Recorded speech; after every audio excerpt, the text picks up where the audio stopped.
Hopefully this one's better than the Michigan-Georgia game.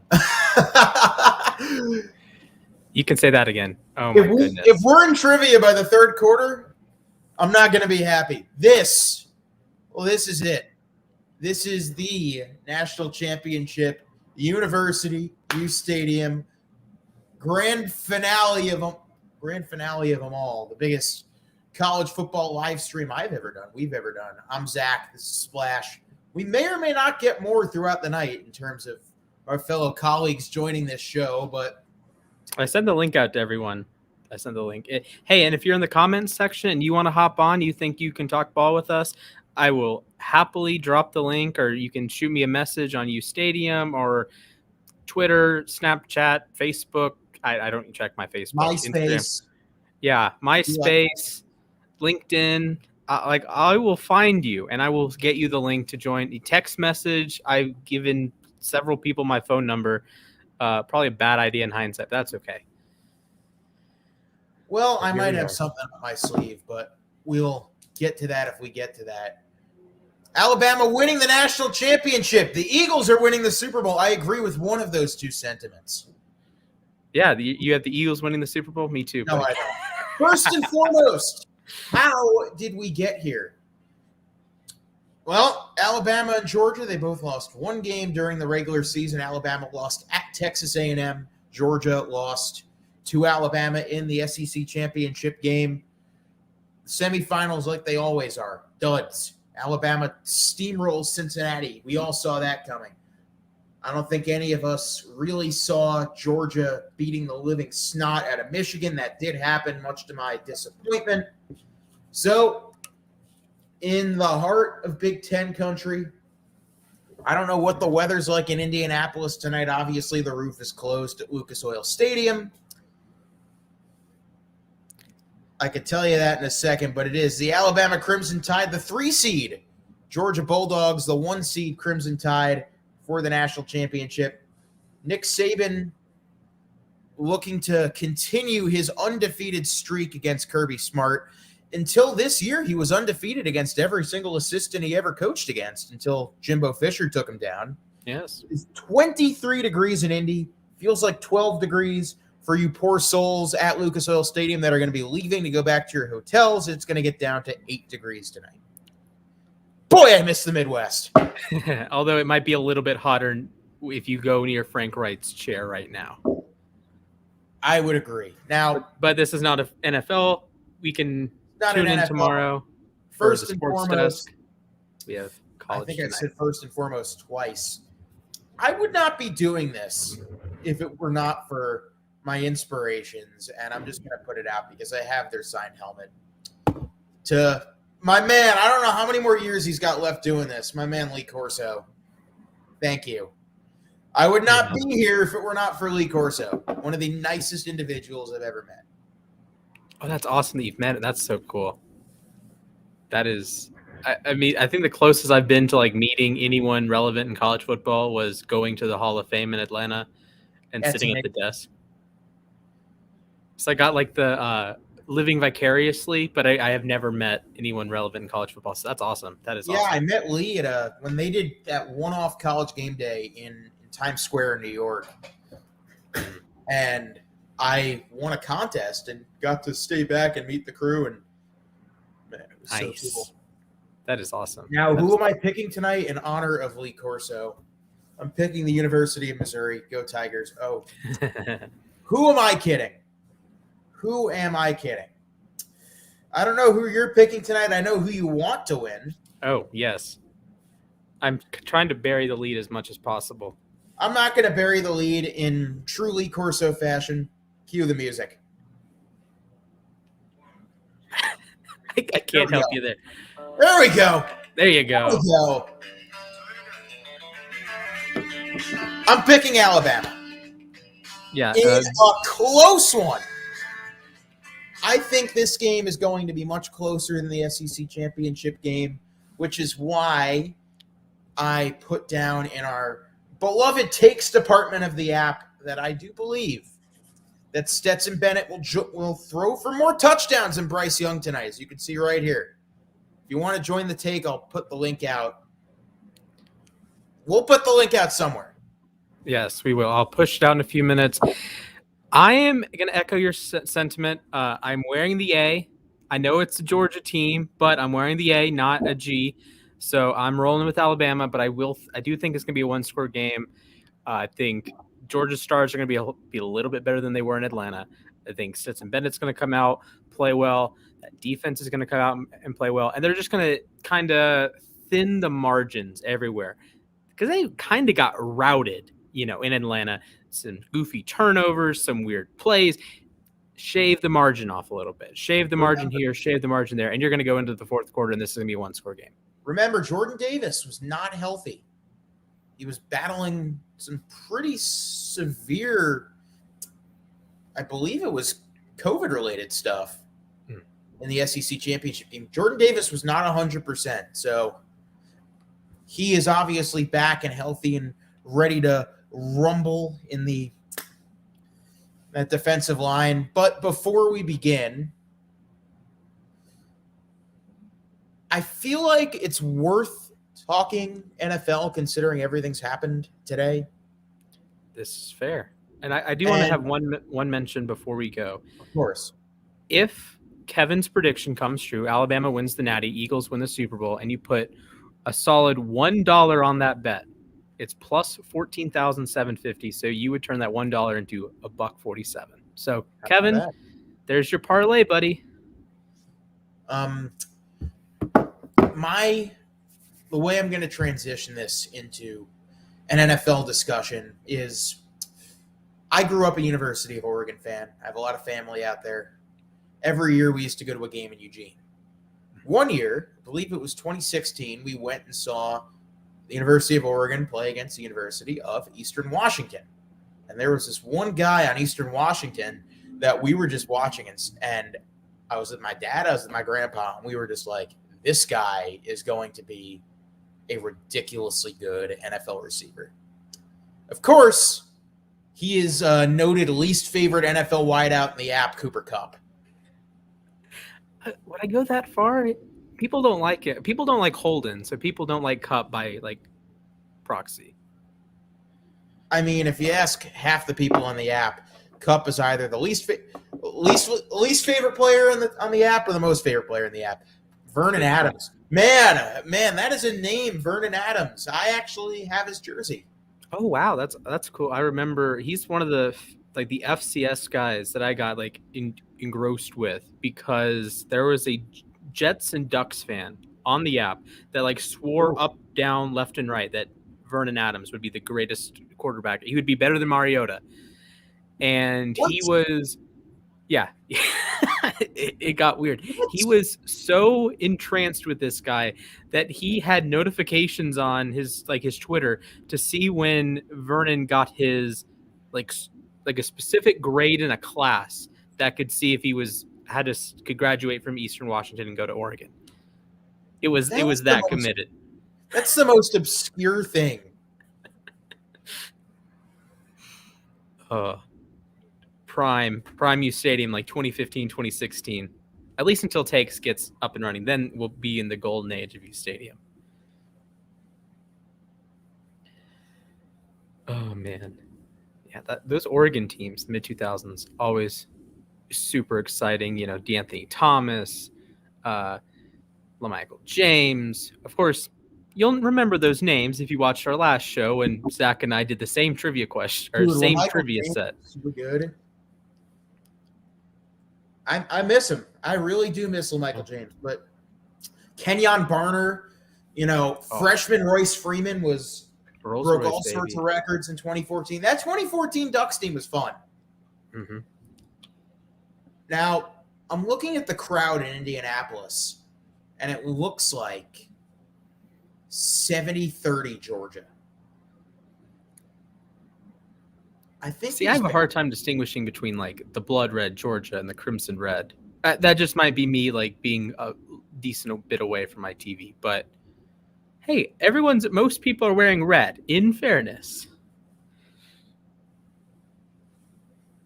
but Georgia fans do travel very well. Look at the Bob's Burgers movie during this game tonight. That's a thing.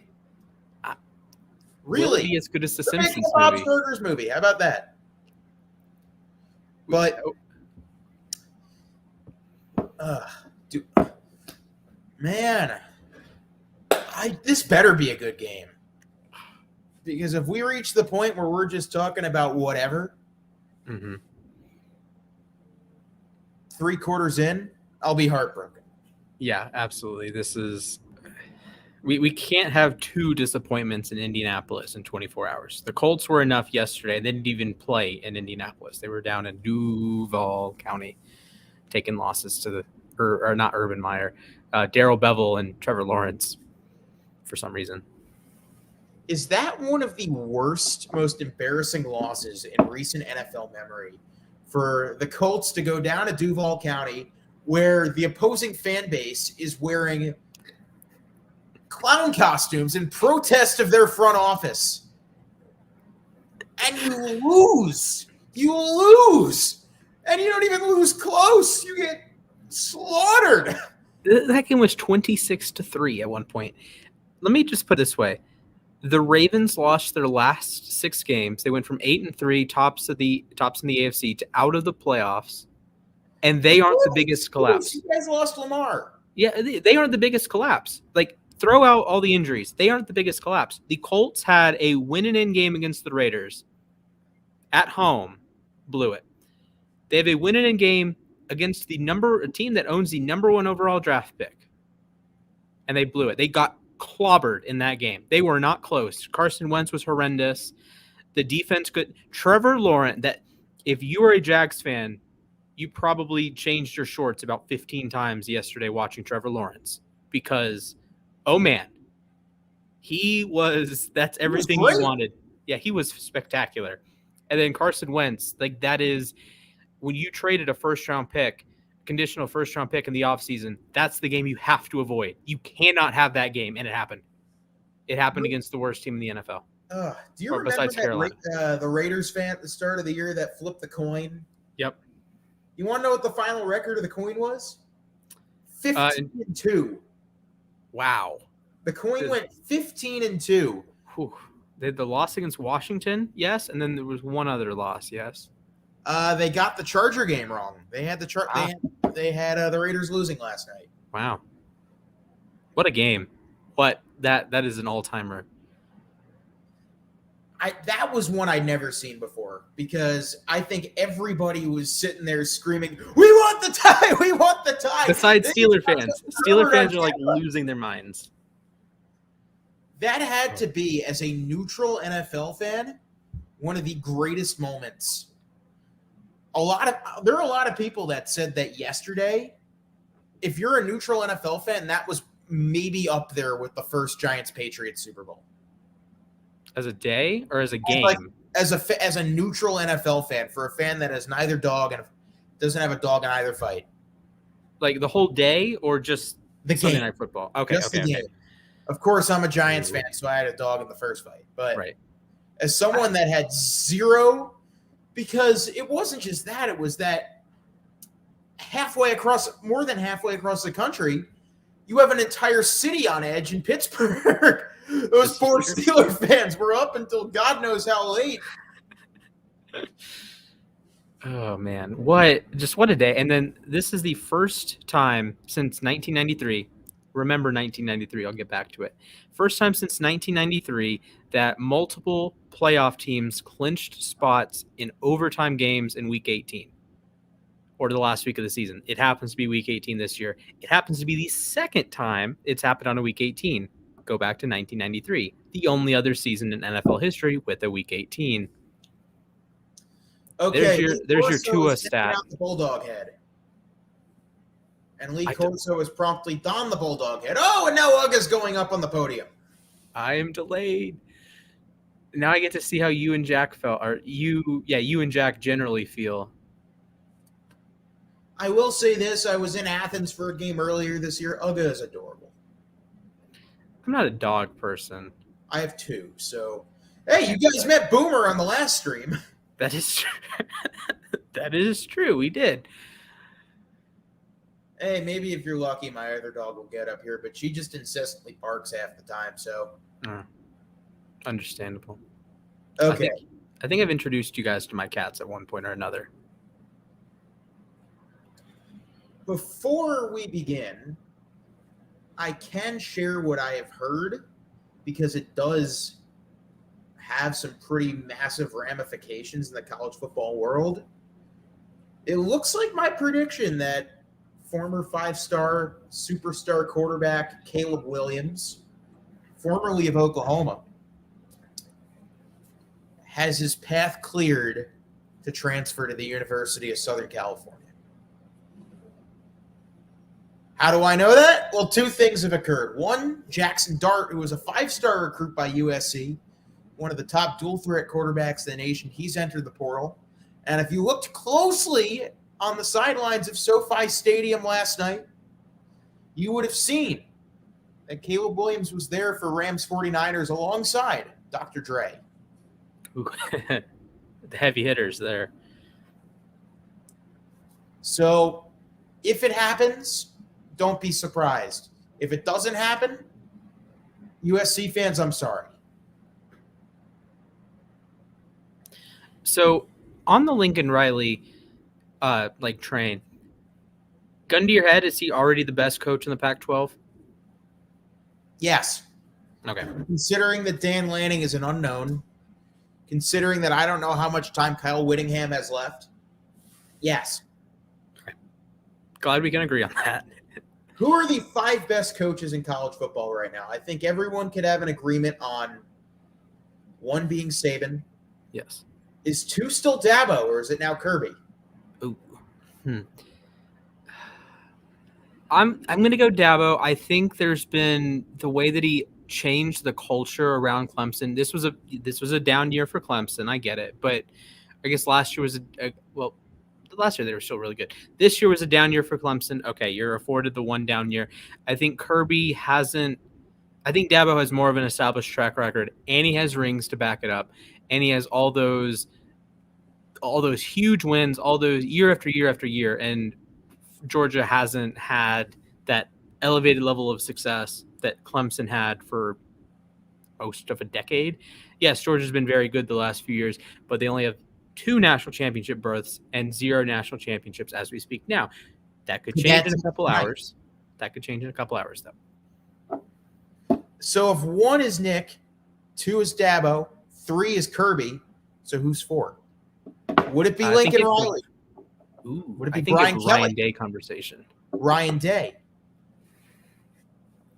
I think I would go with Ryan Day as 4. Agree. 5. You could make arguments for a lot of people. I'm going to say Brian Kelly because those Notre Dame solid. Luke Fickell. Do you like some Luke Fickell? I could say Jim Harbaugh, but I don't think he's going to be in college football much longer. Any love for Jimbo Fisher? Not yet. Okay. Because I think his work as like a recruiter, now being at Texas A&M, you have a little bit of help because you're in Texas, but I think his work as a recruiter plus building Texas A&M back up, I think there is some validity there potentially next year, 2 years from now. But of course, you need some high-level success. And we did mention all 4 teams that made the college football playoff. We have Saban, we have Saban, Kirby, Fickell, and why am I totally blanking on Harbaugh? We don't I've erased that game from my memory. We don't even know if he's going to stay in college. Apparently, he's building an NFL staff as we speak. Where do you think Harbaugh goes? Not Miami. Not Miami. A lot of people say Las Vegas, but I think the Raiders would be stupid to not promote Rich Bisaccia. Yeah, I think there's some years you can get away with it. Like, I'll throw it back to the 2011-2012 Chiefs that went from Todd Haley to Romeo Crennel. Then Romeo Crennel has a huge win over the undefeated Packers in 2011. And then he kind of saves his job and gets the job in 2012. They hire Andy Reid in 2013 because Crennel sucks.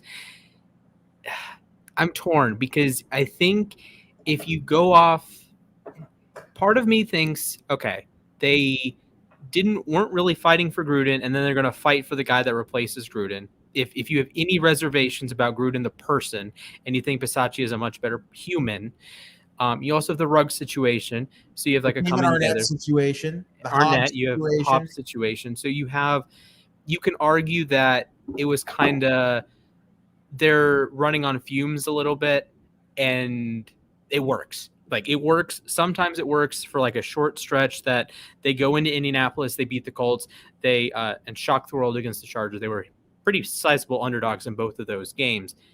You could also argue that Bisaccia did a wonderful job corralling all of that, getting a talented team, getting one of the top 14 teams in the NFL. And I think there's water in both cups, if you will. And if I'm Harbaugh, I don't leave Michigan. I think you built something this year. You finally beat Ohio State. You finally made the college football playoff. That's a bonus. And I think you can maybe not even do better, but I think the Raiders should retain Bisaccia, and then I don't think there's a job for Harbaugh that I think he would like to take. Assuming Miami's off the board. Two teams that I think fit the bill for Harbaugh. One of them is the Chicago Bears. The other one, I don't hate it. And remember, going off the reports today, the decision on what they will do with their head coach revolves around who they hire at GM. He has not been saved or fired yet. It would be the New York Giants. Those two teams, I think, fit Harbaugh the best. I think Harbaugh would work best in a big market, work best with an organization that's struggled with losing culture for the last couple of years. Guy that's good at fixing that. Mm-hmm. That's fair. Although you do have to wonder if he goes to the Giants and you look at the Giants situation, you have a little bit of an unknown with Daniel Jones. Like he was better this year. To me, he was better this year than he had been. But how much better? Well, it's really an incomplete grade because he missed missed a month of the season. And then you guys, I can say you guys, were trotting out the atrocity known as Mike Glennon. One big-time throw, 16 turnover-worthy plays, week 8 on. And the atrocity known as Jake Fromm, who Kirby Smart, genius, continued to start over Justin Fields. Throwback to the last time these two teams played in a title game. So if I don't find the Giants a particularly attractive place. They didn't have the cap space to have 53 players on their roster just yesterday. And Dave Gettleman's out.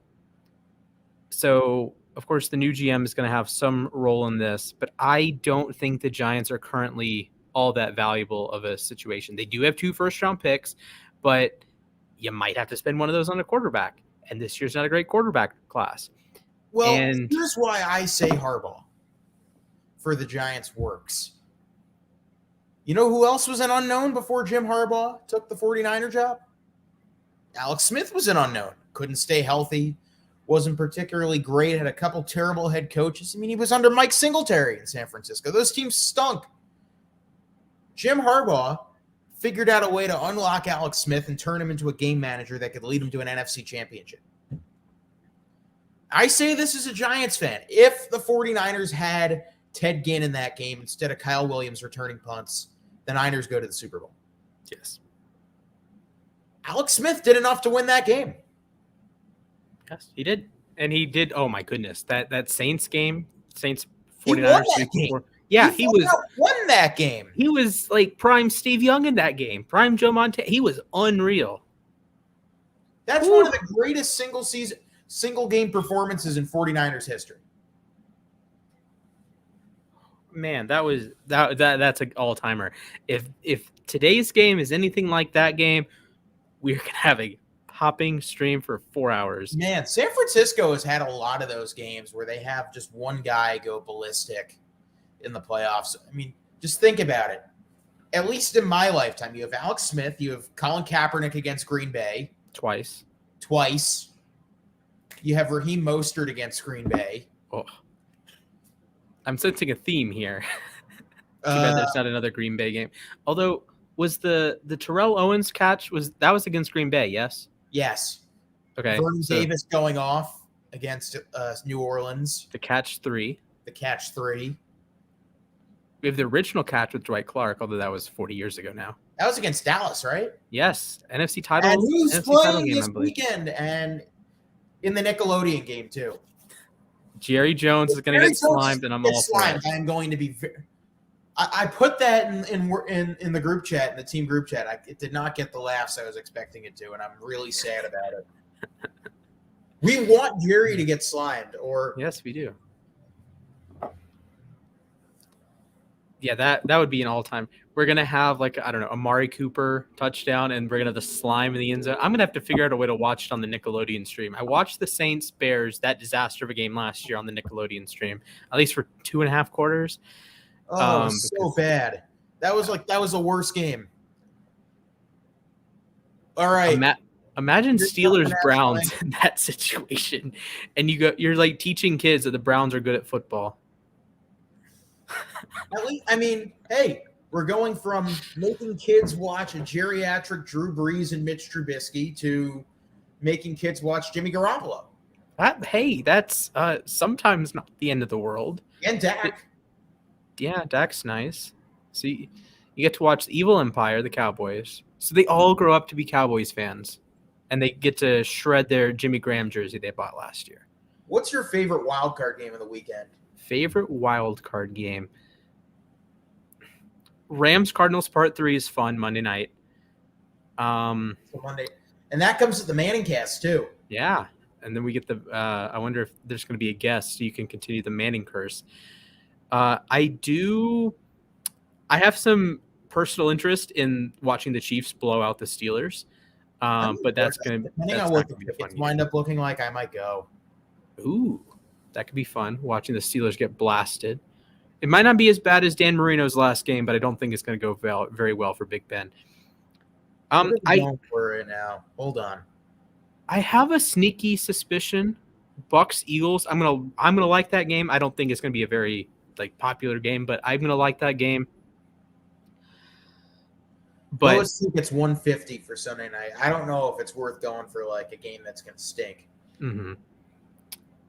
We get Bills Patriots again. For that's got no dog in the fight, in the event that a geriatric washed up Big Ben knocks the Chiefs out in their home field, that would be incredible. Yes. And you get to watch Mahomes.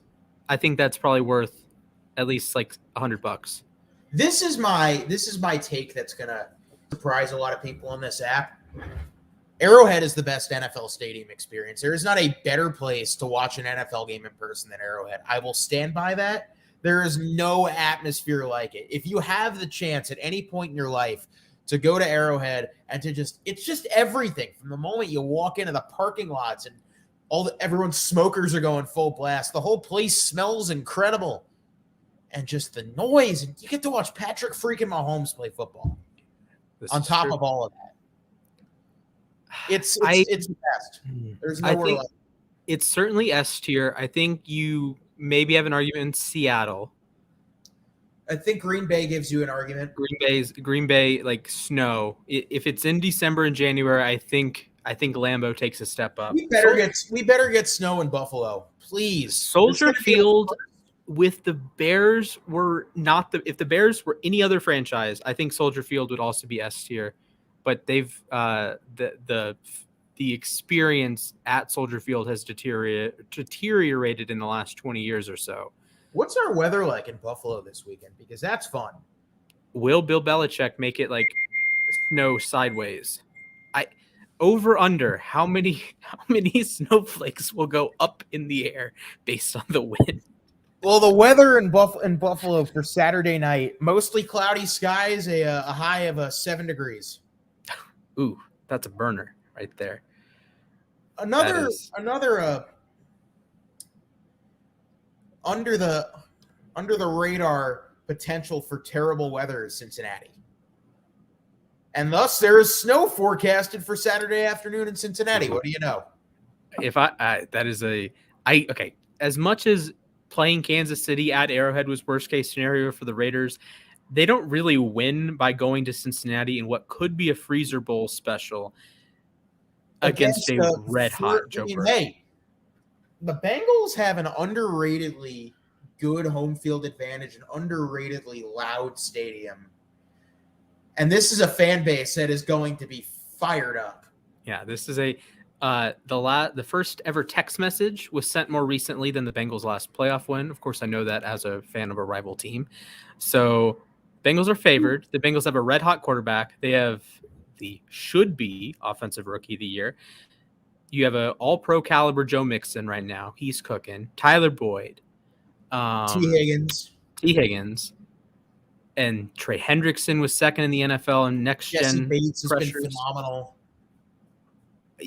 Chidobe Awuzie made my all-pro team, one of my all-pro teams. I need to finalize it, but he's on my, I believe, second or third all-pro team. Kickers are people too. Evan McPherson's become one of the best kickers in football. Money Mac, yes, Money Mac. Money Mac. Yeah, Money Mac. Is that the best nickname for a kicker in the NFL right now? If Money Badger was any good at Money football, Badger. it would be Money Badger. Auto Matuck. I still miss Rodrigo Blankenship. I do. Yes. I say that as the Dogs are taking the field. Yes. Man, was Hot Rod fun. Good as Gould. He had some punting duty yesterday. Just wait until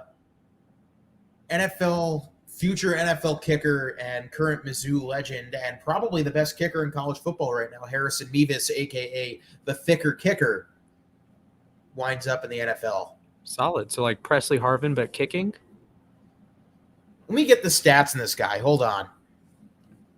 Harrison Mevis is a 5'11", 240. And he kicks.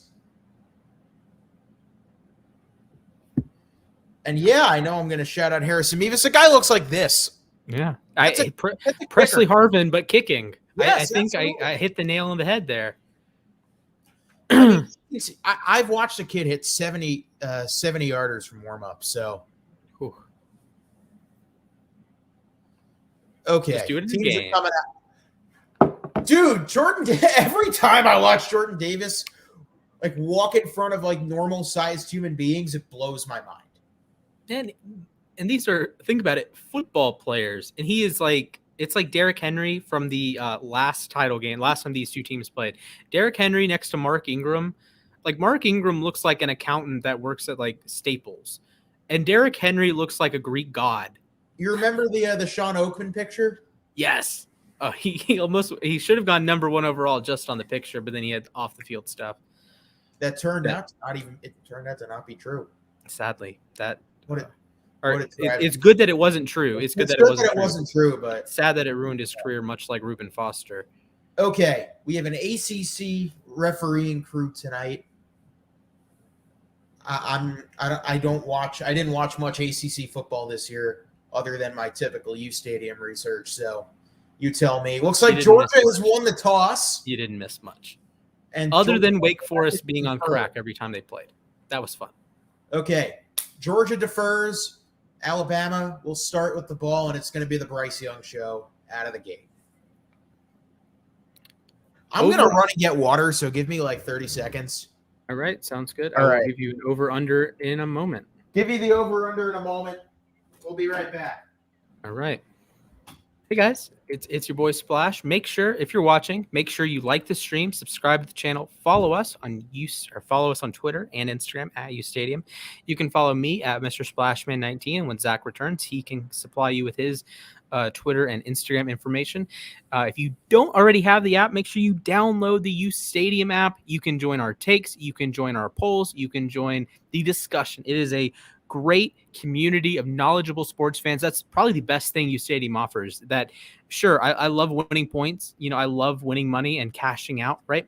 But I love the community. I love how I can like make friends on the app, and I can troll Steelers fans, and I can talk to other Ravens fans. You know, I can talk to these teams, talk to other teams' fan bases that you might not have the like kind of kosher interaction with you have on Twitter.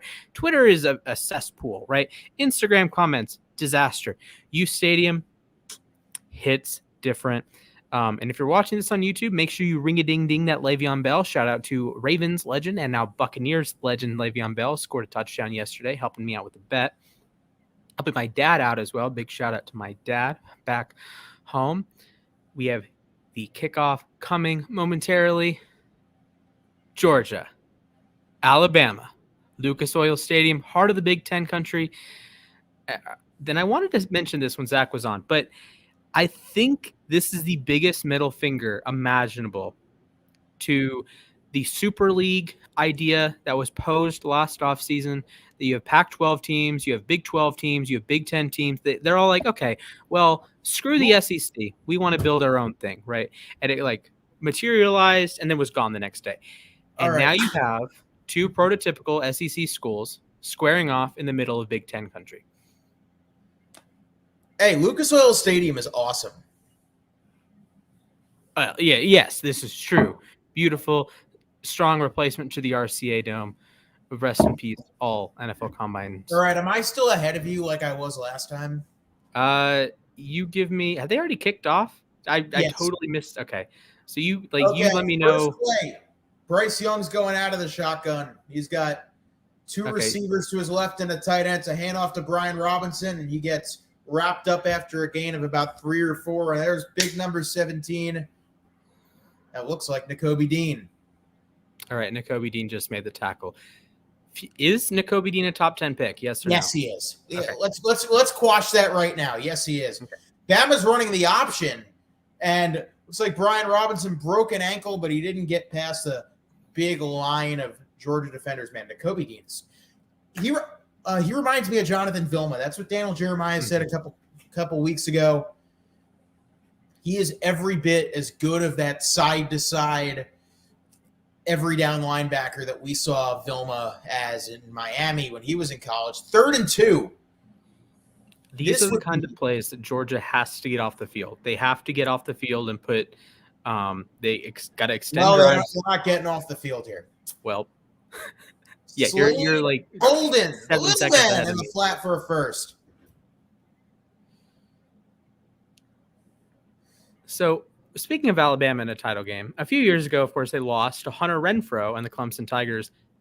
Big shout out to Hunter Renfrow. 2 touchdowns yesterday, over 1,000 yards on the season. He's so good. He was the number 4 receiver from the 2019 draft class this season behind Scary Terry, Debo, who went absolutely positively nuts, and Deontay Johnson. Hollywood Here Brown comes pressure, and what are they going to rule that? Jordan Davis got to, and look out, Nakobe Dean's going down the sideline with the ball. Are they going to blow it dead? No, it's a touchdown! Touchdown! Hey, your bet hit. Stupid score. Hold on a second. They kind of cut away, and my bet hit. My bet hit. Oh my God! Why do I breathe? Why do I wake up in the morning? Wait, hold on. Now they're gonna. I'm watching this on mute. They're ruling it a touchdown. That's $140 in the bag. Oh. Oh my God. Okay. So Jordan Davis is going to come right up the gut. And yes, Bryce Young lost the ball. Everybody kind of freezes. Everybody kind of loses track of where it is. And the only person that sees where that football's lying is number 17 in white. Ooh, it's the ball moving forward. That could be ruled an incomplete pass. It might be. Oh, I think his arm is moving forward.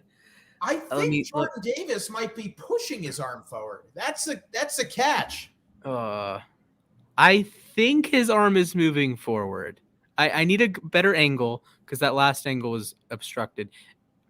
It's a scoop and score if it's ruled a fumble. That's a touchdown. It's either Alabama ball or Georgia touchdown. It's an Alabama ball either way, technically.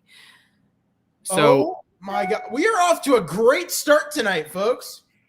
That is what a way to like kick it off. If you're a Jordan Davis guy or a Nakobe Dean guy in the draft and you think, yeah, Jordan Davis should go like, I don't know, 14th overall. Baltimore picks 14. Or if you think Nakobe Dean's like linebacker 1, there's a play for you. 2 minutes into the national championship game, Jordan Davis with the pressure might get a strip sack there, and Nakobe Dean with not only the wherewithal, but also the athleticism to scoop and score. I think you're ahead of me, but I think it's an incomplete pass, though. Are you no? Well, it's still okay. I'm watching off of cable, so I'm at my mom's. I'm watching off Xfinity. It better stand. I will be wildly disappointed. I could probably turn the volume up. ESPN, if you come after me for this, don't. Okay, here's the call. Incomplete pass. Oh, Shucks. Still, Jordan Davis. That you don't draft him to be your primary pass rusher from the interior, but he can bring that to the table at the next level. He's going to be rocketing up draft boards. Like he's a deserving first-round pick just as a run defender. But that's still a great play. Yeah, that is absolutely. Still a great play by Jordan Davis. And even though it's not going to count for a touchdown, NFL GMs are going to watch what Nakobe Dean did. Mm-hmm. Situational awareness by him to see the loose ball and run it in. That's football IQ. That's something that NFL GMs will watch. But yeah, because even like there's no bad reason to scoop that football up. You can look at the Ravens-Steelers game yesterday. There were 2 or 3 plays that were easy incompletions, but Steelers players picked up the ball and started running the other direction. It doesn't matter. There is no penalty. You don't get a penalty for doing that. You don't lose yardage. Just do it, then you might be out of breath. That's about it. And an early a hurdle by Jamison Williams for looks like an Alabama first down. I think it is. See, that is a crusher for Georgia, and it was Darion Kendrick that seemed to get a little bit confused on the play. It looked like he thought Williams was going in. Remember, there was a turnover that was ruled not a turnover in the Clemson-Alabama national championship game, and then 2 or 3 plays later, Tua threw the pick 6 to A.J. Terrell, who I was not high on going into the draft. Of course, A.J. Terrell, one of the most underrated defensive backs in all of football. He should be All-Pro 1 this season. I think he's been the best cornerback in the NFL this season. Go tape backs it up, stats back it up, advanced stats back it up, PFF backs it up. I think he's been every bit as good as Jalen Ramsey has this season, and those guys would be my All-Pro corners. But in fairness, Terrell did get absolutely obliterated by Jamar Chase in a national championship game. So you weren't the only person that was a little lower on A.J. Terrell. 2nd and 10, Alabama dinking and dunking down the field. Let's see what Bryce can come up with on a 3rd and 1. Of course, there's John Mechie, who would really make this a much more difficult game for Georgia. Of course, he's out with an injured knee. Over under, I don't know, 45th pick in the draft. Where do you think he goes? I think he goes 3rd round. Okay. I just think there's too many good receivers. Oh, they run the option. Let's see if Georgia can blow it up. They don't. First down, Alabama. I've seen some mocks that have Mechie at the very end of the 1st round. I think that's a little early. I've seen him a lot in the 2nd rounds. Because there's like 5 or 6 wide receivers that are like awesome. What's your wide receiver board look like right now? Where do we stand? I currently have. Let me find the mock that I had. That was what I would do mock. So I actually have a mock draft that I was going to post up tomorrow morning. I have it written down right now. So I would say Garrett Wilson's my 1. Okay, I already differ. Okay. I think that's the best part, because I think these top 5 or 6 guys, if you just put their names in a hat and like pick them out any random order, I think you can have a valid order. I had Olave 2, which I think is a little high. That is high. Jamison Williams 3, London 4, and Burks 5. Okay. 6. As Alabama is driving, here's a 2nd down toss, and I don't think did he get the first? I think he did. I couldn't tell. Should probably turn what do you call it on? Closed captions on. That would probably be smart. Ooh, I'm gonna say I don't know where the ball is on the replay. Well, the replay will help us out here, but closed captioning on. God, that's so cool. Get the pitch. Let's see. Ball in his left hand. Okay, first down. There you go. We got it. Okay, first down and 10 for Alabama at Georgia's 24. I'll get to my mock draft, I think, after the commercial. Mm-hmm. Or And I have mine. It's a little outdated because the draft order changed. Young's under pressure. He escapes, fires to the end zone. He's broken up. Is there going to be a flag that comes in? I don't think so, even though it didn't look like the Georgia defensive back turned his head around. There was Poole that didn't turn around. That might have been. Let's see here. Georgia showed. I don't think he interfered. That up, and that's a good dude. That's a good throw. That is a very good throw by Bryce Young, even though it doesn't count for anything. And Billingsley's got to have that. Oh, that is a big time. I would imagine that's a big time throw. So when you check PFF tomorrow morning, I think that's a big time throw. Perfectly placed. That is totally on the receiver, totally on Poole, the defensive back there. Great throw by Bryce Young. Wide receiver screen on 2nd and 10. They're going to get 3 or 4 there to Ja'Cory Brooks. Okay, I'll give you my mock draft right now. I'll do it as fast as I can. And I promised Nick that I wouldn't draft a defensive back to the Jets. So really? Yeah. 3rd and 5. They should draft 2, but okay, continue. Okay. I'll do it. Well, I guess they can't. I don't think they can do it with Seattle's pick. Here comes pressure, and the throw is behind Jaleel Billingsley. So if Georgia holds Alabama to a field goal here, this is huge. Do you keep him on the field? 4th and 5? I think you kick here. I think you kick. If it's 4th and 3 or shorter, I'm all for going for it. Billingsley fell down.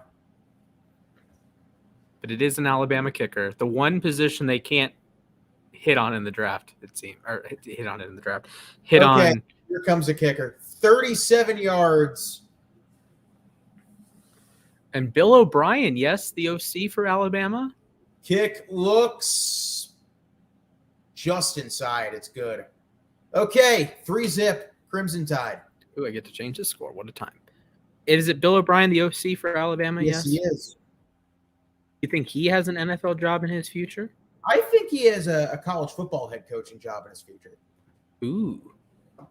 Okay, I'll hit you with my mock draft right now. No, all right. First overall pick, I think a lot of people have been recently hypnotized by the season that Aiden Hutchinson has had.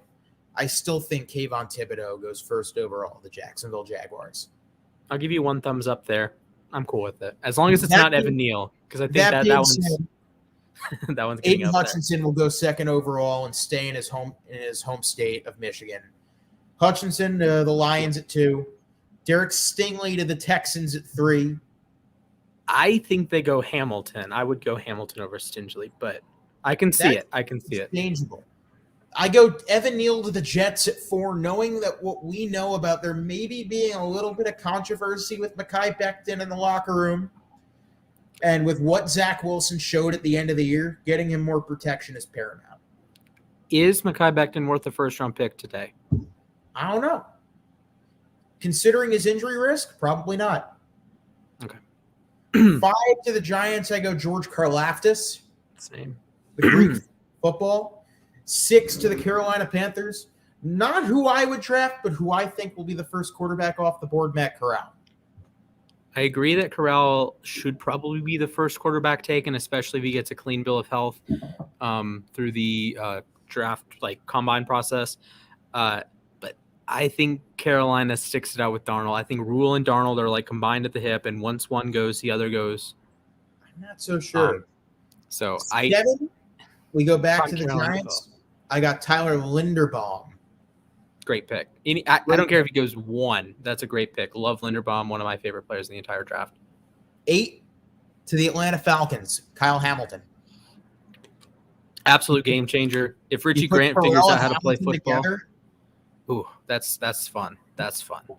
Then you have Terrell back there as well.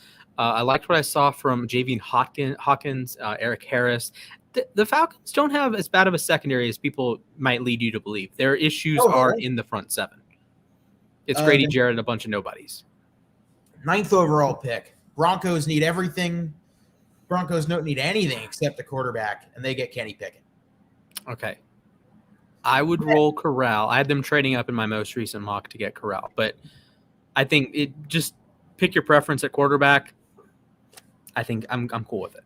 10, the New York Jets Jets. How about this name we've called a couple times already tonight? Nakobe Dean. Exciting. 11, the Washington, soon-to-be renamed something else, football team, Sam Howell. I don't know if I see 3 quarterbacks going in the top 11. I think one, I don't think Carolina goes quarterback, first of all. I think Denver is going to be in play if a Russ gets traded or a Rodgers goes elsewhere. Washington, I think Washington's a reasonably safe, like they're going to go quarterback. Okay, we keep going. 12, the Minnesota Vikings. Their new GM, his first pick, DeMarvin Leal out of Texas A&M. Okay. 13, Cleveland Browns. Drake London, USC. Okay. Ooh, I've always been penciling him in as the Patriots X receiver for the next 5 years. So what do I know? But I would roll Garrett Wilson here, but to each his own at the wide receiver position. All of them are good. As Stetson Bennett and the Georgia Bulldogs take the field for the first time today. 14, your Baltimore Ravens. Ikem Ekwonu, offensive tackle, NC State. And under pressure, and Bennett goes down immediately. Christian Harris, that's someone trying to boost his draft stock. Whack. Oh, I guess he didn't really whack him. He just got him at the lower leg. I like Ekwonu. I do think he goes a little bit earlier. I don't like the Ravens picking an offensive lineman in the first round, and I have some justification because I think they would be a depth piece. Assuming Bradley Bozeman stays, if Bradley Bozeman leaves in free agency, the Ravens don't re-sign him, then okay, I gotcha. But then I would be trying my darndest to get Tyler Linderbaum so you have a natural center. The Ravens have their starting 5, Stanley, Cleveland, Bozeman, Zeitler, who is Zeitler's been fantastic this season. One of the best. Gettleman. Yeah, thanks, Gettleman. And Juwan James at right tackle. They just paid Pat McCurry, so Juwan James or Pat McCurry, you're going to get like an average tackle. Cool. I don't think they're going to go offensive line. I think just about any other position other than quarterback, obviously, and wide receiver or tight end, but there's not really a first-round tight end this season. Okay, here come the fleet of Eagles picks. 15, David Ajabo. Okay, he's a guy that I've mocked to the Ravens before. 16, Devin Lloyd. Stellar Eagles player. go defense back-to-back. 17, Chargers, Sauce Gardner. No Jordan Davis. I'll get there. I think Jordan Davis is going to be slept on. There goes Stetson Bennett, and he lost the ball. Did he get it back? He got it back. Oh, my goodness. I think Jordan Davis to the Chargers is like an absolute slam dunk. Oh, my. That is like shades of Jones. Oh, man. Okay. Brutal. 18, New Orleans Saints, Garrett Wilson. Okay. Dub. 19, Philadelphia Eagles to get the speedster to line up across from Devontae Smith, Treylon Burks. Okay. So I have the Eagles trading that pick to the Falcons in exchange for Calvin Ridley.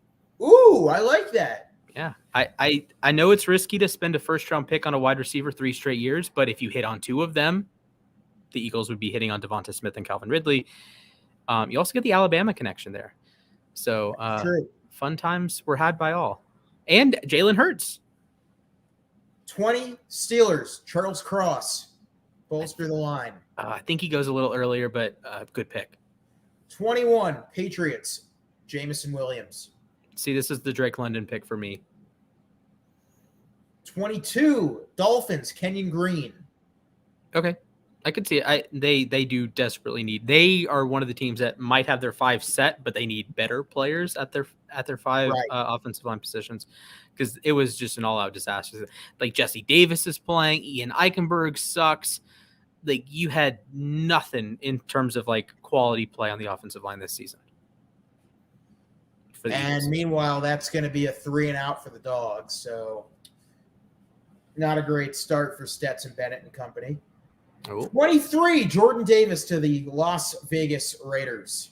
Interesting that he stays in the AFC West but doesn't go to the Chargers. I think that's one if he's on the board and you're the Chargers. I know they don't care about run defense, but they blew their season because they could not stop Josh Jacobs when everyone on planet Earth knew the Raiders were going to run the football. This might be a little bit surprising, but With AJ Green on his way out, Christian Kirk entering free agency, I got Chris Olave to the Arizona Cardinals. I don't find that surprising at all. I think Cardinals fans are kind of fed up with Christian Kirk. They're definitely fed up with AJ Green. And in the modern NFL, you need Moore's two. not a wide receiver one. We don't know what Nuke Hopkins is going to look like health-wise. Right. Yeah, you really need two wide receiver ones in this day, or a Kelsey or an Andrews, right? So you need two guys. It was for a long time you could get away with one and have like a bunch of like spare parts. You need two guys nowadays. 25. Here's a name that's risen up the ranks. Trevor Penning out of Northern Iowa. Great offensive tackle. Somewhat high on my list to the Cincinnati. What team Bengals. Is that? Bengals. Okay. I actually have them trading down with the Titans. I'm going to spoil the Titans pick in a little bit. I have them trading down with the Titans because I think the Bengals do need some more depth, especially on defense. They have the stars. The stars are there. The Chase, Burrow, Awuzie, Bates, Hendrickson. They just need a player here, a player there, and you might get better value if you're trading down, get another second, get another third. Like if they had the Ravens draft, the Ravens have a ton of draft capital this year. If they had the Ravens draft, they are going to be set for a decade, but they don't have the Ravens draft. Okay, another early riser, or late riser, should I say, up the ranks. 26 to the Bills, Roger McCreary out of Auburn. Yeah, he's the guy that Ravens have been mocked with. Good shutdown corner. Strong player. 27, Detroit. They're going to take a chance on a quarterback. I have them going Carson Strong. Okay. Carson Strong would have been my pick to the Titans. 28 to the Cowboys, Jermaine Johnson out of Florida State. Okay. Keep building the edge. 29, Chiefs. This is a luxury pick. All these next two are luxury picks. I got Kaiir Elam out of Florida to Kansas City. 30 for Tampa, best player available, which would be Andrew Booth. Okay. Back-to-back corners there. Solid. 31 to Tennessee. I got Daxton Hill out of Michigan. Okay. And rounding out the first round which would be Green Bay. This is a tough pick. I'm going to have them going receiver because they might start losing some of those wideouts, whether it be Devontae Adams or someone else. Is it I a have Penn them going State guy? David Bell out of Ooh, Purdue. it is not a Penn State guy. I have them taking, is it Jamar Johnson? Jahan Johnson. Jahan Johnson. I have Johnson. No, Jahan Dotson, excuse me. There you go. I have them taking Jahan Dotson, number 32. I do find it interesting with David Bell. Obviously, he's great with Purdue. It was pick 31. Daxton Hill out of Michigan. Okay. So with Hill at the next level, do you think he's more of a corner or a safety? Because I've seen mock draft sites sometimes say he's a corner, sometimes say he's a safety. I just call him a defensive back to make it easier on myself. So safety long term in the NFL? I think so. Okay. I would like to think so. Okay, 8:19 to go in the first. I think Bama scores their first touchdown here. Over under 5.5 plays. I'm going to go over. Okay. That's not a good start for my pick, though. Jamison Williams wrapped up in the backfield. This Georgia defense, they swarm. They're like an angry swarm of bees. They seize and they attack. They come in waves. It's really an exciting matchup. You watch speed versus speed. 2nd and 10. Oh, there's Jamison Williams. There's a first. Okay. So before we get too far in, I have a question. This was hypothesized by Atlanta Sports Radio. Do you think Georgia will adjust their rotations from Atlanta and have more of an emphasis on playing their stars rather than, subbing Jordan Davis out for half the game, making those natural rotations? Or do you think they're going to say, okay, a fatigued Jordan Davis is better than the second player? Georgia is going to play their game. I think they keep subbing guys out. Okay. Will it work? I don't know, because Bama's currently outgaining Georgia 71-0. Looking like the New York Jets from yesterday. Okay, another third and short opportunity for this dog defense to get off the field. I don't know what you do here because these short passes have been killing Georgia, but I think they're going to set up to try and defend that. For sure. Do you think about running it right into the T? Oh, no, I don't think you go straight after Jordan Davis here. Oh, yeah, that just sounds disastrous because you do have to be able to move the football in both capacities. It's a play action, Georgia. Oh, look at that. Wrapped up in the backfield. Okay, Georgia gets the stop. I think that was Lewis Sines, 16 and white, the safety. He's a borderline first-round talent as well. I also don't think he can see without a football helmet on. Where'd you read that? I saw an interview and he had dreads in front of his eyes. Oh, I thought you were talking about he had a prescription visor or something. Oh, no. The way the way his hair looked in the interview, it didn't look like he could see. Okay, Georgia forces a punt. See, I'm actually borderline legally blind. If I take these off, if I don't have my contacts in, just hold up some fingers. I won't be able to. 3? I have 2. Oh my goodness. Yeah, no, I wear a prescription. 5% or 0.5 or 5.0 and glasses, contacts, whatever. Yeah, no, my eyesight went on me in 2nd grade. Oh, that sucks. I may have issues, but I'm very grateful that I can see. Oh, I was a Rec Specs kid in middle school. I was one of those types. Ooh. Yeah. What's the conversation with contacts versus standard glasses? Well, when I was in like middle school, I skied a lot. Mm-hmm. So I switched to contacts so I could put them under my goggles. Okay. And now with COVID, contacts are so much better because the glasses and mask combo stinks. Oh, yeah, because you get foggy. It's fogging up, and I fly quite a bit because, look, I'm flying back to school in a couple days, and I'm flying to Mobile at the end of the – I should probably bring that up. Yeah, I was gonna DM you or PM you and be hey, should you mention it? That was about as smooth as I could possibly make it. Yeah, I have my flight booked. Yours. For the first time ever, uSTADIUM is going to have a correspondent at the 2022 Reese's Senior Bowl, which is ironic because I'm allergic to nuts. Yeah, I will be in Mobile, repping the U at the Senior Bowl. I'm still trying to plot out exactly what that's going to look like, but I'm sure I'll get a whole bunch of great content. I can't wait. Absolutely. I honest to goodness can't wait. Okay, so I'm gonna have coaches. Don't they usually go with the best AFC, NFC coaches to not make the playoffs? Because last year they went with hot names. Okay, because last year they went. Was it Flores and Rule? I think it was Flores and Rule. I want to have fun this year. Give me Dan Campbell and Robert Saleh. Ooh, okay, yeah, I can vibe with that. You could go Dan if you can get Dan Campbell. Absolutely, 100% get Dan Campbell. Who would be the worst pick? Who are two coaches that you just absolutely hate? Joe Judge. I'm a Giants fan. That's the easiest answer. Joe Judge and Pete Carroll. Well, he's NFC. Okay. Yeah. Okay. AFC coach that I don't like. I feel like Zach Taylor kind of just sucks. No, Taylor's had a good year, man. Joe Burrow is playing like the MVP. Of course he's going to have a good year. I don't see it with Taylor. He's going to get some Coach of the Year respect.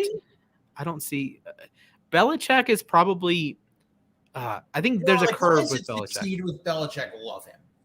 Yeah, there's a curve with Belichick that if you're too think of an XY chart. If you're too close to the origin, it is the worst, right? If you're a reporter, it's the worst. But when you dig deeper with Belichick, it is the NFL 100 a couple years ago. That is the essentially what's the ambrosia and nectar of football knowledge. If you can get that deep. I really think, and this is what I read, players have a very love him or hate him relationship with Belichick. And the guys that love Belichick, he's like Or for a lifers. father figure for the rest of their lives. Mm-hmm. Like Brady. I don't even know about Brady, but Ooh, I was reading something about Brandon Spikes, of all players, put something out on Twitter about his relationship with Belichick and earlier this week and was like, yeah, I love the man. Mm-hmm. Meanwhile, we want to talk about a defense that has shown up. Christian Harris, another tackle in the backfield. He is a guy that came into this season projected as a first-round pick. He fell maybe around mid-second round, especially with Nakobe Dean and Devin Lloyd rising up. He's making a case for himself early tonight. So is he tonight's Christian Barmore? He might be. And Okay. speaking of players that have done amazing things under Belichick, Christian Barmore. There you go. I cannot believe he went to New England. He's like I've had two guys the last 2 years. I'm usually pretty good at getting like the top 15 to 20 guys I hit on. Right. Those guys are going to go in the first round, easy slam dunk. In 2020, I missed on Xavier McKinney. He went to the Giants and had an awesome season this year. And I missed. Meanwhile, 3 out for Georgia. Not great. Ouch. And I missed on Christian Barmore because the NFL is full of idiots that think he's uncoachable. And then, of course, the Saban to Belichick connection. Duh. Of course, he's going to be awesome. So that was a baffling how you let him go to New England if you're the rest of the NFL. I think any team can use a guy like Christian Barmore. Especially the Los Angeles Chargers. What has been the most wrong you have ever been on a draft? Draft player. Oh boy. This one is digging. Because this is not something that I typically get people to admit. Okay, I'm gonna think, but I was very wrong on Trace. I was simultaneously very right and very wrong on Trace Sermon. When the draft. I thought you were going to say Trace McSorley. I was like, where are we going? No, I was never on the Trace McSorley until the song came out, or the song got repopularized with the Baltimore Ravens. I thought it was a kind of a bop. I was never with the McSorley.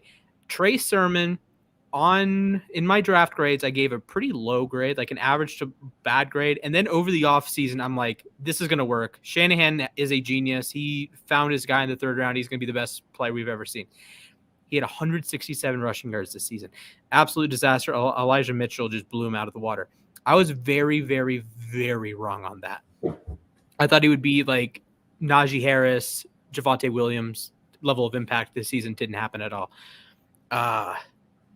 Where else was I wrong? Let me give a guy that I thought would be my most notoriously wrong pick ever. I said that Justin Herbert would be Mitch Trubisky 2.0. Ooh. I was very, very, very not high on Herbert. As an Oregon fan, that was more of an Oregon thing than a Herbert thing, looking back on it. I don't blame you for that. It was more Marcus Arroyo not being a good offensive coordinator. Yeah, there you go. I wasn't high on his decision making. I wasn't high on a lot of the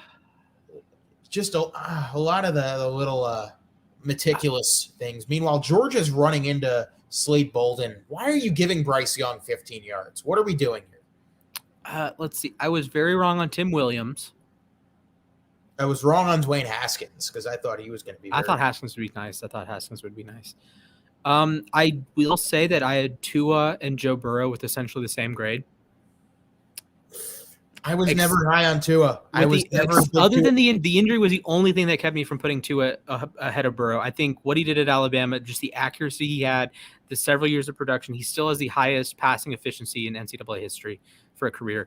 Yeah, but look who was playing receiver for him. Oh, I know. But Burrow had Chase, who missed a year and is like God. Burrow was more of a prototypical quarterback.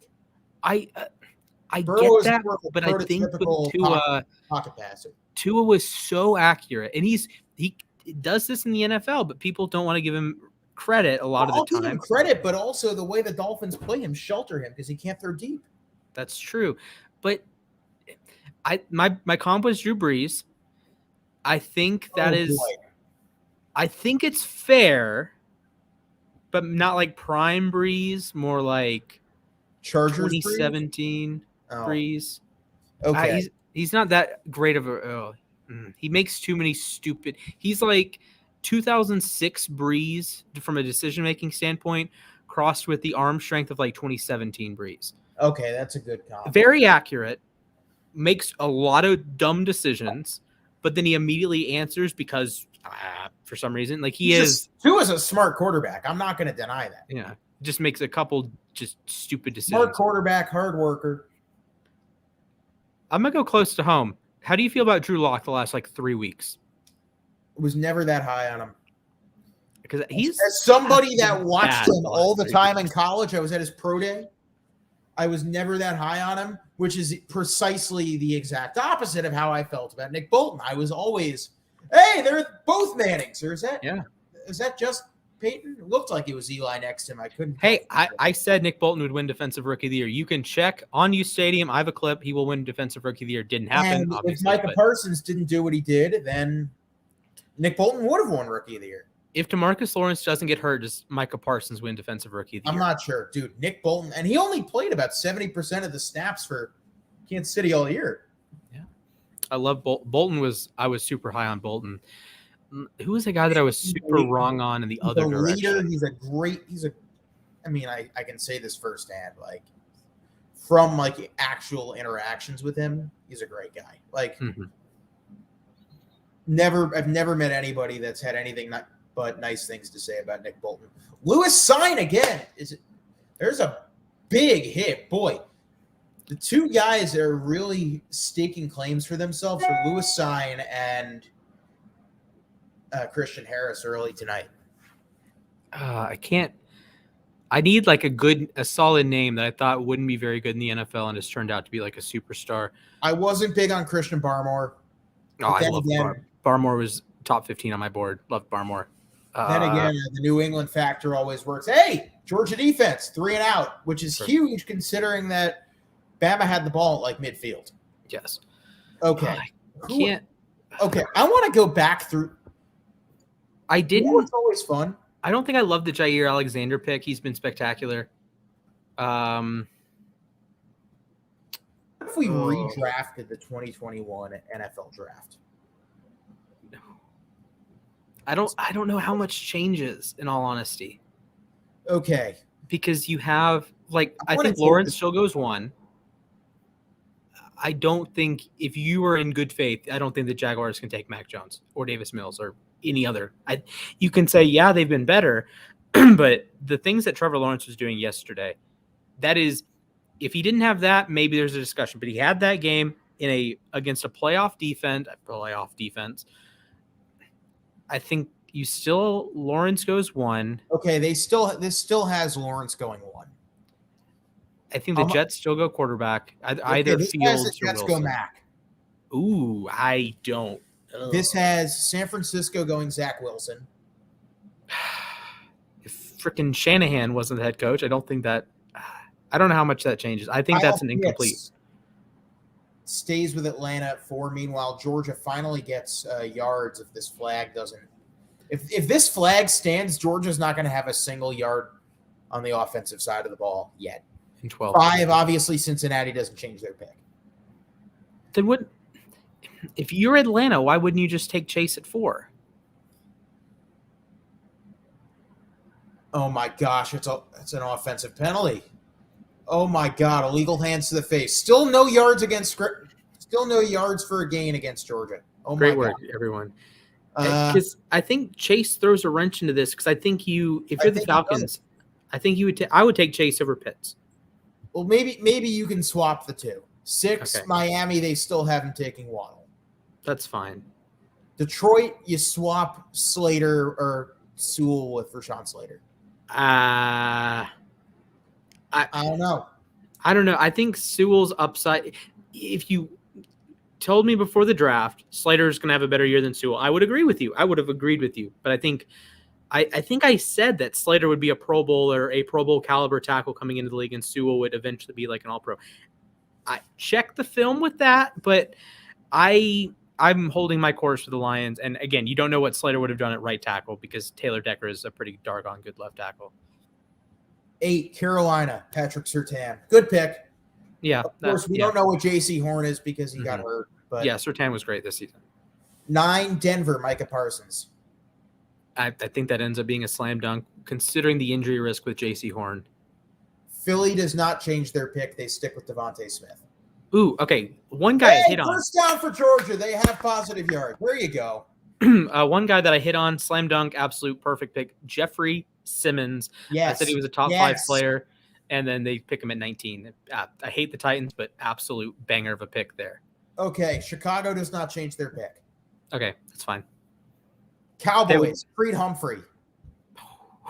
Ooh. How early would you realistically take a center? I don't know. Because with how the draft is formatted, when you're taking a center or any interior guy that early, you have a questionable return on investment if you take them too early. Here's a bomb from Stetson. He has a man. It's caught. There's a big play. There you go. There you go. Back-to-back first downs. George Pickens. There you go. What a catch. That ball was overthrown. I think if he hits Pickens in stride, that's a touchdown. Still a great throw from Stetson Bennett. Fakes the toss. The mailman drops it in the bucket. What a catch. And Mr. Kool-Aid McKinstry just got torched. Dude, George Pickens, that's a guy that could sneak into the first round. I feel like that's an amazing catch. That ball was overthrown. I feel like I'm sounding like a Collinsworth in our. Here's a guy that could be a first pick. Well, there's Brock Bowers. That's close to another 7, 8, maybe 9 yards there. Let's keep going. 13, Chargers, Jalen Phillips. Ooh, no Sewell. No Sewell. Jalen Phillips. Sewell's been really good this season. Although 14, New York Jets, not Sewell, Trey Smith. How have you not picked? I can understand Humphrey, but Trey Smith has been very good. He's not been Sewell. He's not playing tackle. There's only 15 of these? They only go 15? Oh, screw this. Who had the 15th pick? Is it Vegas? No, Vegas takes Nate Hobbs. Okay, that works. Take him earlier. Okay. No, Patriots take Nate Hobbs. Okay. Humphrey or Linderbaum? Linderbaum. Same. Okay. Linderbaum's the best center to come out since Nick Mangold. I will stand by that. How early would you take him in the draft? Top 5. Okay. And the roof open tonight. I would take Linderbaum top 5. Yeah, I could go. I've penciled in Linderbaum as the second Jets pick the entire draft process. Wouldn't mind him in Baltimore if Bozeman leaves, but I feel like we would have to trade up to get him. I think a lot of people will agree with me on this. Interior offensive linemen are so tough to choose as we hit the end of the first quarter. George Pickens making the plays, or the play of the first quarter so far, and that's why Georgia's in field goal range, down 3-0. That was a very fast first quarter. Yeah. We've only been, I guess we've been on stream for an hour and 15, hour 18. Now, I think we can all agree that Tyler Linderbaum is I'm not a huge fan of taking interior offensive linemen that early in the draft unless they're generational. Quentin Nelson. Linderbaum is the first guy I felt this about since Quentin Nelson. Yeah. I think he's Quentin Nelson of Red Bank Catholic High School, go Casey's pride. Man, that I was actually in driver's ed with him, believe it or not. With Quentin Nelson? Mm-hmm. Very cool. Wow. I do want to give a shout out. I was classmates with one player on the Georgia Bulldogs, Mr. Woody Waters. I may be rooting against your team, but happy for you. Congratulations, buddy.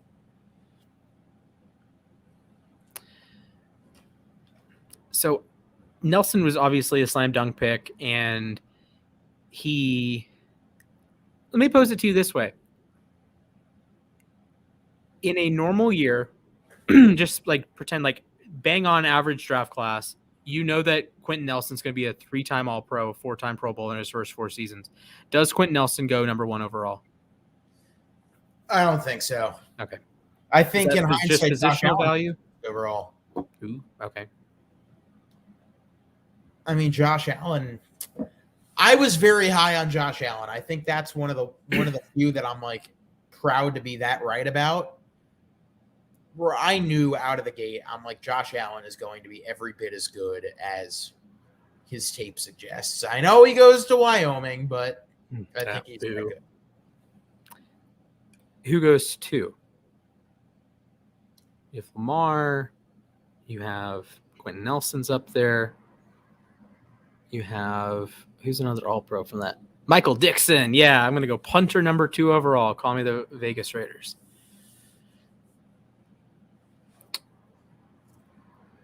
Why can I not think of any more 2018 draft picks?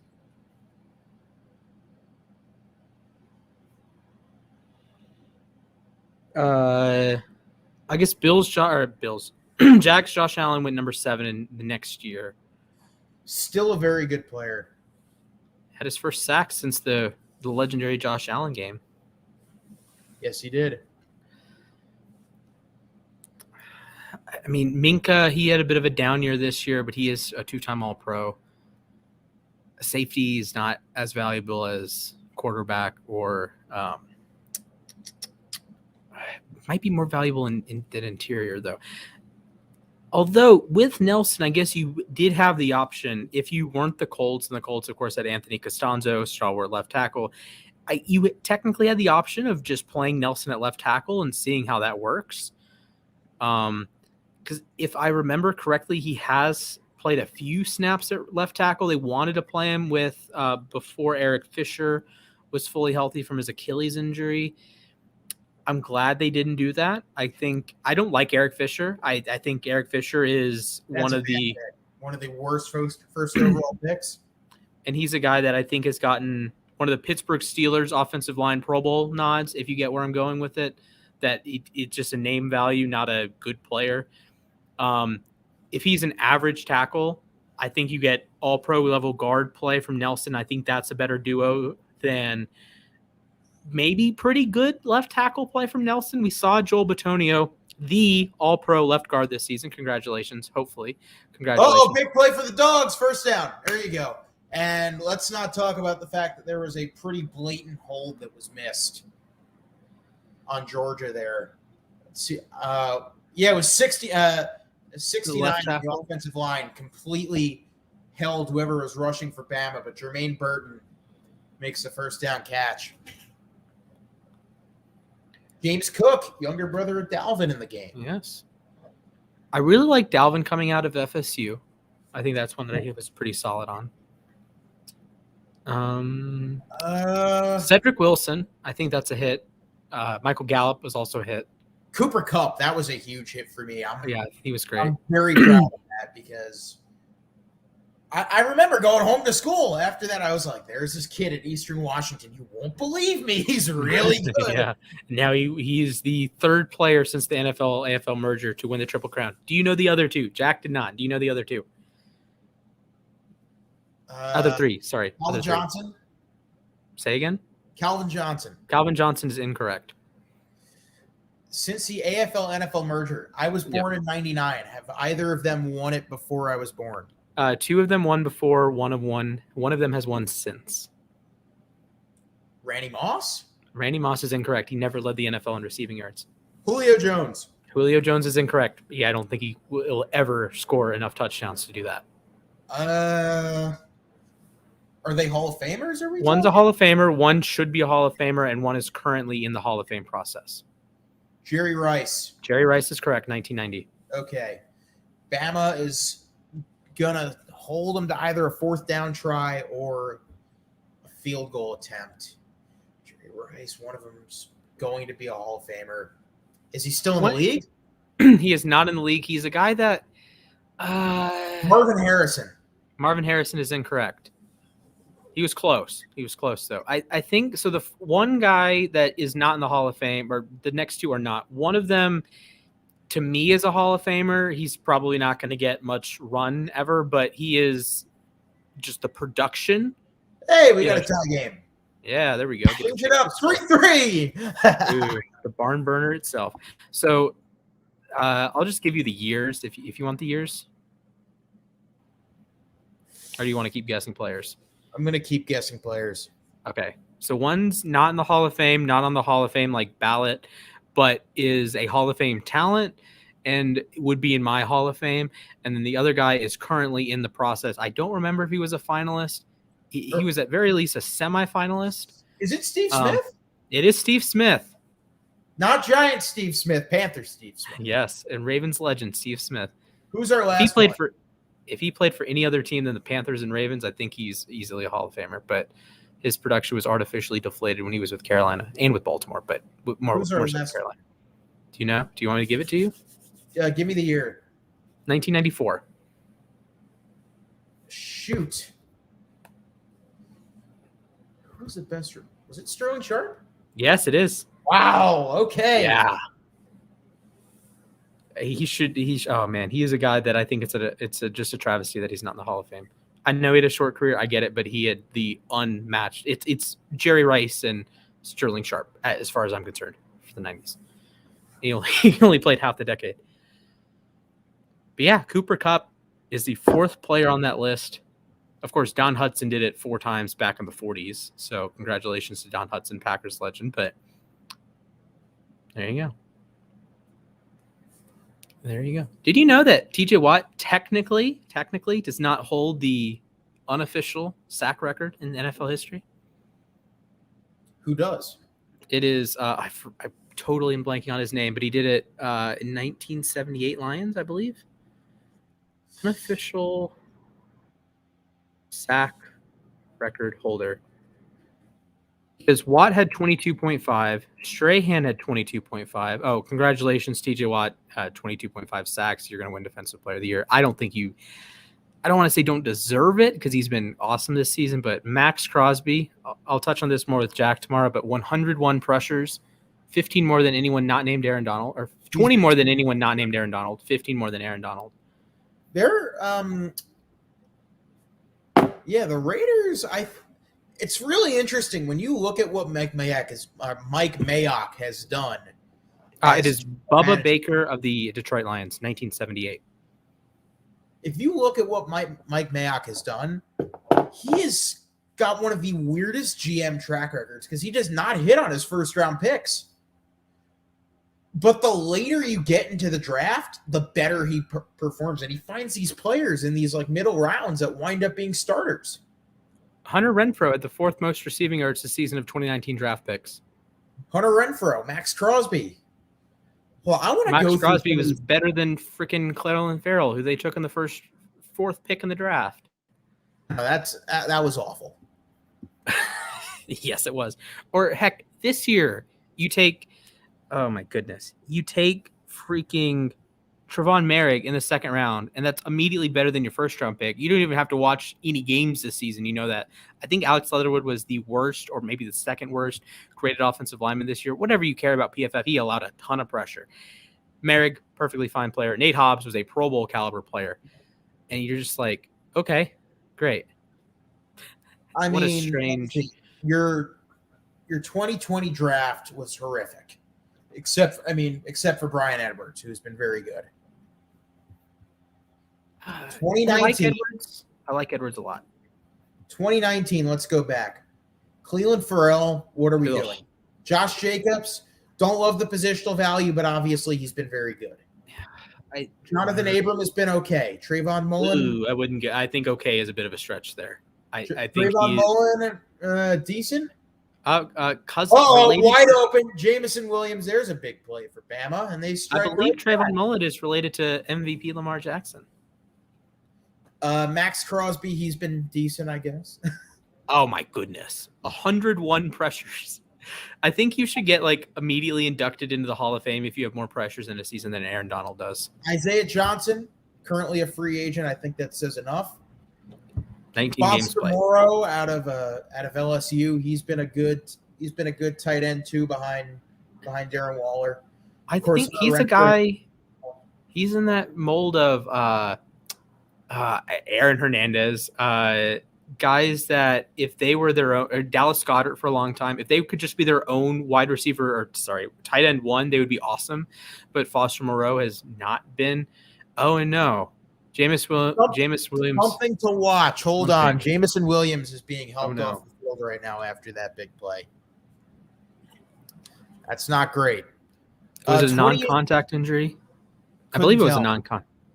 Because So I think he started pulling up, then he got tackled. Because I think full That did not look speed good. Jameson Williams scores, right?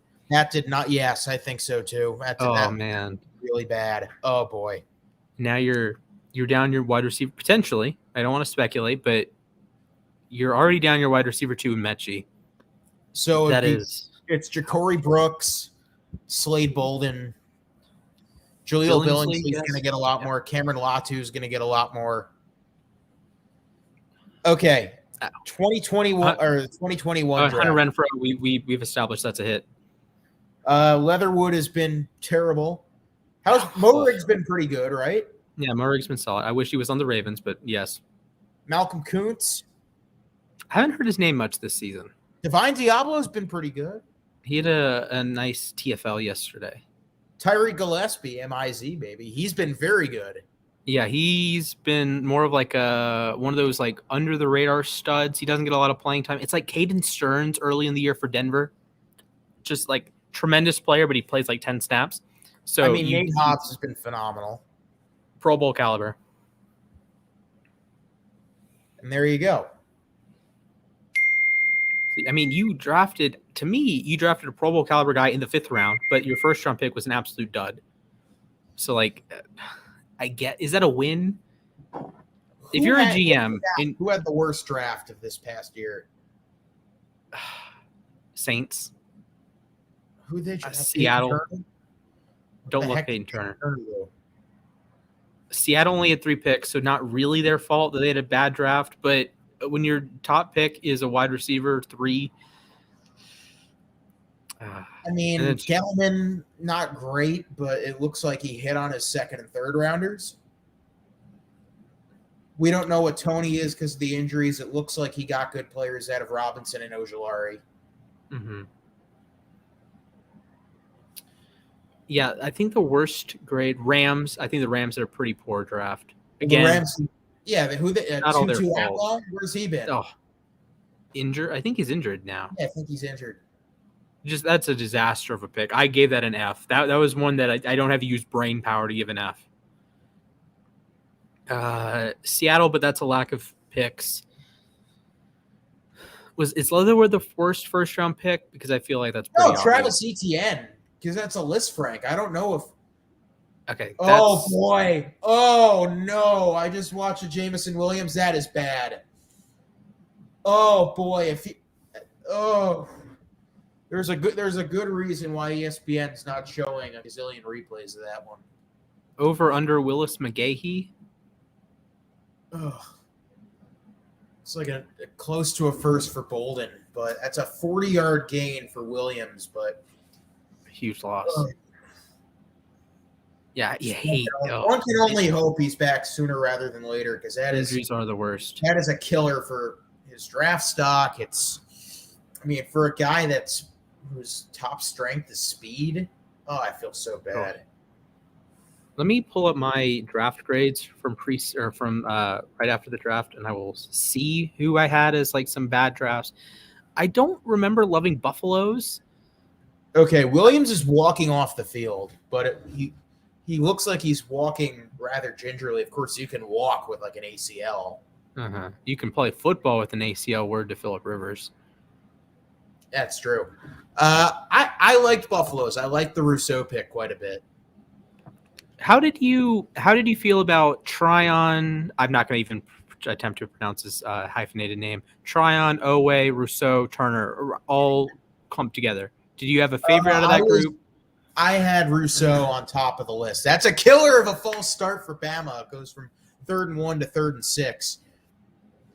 I was a big Rousseau fan. I felt that he fell too far. I was afraid the Giants were going to take him.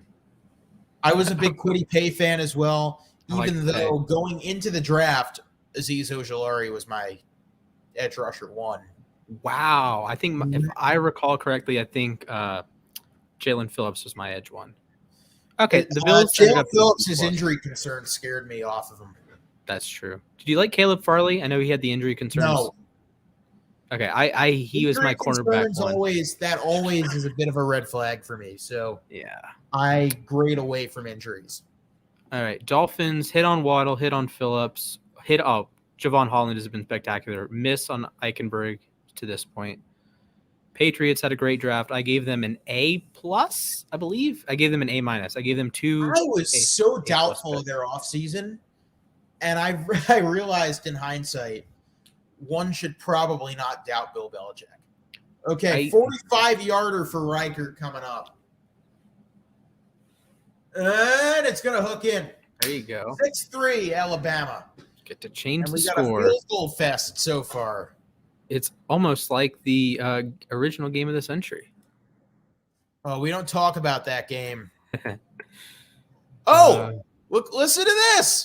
Listen to that. I can't wait to prove people wrong starting in Mobile, Alabama per Mizzou senior quarterback, Caleb Evans. Caleb, I will see you in Mobile. Solid. I think it's time I put a takeout. All right, let's see it.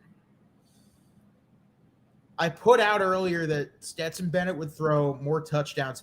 Look at me. My dummy is my dumb self was typing in takes on my phone instead of uSTADIUM to try and open up the app. Yep, I've done that. I've done that a million What are we doing here, folks?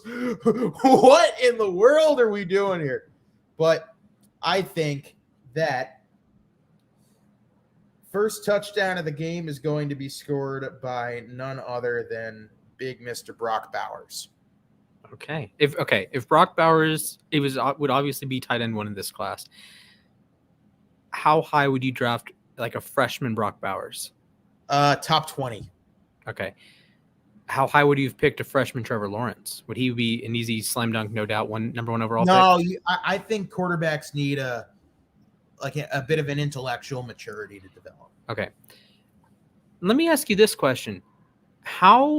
If you have a Larry Bird style draft and you draft a guy a year before he's eligible to play, how many guys would you draft from the 2023 class and just kind of not really punt, but just say, I don't know, Bryce, hypothetical, Stroud, Jackson Smith and Jigba. That's it. Okay. Jackson Smith and Jigba is going to be, I think. I think he got another first down against Utah just a minute ago. I think we should have done that game. That game, I think went and got super, super high and just went off the rails. What a game that was. Oh, that game was so much fun. Okay. This is the update on Jamison Williams from Cam Morrell on Twitter. Jamison Williams was let down by a substandard synthetic turf system.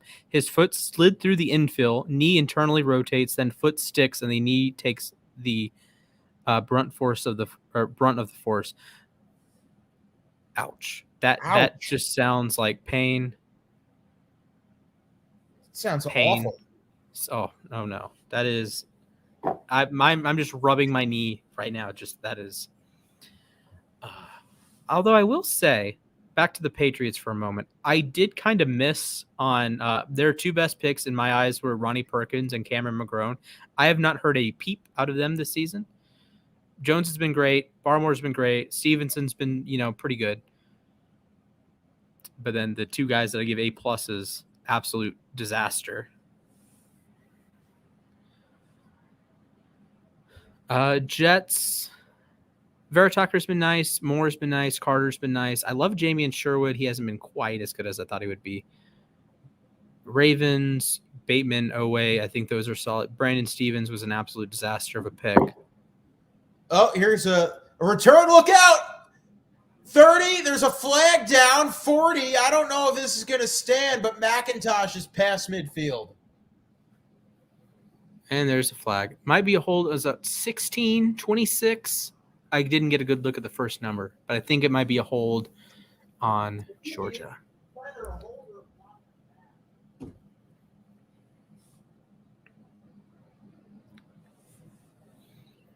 Let's see. We got a hold. I can't see the screen. Looks like 20, not 16. My apologies. Man. I really liked how Pittsburgh started their draft, and then they got a D, C-, C-, A for a guy that's no longer on the roster, C- and an indeterminate grade for Presley Harvin.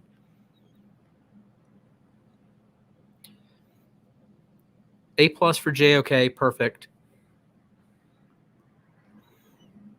Did I give? Oh, I gave Chase just an A. Well, I guess it could have been worse. You gave Chase Justin. I was actually, you know what? I liked Jamar Chase. I liked him a lot. I was very much on the side of, why in the world are they not drafting Penei Sewell? They're going to kill Joe Burrow. I was very much that guy. Oh, man. Yeah, I think I would have given it an A either way, whether it was Sewell or Chase, and then I would have given an A+, the one that goes later, just because it's better value. I thought Chase was like a perfectly fine pick, and then he's been a borderline all-pro receiver this season. Just there's been a crazy number of really awesome receivers this year. I really liked Cameron Sample going in the 4th round. I thought he was like a prototypical Ravens guy. I thought if you take him instead of Brandon Stevens, I'm jumping for joy, but instead we take Brandon Stevens, and I'm hopping on the next self euthanasia plane. But oh well.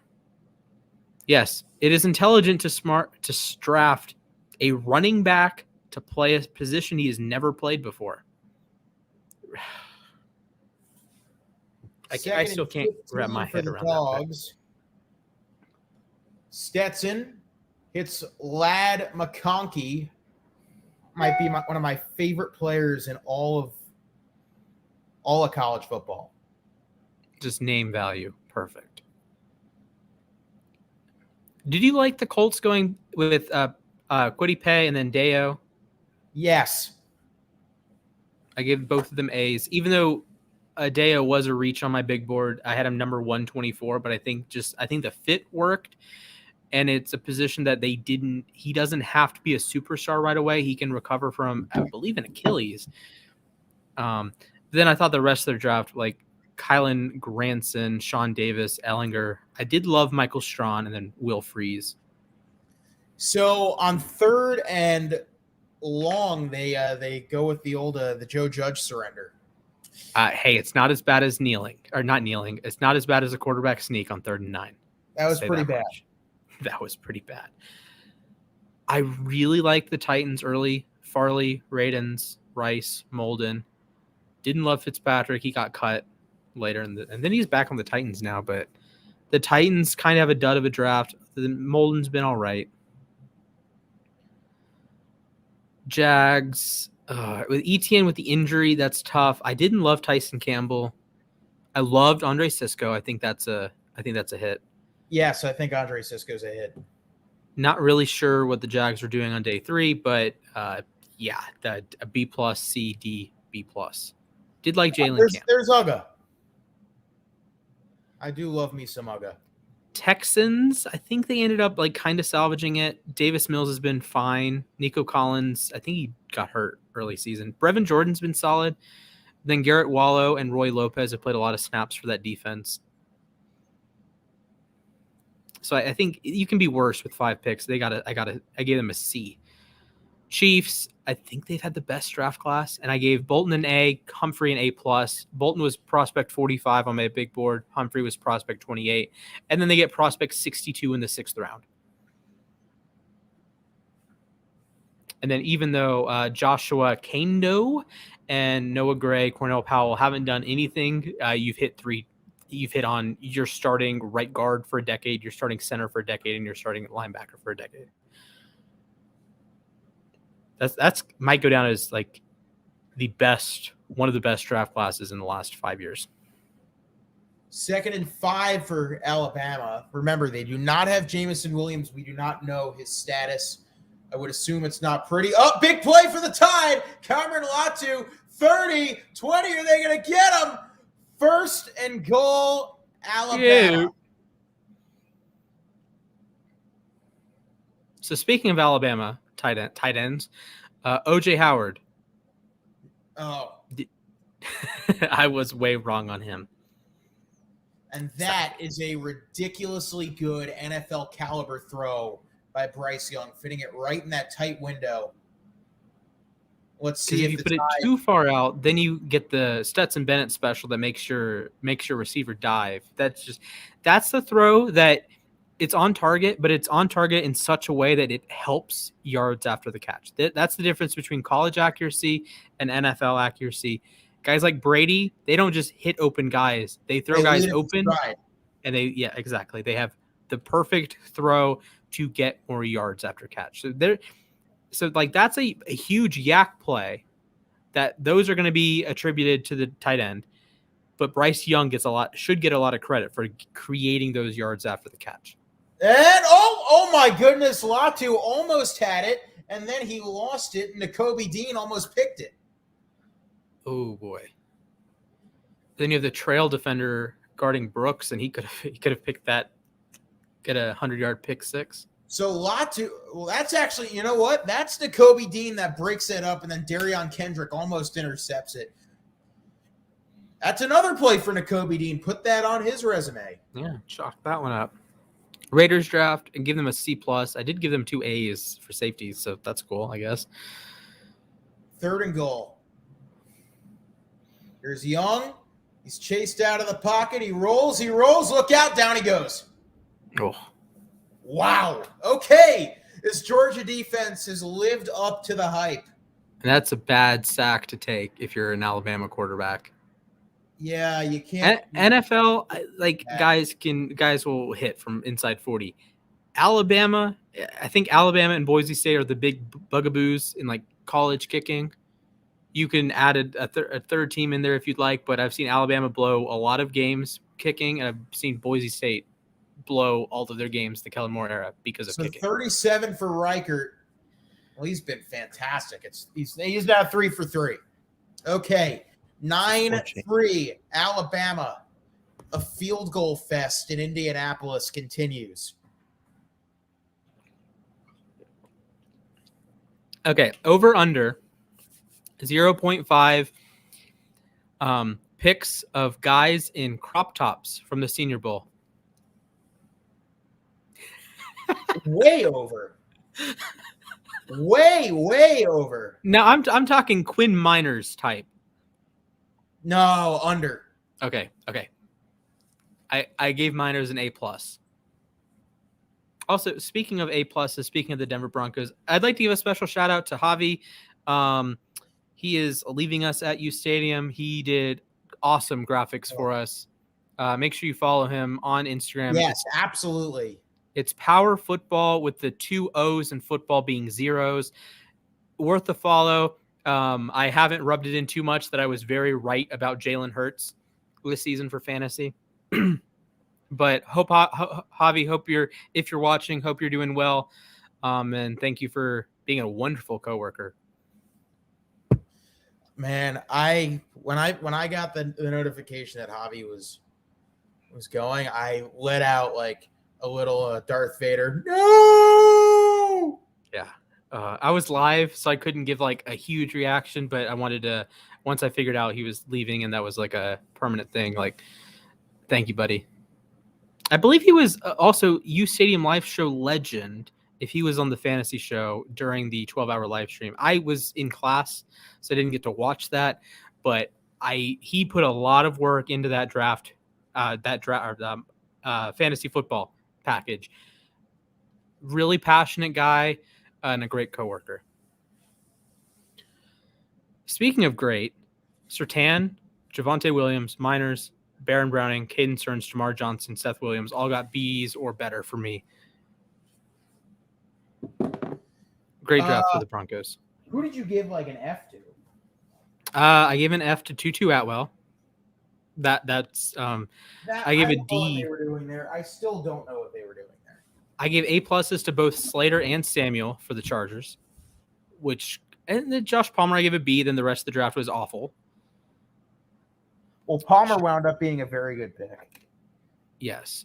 Giants I gave B for Tony, A for Ajalari, B for Robinson, A for Ellerson Smith, who hasn't done much of anything, D for Gary Brightwell, C for Darius Williams. Cowboys, they had a banger of a draft. I gave them a B because I did not like the Kelvin Joseph pick, but Parsons A, Odigizua A, Jabril Cox B+. I legitimately never heard of Nashawn Wright, So he gets a D. He I and had Brandon heard of him. Stevens, which is I don't know what you're doing with those picks. Those are like totally off the board for me. Eagles, Smith, Dickerson, Williams, A's. Gainwell was a B plus. Washington, we got Cosme. I gave an A. Oh my. Okay, so George is going to have a short field off the pooch kick. Great work, Alabama. I said kickers are the bane of their existence. I gave Ben St. Juste a B plus, Diami Brown an A. He hasn't really panned out. I gave John Bates an F. Boise State legend John Bates, I gave him an F. I thought he was 2 rounds too early, but he's been solid. And then I don't know how great this is in hindsight, but I did give the Washington Redacteds 3 A's in the 7th round with William Bradley King, who I thought was a top 200 player, Shaka Toney, who I thought was a top 200 player, and Dax Milne, who just missed my top 150. All right, let's see what Georgia can do. 1st and 10 at the 35. Can they get something, anything going? I gave the Packers a D minus, a D minus, and an F. Eric Stokes was pretty good. I gave him a C plus. He was a 3rd round guy in my board, but Molly he goes to the end of Rogers round not 1. great. I liked Rodgers. I didn't like Josh Myers. I didn't like Royce Newman. He wasn't even on my top 200. I didn't like TJ Slayton. Jean Charles out of App State, I was fine with. Van Lannen, McDuffie, I was fine with. And I love the Kylan Hill pick. I actually talked to Alex, who runs Lambeau Leapers. I talked to him before the draft, and he was a big Kylan Hill, like 6th, 7th round guy. If he's still available, like boom, boom, boom. Hill was more of a 4th round guy or 5th round guy in my book, but he goes pick 256. Okay, I gotta ask because we haven't mentioned his name yet. Would you draft Will Anderson over any of the edge rushers going this year? Ooh, is this a Larry Bird situation or like Yes. you get him in 2022? Yes, actually, I meant to add Will Anderson to my list. Okay.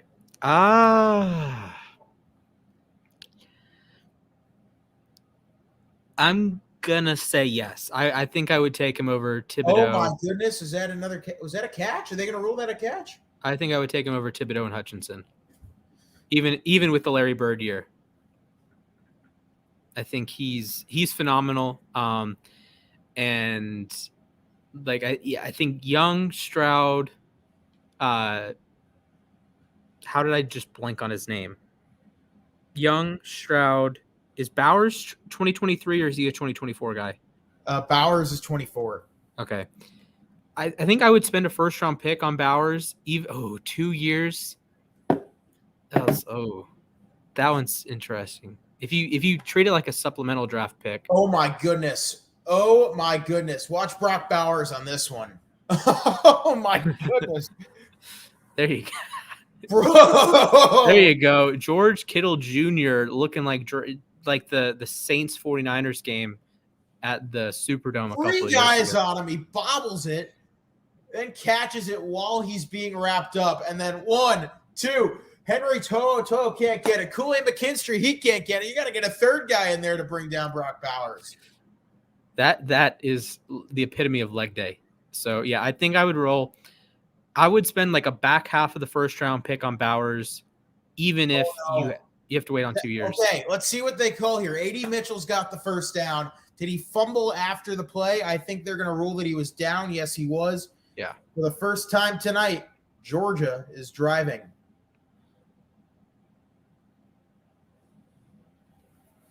Did you make any bets on tonight's game? Yeah, I still made the first touchdown of the game as a defensive player. That's right. That's still available. And I had my big moment that ended up going down the drain. I'm still sad. I had a buddy that did a teaser Bama +9 and the over. Stetson's going to take a shot. Oh my goodness! Man, Stetson Bennett just got tabletopped. Oh my God. Dallas Turner just and it's sent to the into the twilight zone. How high would you go Dallas Turner in next year's draft class? Decently high. 1st round, yes. Possibly. Man. That's an NFL tackle too. That's whack. Boy. And I don't know the college rule. I know in the NFL, horse collar is cool in the pocket. But that wasn't a horse collar. He got him around the shoulder pad. Okay, because to me, the first angle I saw, it looked like a horse collar. Okay, Stetson, you got to get out of the pocket, buddy. Stetson, oh my goodness. There's so much talk about this Georgia defense. This Bama defense has really stepped it up, and I was not high on Alabama's defense. You could go back through the university archives. Was never a big Bama last week. guy. Even last week, you said that this Alabama team isn't comparable to the last few Alabama teams. No, they're not. But it's just Bryce Young exists. Neither is this Georgia team. Now, with that being said, would last year's Bama team have been better with this year's version of Bryce Young? Ooh. Or was Mac Jones just the perfect quarterback for that team? I would go with Bryce Young. I think anytime you can upgrade at quarterback, it's a win. Oh my God. Another big hit. Henry Toyota. How do you pronounce his name? I just say a bunch of O's like There's a tribe. I think that's the right word. There's a tribe here in southern Arizona called To'ono'odom. So I believe you have is Georgia? Oh, are they kicking? Or are they okay? Podlesny's coming back out. I don't know. I think it is 49 for Podlesny. Remember, he won the Peach Bowl last year against Cincinnati with a long field goal. He can hit from long range, and he got it. Oh, man. I was at the National Airport in D.C. watching that game, and I was very sad to see Georgia win. Georgia 6, Alabama 9. Nice. Do we have a comment? How's it going, Austin? Austin's a big Mac guy. I think he attends the University of Ohio. Or is it Ohio? It's Ohio University, right? Yes. Yeah, Bobcats. Bear down, go Cats, because the Arizona used to be the Bobcats. I really liked the Lions draft. The worst pick they had to me was Derek Barnes, and I gave him a B+. Everything else was an A. A+ for Sewell, A for Onwuzurike, A for McNeil, A for Melifonwu, A for Amon-Ra St. Brown. That was a hit. He was number 51. I do like Melifonwu. He showed out at Syracuse. uSTADIUM legend, Efetu Melifonwu, by the way. Derek Barnes, B+, Jamar Jefferson, an A. When did you join uSTADIUM? Were you around for the draft stream that we had? When did I? I joined, I want to say, fall of 2020. Okay. Because I don't remember my first interaction with you. I remember first reaching out middle of COVID. It was fall of 2020. I'm right. Ooh, Georgia fans are well. He's not a Georgia fan. How bad does this game have to be? If you're Kirby Smart, how bad does this game have to be to put in JT Daniels? They to pull the Alabama against Alabama.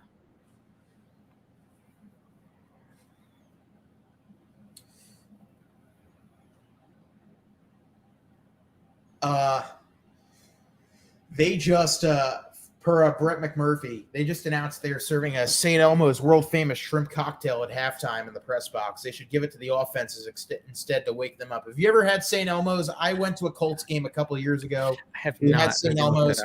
It is. I mean, it's the world's spiciest shrimp cocktail. Like the sauce, slaps you across the face. It's really good stuff. Right now. They sell the sauce in bottles. If you go out into Indianapolis, okay, 3rd and 7 for Georgia. This is Nakobe Dean time. I might have to get my dad to get this on Amazon. Oh, it's so good. Maybe they still sell it in Missouri. I don't know. I could crush some shrimp, like cocktail shrimp, right now. Yeah, problem is I don't trust Missouri shrimp. Oh, that's yeah, that valid concern. I need to do a seafood tier. It's been a field goal fest so far. Both teams 2 of 7 to this point on 3rd downs. Did Georgia jump off sides or did Bama flinch first? Let's see what the call is. Evan Neal is pointing in the direction of the Bulldogs. I believe it's 88 on the defensive line. Still looks weird. That's going to be encroachment in the defense. You can't do that. All right. Are you a fan of the New Jersey rule in the NFL that like Hollywood Brown can wear 5? Yes, I am. Okay. I agree unless it's a cornerback wearing a digit that starts with 1. Like Robert Jackson wearing 17, I wanted to stab myself. Okay, let's try this again. 3rd and 2.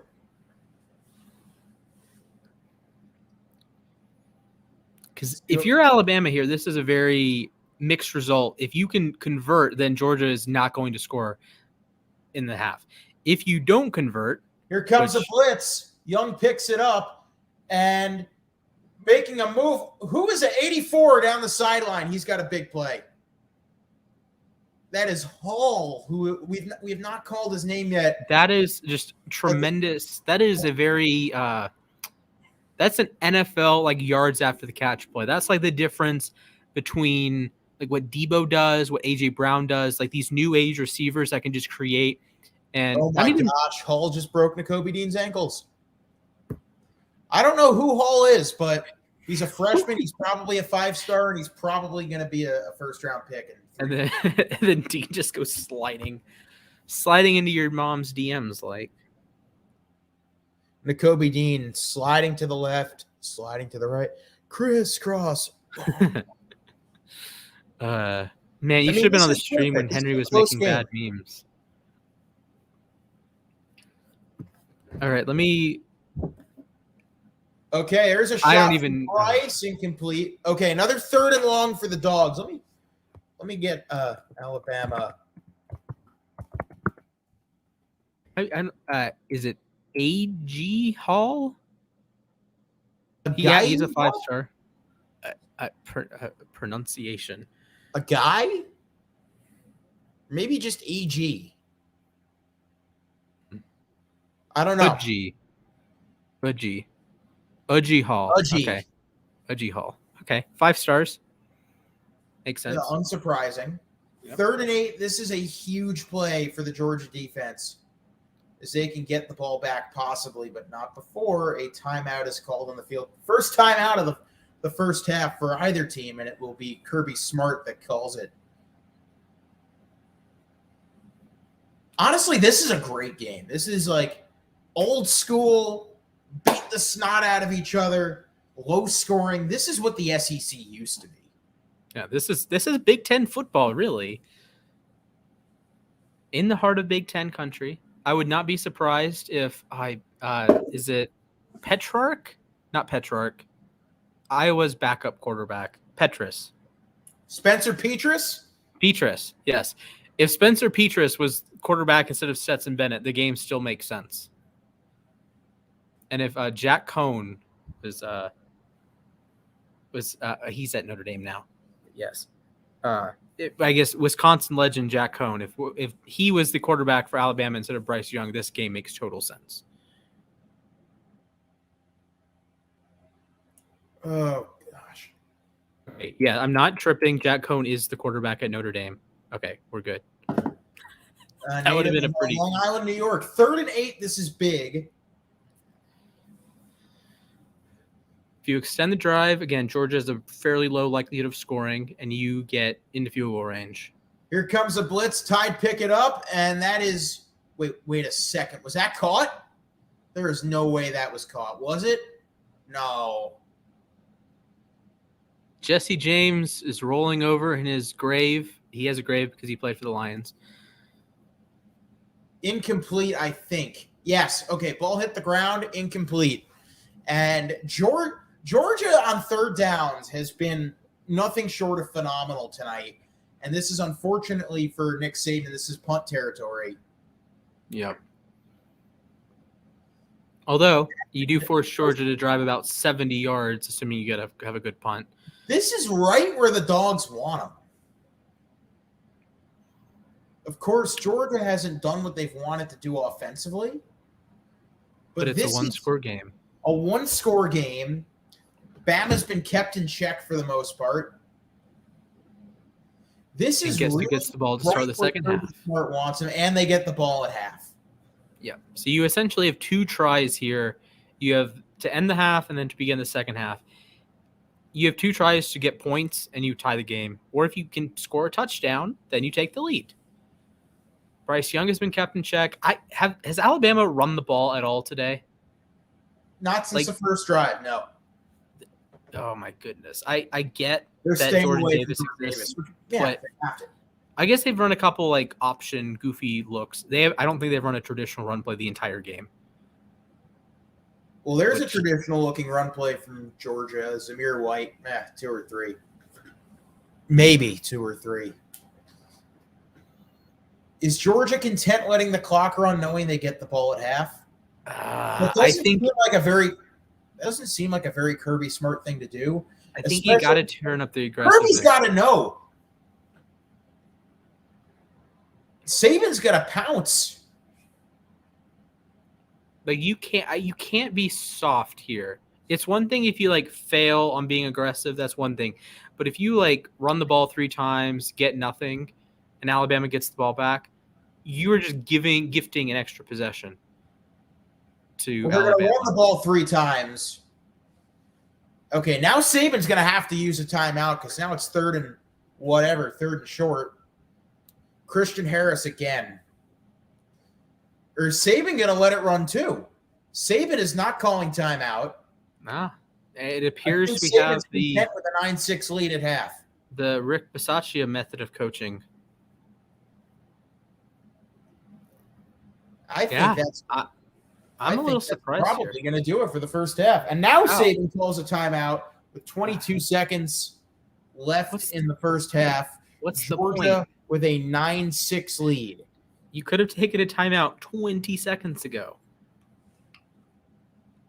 I don't understand the point of that. I think you either let it go, or call a timeout and try to get the ball back. Because what's the point? Because even if Georgia converts, then they're forced to use their timeouts. And if you stop them, which it's a shot, you stop them, you sacrifice about 30 seconds on the clock. And of course, in college, the clock momentarily stops when you get first down, so it's much easier to move the football than what Bryce Young will be doing in about 2 years. I feel like he could end up with the Atlanta Falcons. All right, 3rd and 5. Let's see if Georgia's content with just running the clock out. 7 seconds. Why are you letting the play clock run? The clock's not moving. They're just going to run the ball again. And there's a big gainer. Okay, first down, and that's a half. That is the first half. I don't know why coaches do this. Why not get aggressive? Why not? Maybe it's because I'm a Giants fan. I'm just so turned off by coaching. But why not take the shot? Why not get a little bit exciting? Because you have to have like a matchup you like, whether it's like George Pickens, Brock Bowers. You have big time players on this Georgia team. You have Stetson Bennett, who has had a good season, and Alabama is not the like Minka Fitzpatrick, Marlon Humphrey, than like the entire Washington front seven. Like they're not that Alabama team. They're good, but they're not that Alabama. And you're just, I don't know. I think that's a lapse in judgment. I think both coaches get a fail in that last 2-minute sequence. I don't know why Saban didn't call a timeout until 22 seconds. And I don't know why Kirby and the Dogs weren't more aggressive there. But 9-6, Austin sends his condolences for being a Giants fan. It's okay. It's 9-6. It's fine. It's okay. And we need to schedule you therapy part 2 with you and Joe Judge. I want to wait and see what they do first. Okay, that's fair. Speaking of Joe Judge and the New York Giants, they traded with the Chicago Bears. Justin Fields, I gave an A+. Tevin Jenkins, I gave an A+. Then Larry Borum, Missouri legend, I gave a C+. Herbert, B+, or B. Daz Newsome, A. That didn't work. Thomas Graham came into the NFL. He opted out of 2020. Comes into the NFL, first game, playing the Vikings on Monday Night Football. Has, I think, the best cornerback game of the week, if I recall, for my team of the week. Then Cyrus Tonga from BYU gave him a C. So really good draft for the Bears. even if Fields and Jenkins haven't been immediate stars for them.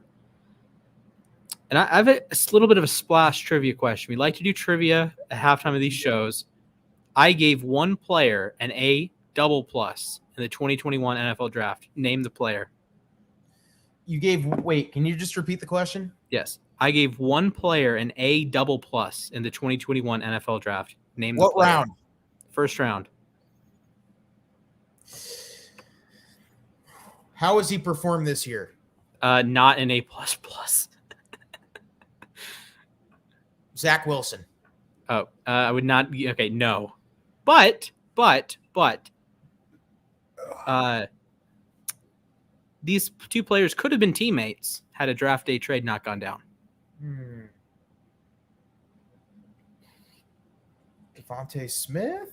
That would not be Devontae Smith. These two players. Okay, just tell me. Christian Darrisaw. You gave Darrisaw an A++? Yes, okay. The process here is what won me over because I thought Darrisaw was a little bit better of a player than AVT, and then you factor in that he's going to play tackle, not guard. And the Vikings were able to trade down and get the guy that I mocked every single time to the Vikings because Sewell's going to be gone, Slater's going to be gone. Okay, Darrisaw to the Vikings, Darrisaw to the Vikings, Darrisaw to the Vikings at 15 every single time. No, Henry, I'm not going to flip the scoreboard. I am very even. Okay. It does keep us from having a 69. I'm not flipping the scoreboard. If ESPN hasn't flipped, why don't we have it flipped? I am not okay. I am a truther for the winning team always goes first in a score line. Always makes it easy on everyone. So I gave Darrisaw an A++. I think it would have been an A+ if they had just taken him, or an A+ if they had just taken him. Remember, I gave an A+ to Sewell, A+ to Slater. I'm being consistent there. And then an A++ because of the process they had. Then a C for Mond, who was absolutely disastrous against the Packers. B+ for Chaz Surratt. A- for Wyatt Davis. A- for Patrick Jones. C- for Newsome. I gave him an A for the Bears. Okay. How many picks did you give Fs? How many F- did we get? I don't think I did any F-, but I gave John Bates an F, Royce Newman an F, Tutu Atwell an F. I wish I had it sorted differently, but I have it team by team, not all picks in a row. I gave a D+ to Drew Dahlman. I gave an A to Pitts, A to Mayfield. That was bad. That was bad. That was very bad. Jalen Mayfield, good God. Oh, I had him as a top 50 player. It was bad. That was bad. Oh, that was bad. Saints. I gave an F to Ian Book. I gave D- Peyton Turner, C for Pete Werner. He's been solid. B+ for Paulson Adebo. He's been all right. F for Book. C for Landon Young. C for Kawan Baker. I don't like Ian Book because he ruined one of my parlays. But what's another bet I should put down? No touchdowns in this game. Let's see. Bucks. I gave a B for Tryon.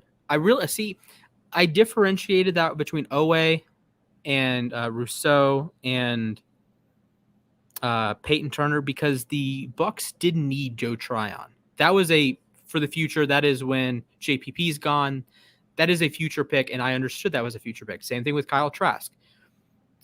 Although I totally forgot that Trask was a 2021 pick, not a 2020 pick. That's weird. Robert Hainsey, I gave a B+. Jalen Darden, I really liked A-. Then CJ Britt, Chris Wilcox, Trent Stewart, all C's. We got Panthers. They had a lot of A's. They had 4 A's in a row to start their draft. So Horn, an A-, Marshall, an A-. He hasn't panned out this year. Christensen, A. Tommy Tremble, A.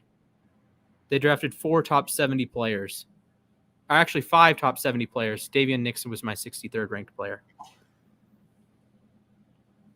Chuba Hubbard got a C. Keith Taylor, B+. Deontay Brown, B+. Shai Smith, an A-. Keith Trailer. I'm like, Keith Trailer. Look Thomas. at him rumble! 30. The earth is shaking. Yes.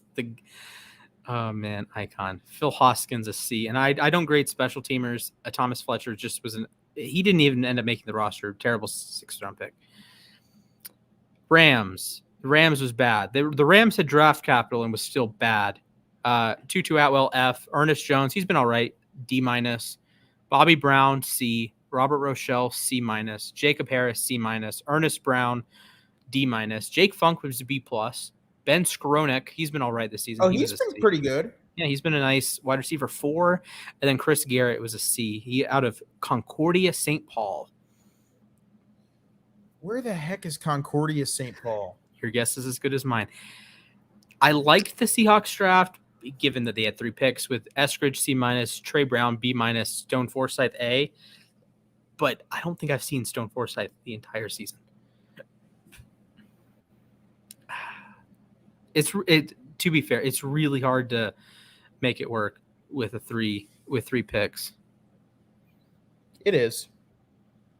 So if I was working with Draft Fuel at the time, I would have made a Seattle Seahawks draft strategy and just said, you're trading down.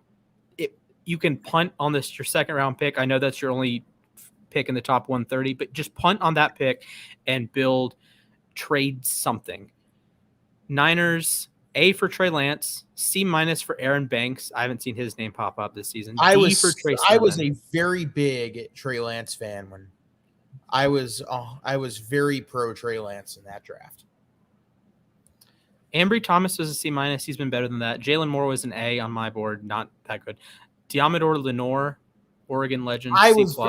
I was a big fan of Lenore in the draft. Hufanga, I liked him, B-, and Elijah Mitchell, C-. He's been awesome this season. Cardinals, Zaven Collins, A, Rondell Moore, A-. Marco Wilson, shoe throwing legend, C+. Victor Dimukeje, C. Tay Gowan, A-. James Wiggins, B+. Tay Gowan fell. I was expecting Tay Gowan to go a lot higher. Mm-hmm. Yeah, I had him number 177 on my board, which is probably a little low, but I've not heard his name this season. Neither have I. So something's going wrong there. So I believe I only had a handful of Fs. So let's see. I think I have a list of the A+ I had on the in the workplace. Let me go through quickly. Let me see any Fs. I don't think I gave out more than 3 or 4. Brandon Stevens got a D. Dan Moore got a D. That was right. He had a 0.0 pass blocking grade against Myles Garrett the first time they played. Jeez. I know Garrett only ended up with 4 pressures, but Garrett won just about every rep. just put on the film. If you want to see demolition of a tackle, put on that game. If you want to see mastery of the quarterback position, put on that game, because Ben Roethlisberger was not allowing Dan Moore to ruin his day. Tyson Campbell, I gave a D. Probably a little too harsh there. He was lower on my board. I was lower on, I think I ended up overcompensating on both Stokes and Campbell, and I kind of graded them together, but like 2nd or 3rd round, as opposed to essentially 1st round for Campbell, 1st round for Stokes. Give a D to Luke Farrell, which I just thought was a total Urban Meyer pick. D to Roy Lopez, that was a whiff. Oh, I gave an F to ETN. I was not happy about that pick. I like the player. I don't like the pick, but I like the player. So I gave that. I ended up with a C+. That's fair. Yeah, it's like I player like the there too. I just felt it was horrible asset management. What is the weirdest drink you like? Like something uncommon that you will drink if available. What the hell are you talking about? Henry, you're not a co-host here. This is Henry and I are on a show together. Get in. Yeah, that's true. When Henry's on the stream, we did a drink. Are we talking? We did our locks H&R locks one episode, and we just talked about pizza for 45 minutes. I'm not joking. Go back and watch it. I can talk pizza. I'm killed for some pizza right now. Okay, we played a game. It was we had to go back and forth picking pizza ingredients that were less likely to be put on a pizza than the one previous. What? I don't know. I don't know either. Okay. Weirdest drink I like, something uncommon you will drink if available. I love bubble tea. I feel like Yes. yeah. Yes. Bubble tea. I just found out that Costco sells like mass packs of boba, and I am like in love. Okay. I got a brown sugar with peach bubbles the other day when I went with my grandmother. Ooh, that sounds good. It was so good. It was so good. And I got one. I went to the dentist last week, and my mom got, I think it was pistachio and watermelon. It was like pistachio, like drink, watermelon popping bubbles. Y'all. And the ice had melted, so I didn't have to contend with the ice. It was, oh my goodness. And shout out to my mom. She did not dump hers on the floor this time. First time she did. And then I was so sad. I would say my weird drink, I like the blue Fanta. I don't know how weird that is. I don't see it in stores. I like oat milk. When I was in Iceland, I had oat milk for the first time. Oh, absolute slaps. There's a cashew milk. There's a blackberry cashew milk that I get from the Global Market here on campus. That's probably the goofiest thing. Lucky you guys. We don't have that. Mine is yerba mate tea. Yerba mate tea. Huh. Unless he misspelled something. Blue raspberry. I like blue raspberry things. I like the blue, the light blue Fanta. I wish they sold it everywhere, but they don't. But whatever. And Henry, he can still derail a show if need be. It happens. Oh man. Drinks are good. When I'm overseas. You got stream bombed last night, didn't you? Yes, we had a raid from, is it She Got Sports? She Knows Sports? I think it's She Got Sports. Lauren. Thank you, Lauren, for sending I think we ended up with 125 viewers, 150 viewers. It was a nice round number. But yeah, thank you, Lauren. And not quite the same as Tom Grossi, because that was unreal. That was amazing. Yeah. Yerber. Okay. Yeah, I've never heard of this. Yerber mate. I'm going to call it mate until he says mate. Kate Cunningham at 29 tonight. Congratulations. The Cavs are probably going to lose to the Kings today, so I'm going to be sad. D- to Alex Leatherwood. That is correct. D for Chris Rumpf. I haven't heard his name this season. Chargers had such a goofy draft. 2 A+ and nothing. D for Gary Brightwell. I was really pessimistic about Arizona players. D for Nashawn Wright. Eagles were good. I still don't know what Nashawn. I don't know what that pick was. Me neither. F for John Bates. I think he's been better than an F. F for Royce Newman. He's actually playing football, so congratulations to him. D- for Josh Myers. D for TJ Slayton. So that's 2 Fs. Lions had an incredible draft. Nothing for the Bears. Nothing for the Vikings. Nothing for the. They got a D+ for Drew Dahlman. Ian Book was an F. Saints or Bucks were fine. Panthers were fine. Tutu Atwell was an F, and they got a D- for Ernest Jones and for Ernest Brown. So I gave 4 Fs. 4 Fs. So Book. I am totally blanking. Okay, Book, Newman, Tutu Atwell, and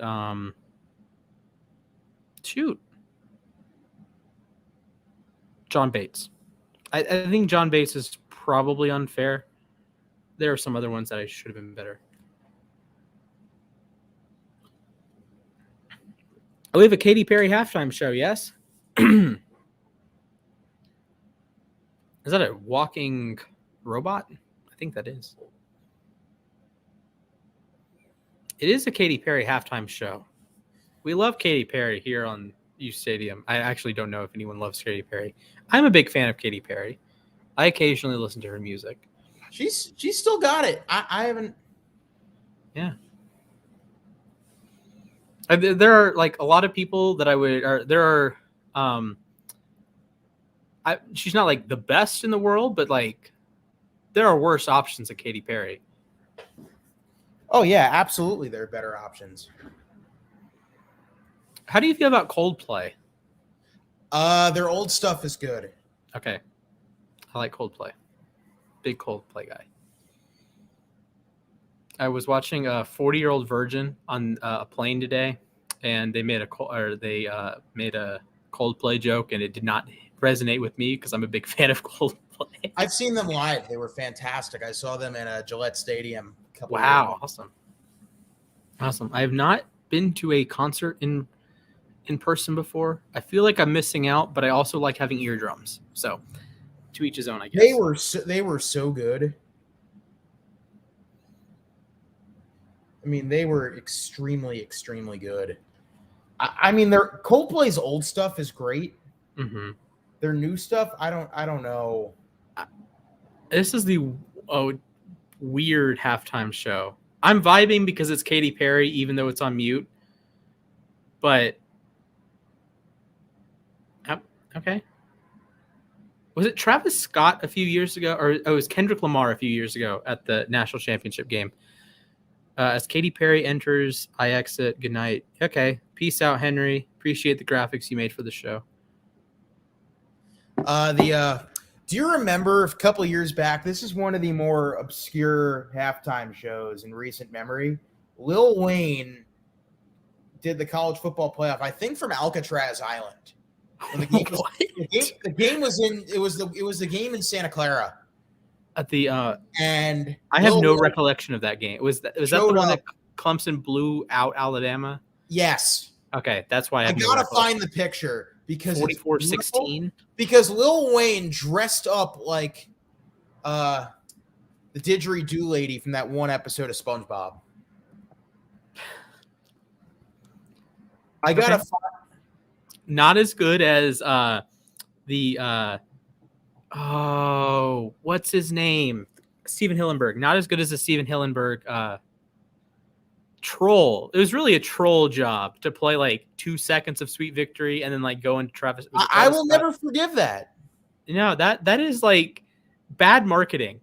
That like if you are anyone in like our demographic, you connect with Steven Hillenburg, you connect with SpongeBob. Like maybe like 1995 to 2010. If you were born in that range, you connect with SpongeBob. Here, this is what I'm talking about. This outfit, I will never forget. He shows up on screen. I'm like, Stephen A. Or I just said Stephen A. I called him Stephen A. Okay. I got Steven Hillenburg mixed up. I was like, what in the world are you wearing? Do you have the picture? I can throw it up. Oh. I was trying to screen share. It didn't go through. I don't know what happened. If you let, it should be able to. Lil Wayne, Bennett. For looking like Dennis Rodman. That's yes. Dennis Rodman is a one-of-one though. Have you heard? Okay, tangent. North Korean basketball rules are better than American basketball rules. What? Yes. So here's a couple. So if you miss a free throw, it's -1. Here, I'm pulling it up right now. Okay. That's it. Okay. He showed up looking like that. I was like, what in the world is this guy wearing? Yep, that is Dennis Rodman. If if Dennis Rodman was a picture, like it's like top 10 photos that look like Dennis Rodman but aren't Dennis Rodman, that would be number 1. But North Korean basketball rules. -1 if you miss a free throw. But I believe it's 2 points if you swish. Or no, it's 4 points. If you swish a 3-point shot, it's 4 points. Right. And then I believe I gotta fact check these because they are really good North Korean basketball rules. I have a fun fact. Are they any good? I mean, is North Korea good at basketball? I have no idea. Know. But are the rules good? Yes. So 3-point shots are worth 4. That might be the only good rule to come out of North Korea. Kim Jong-un, do not come at uSTADIUM, please. Our next football night with uSTADIUM is just going to be like Jack and Henry morning, both of us. Oh, that sounds like a drone. Okay, here we go. Slam dunks are worth 3 points. Yes or no? Yes, that's Okay. Okay. depends on how flashy the dunk is. Okay. Swishes from 3-point swishes are worth 4 points. Thoughts? That's fine. Okay. -1 if you miss a free throw. Oh my God. Hold on. Hold up. I have not college football breaking news, but college basketball breaking news. This is big. Ohio State's E.J. Liddell is entering the transfer portal. In the middle of the season? In the middle of the season. How? Wait, what? He's like a Naismith Award. Like He's contender, a Naismith Award contender. One of the best guards in America, potential top 5 pick in the NBA draft, is transferring from Ohio State mid-season. Well, so what are the logistics on this? He has until February 1st to transfer in order to play this year, per Jeff Borzello of ESPN. So you're okay. I'm gonna use Michigan as an example. So you're saying he can transfer from Ohio State, go to Michigan, and play in the NCAA tournament this year for Michigan? Yes. I don't know how I feel about that. I'm all for like transferring, but in the middle of the season. Oh no! I got Barry McCockiner. No. Oh my gosh! that was a good one. That was a good one, Barry. Good. Oh, they spelled Jeff Borzello wrong. Oh my goodness. Good work, Barry. That you got me there. You I got Zach there. I try not to get fooled on those. Do you follow a Wesley Steinberg? The Giants reporter that got Frankie. Oh, I remember that. Yeah, the tweet that he put out that said that, like, yeah, he knew Daniel Jones was hurt and played him anyway because he wanted him to show grit. Yeah, that makes sense. I will never forget. I was just sitting around in the library, and I think I might have yelled. I get a notification workplace. Is this real? And I'm like, no. I'm like, don't put that. Not as good as the James Harden one that was on. Was it First Take? No, that was on Skip Bayless. Okay. So first things first. I forget mix up the shows. Okay, here's Georgia to start the second half, and there is a big hard run from a Zamir White bowling folks over. It's a first down, a gain of 10. So Wesley Steinberg, he actually stole his profile pic from some random lawyer in the Los Angeles area. Mm-hmm. And when I pointed it out on Twitter, I'm like, hey, this guy is Wesley Steinberg's profile picture. Wesley Steinberg blocked me. Oh, solid. Hey, at least you're not blocked by the Carolina Panthers. Right. Or DeMarcus Lawrence. Actually, personal fun fact. Blocked on Twitter by Wesley Steinberg, Incarcerated Bob. Another big run from Zamir White, 50, and he's into Bama territory. And most impressively, Barry McCockiner actually blocked me. Oh, nice. I was blocked by Elias Sports. Yep. My entire life, I've wanted to do sports stats, and the number 2 sports stats people blocked me on Twitter. I gotta pull up what I sent to Barry that got him. It was one of those things where he was just like going off on the whole like Tom Brady. Flea flicker for Georgia. Are they gonna go downfield? They do. And Stetson Bennett just threw it to nobody. Oh, yeah, great throw, buddy. Yeah, it was one of those moments where he was just going off on Tom Brady for no reason whatsoever. And I sent him a picture in my replies. And 5 minutes later, I'm like, oh, that's funny. This isn't loading. I was like, wait a minute. Oh, it was just this. That was it. Actually, I actually subscribed to him on YouTube. He has some solid NFL stuff. I know he hates Brady, but that's a solid. He has a lot of solid NFL intentional stuff. grounding on Stetson Bennett. All right, rapid fire through. Oh my gosh, he had Brock Bowers one-on-one and missed him. Oh, and then throws to no one. Stetson, what are you doing? I think Stetson just kind of. I think he had a guy in his face, but he also missed the read. All right, 2 more North Korean basketball rules. 1, any field goal made in the last 3 seconds is given 8 points. Don't like that one. Okay, James Cook back into Alabama territory. There's 13:32 to go in the third quarter. Still a 9-6 lead for the Tide. I'd say another 4 or 5 yards. Now it's a 3rd and 8. Gets you into fringe Podlesny range, but I don't know if you want to push your kicker considering the field position you give to Alabama. Yeah. Yes, Georgia's defense has played phenomenally all night, but you have to go for it. If it's a 4th and 4, do you go for it? Yes. What's your decision? Go for it. 4th and 4, go for it. 4th and 5, go for it.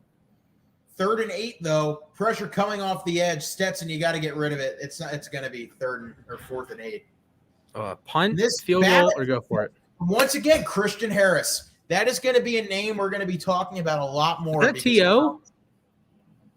That looked like T.O. That looked like T.O. That's my quarterback right there. Christian Harris coming off the edge, unblocked. Good disguise blitz there from Alabama. And man, does that grounding penalty kills you there. So Camarda is going to have to come out for the punt. That's a good one. Okay, inside the 10, Bryce Young for his first touchdown drive. Can he go the length of the field? Or is he going to throw a pick 6 and get you some money? Yep, I hope. Bryce is 15 of 26, 206 yards right now.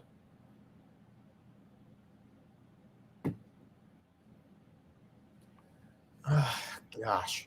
And the final North Korean basketball rule, I don't think either of us are going to like this. Games can end in a tie. Yeah, I don't love that. Yeah, me neither.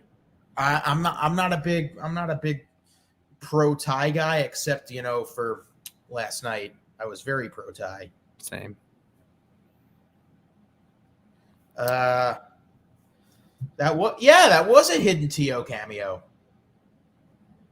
Yeah, I'm looking to see if there's any connection between Harris and Terrell Owens. Because why would T.O. be wearing an Alabama hat? I have no idea. And what's this caption contest on uSTADIUM?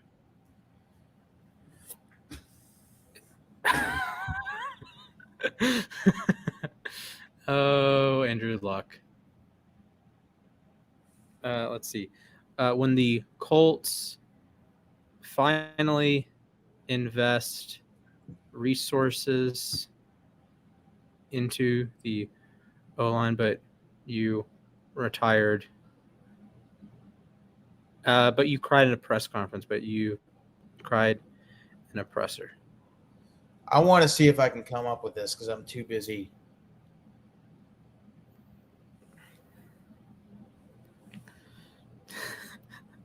Look, as an employee of uSTADIUM, I probably shouldn't laugh at the uSTADIUM server jokes, but the uSTADIUM server jokes never fail. They really don't. Oh, the one guy, was it Roots, that got, I think, like 75 likes on the, I forget what the contest was, but it was, I forget the game. Was it Nagy? Like the Bears-Vikings game? And it was like when you're waiting for uSTADIUM to load, and it got like 75 likes. Look, I think it's prime meme territory. It's prime meme territory, ladies and gents. I think it takes a lot of if you can laugh at yourself, I think you're a better person. Oh, you have to be able to laugh at yourself. Frankie still owes me a jersey, by the way. Get a Trace McSorley jersey. Come on. Oh my goodness. For the Cardinals or the Ravens? Penn State. Okay. I don't find joy in watching Penn State play football. Unless Neither do I. Unless I'm scouting Odafe Owe. Pride of Howell, New Jersey. Okay, Bama's running the rock again. It didn't work. Wow. What? They ran the football. Ladies and gentlemen, you are witnessing Haley's Comet. A Bama traditional run play. No option nonsense. Celtics beat the Pacers in overtime. Straight out of uSTADIUM. DraftKings gave out a free winning bet for New York bettors. I live in New Jersey. This is completely irrelevant to me. It was win when either Alabama or Georgia scores a touchdown. We are 33 minutes in, and no touchdowns have been scored. Yes. There Deep were ball people. Bryce, and it is intercepted. The first turnover of the game. What are you doing, Bryce? What was that? What are you doing? Khalil Billingsley was covered. And the first pick of the game belongs to the Georgia Bulldogs. Oh, and he's bracketed over the end. Oh. And Kirby Smart is fired up. Okay, do you like the NFL down rules or the college down rules that, like, if you have a diving interception, the NFL, you can get up and run with it? Okay, I like that you can NFL. I like the NFL rule where you can get up and run. Okay, that stings, but stings even more. Jamison Williams is officially out for the remainder of the game. Oh, and that was almost that was Will Anderson almost picked that. Bryce Anderson Young completely airmailed that ball. That is a rare rookie decision. Oh, Anderson should have had the pick there. It's so difficult to expect a guy to pick that off when even batting the pass is a win for the defense. But I'm surprised I'm surprised there's like one or two straight picks like that. Like I believe Josh Allen had one. I guess Allen was dropping into coverage. There was one really nice pick, maybe by a Chiefs player. Under pressure is Stetson. He drops it off. And look at that, breaking tackles. I think that's McIntosh. He's only going to get a couple. Third and long. This is such a fun football game. This is like watching a pitcher's duel in baseball. Yeah. Great defensive. This is just a well-played game, man. This is like watching the 2005 NBA Finals. Classic, describe it in NBA terms. Yeah. Actually, if you've never watched Game 5, everyone, NBA Finals, Game 5, 2005, Robert Horry had the best half of basketball I've ever seen from a player, second half of Game 5. 3rd and 7, Stetson's rolling out, fires to the sideline, incomplete. Oh, my gosh. Just tremendous get off there from Will Anderson that if Bennett isn't like full speed rolling out, Anderson catches and probably strip sacks him. But did Anderson get an early jump? They're probably not going to show a replay. No. He timed it perfectly. Oh, man. That is like Von Miller-esque, just the jump. This is not easy to watch if you're a fan of a good quarterback play and you're a Georgia Bulldog fan. Once again, Jake Camarda is averaging 46.3 yards per punt. This might be the best one of the bunch. And you got to let that roll pinned inside the 5. What a job, man. Great punt. Pat McAfee's got to be happy about that one.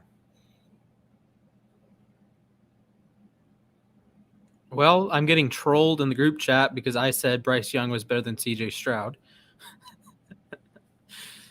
Oh, man. It happens. It happens to the best of us. Oy. Bryce Young, you can't do that again. On this, you can do a lot of things. You can't do that again. A classic arm punt. Although it worked out. Alabama did get Georgia off the field with, you don't really lose much in terms of field position. A few yards there, but a few yards kind of irrelevant when you're inside the 10. Like, honestly, call me a purist. This is a really fun football game. I tend to agree.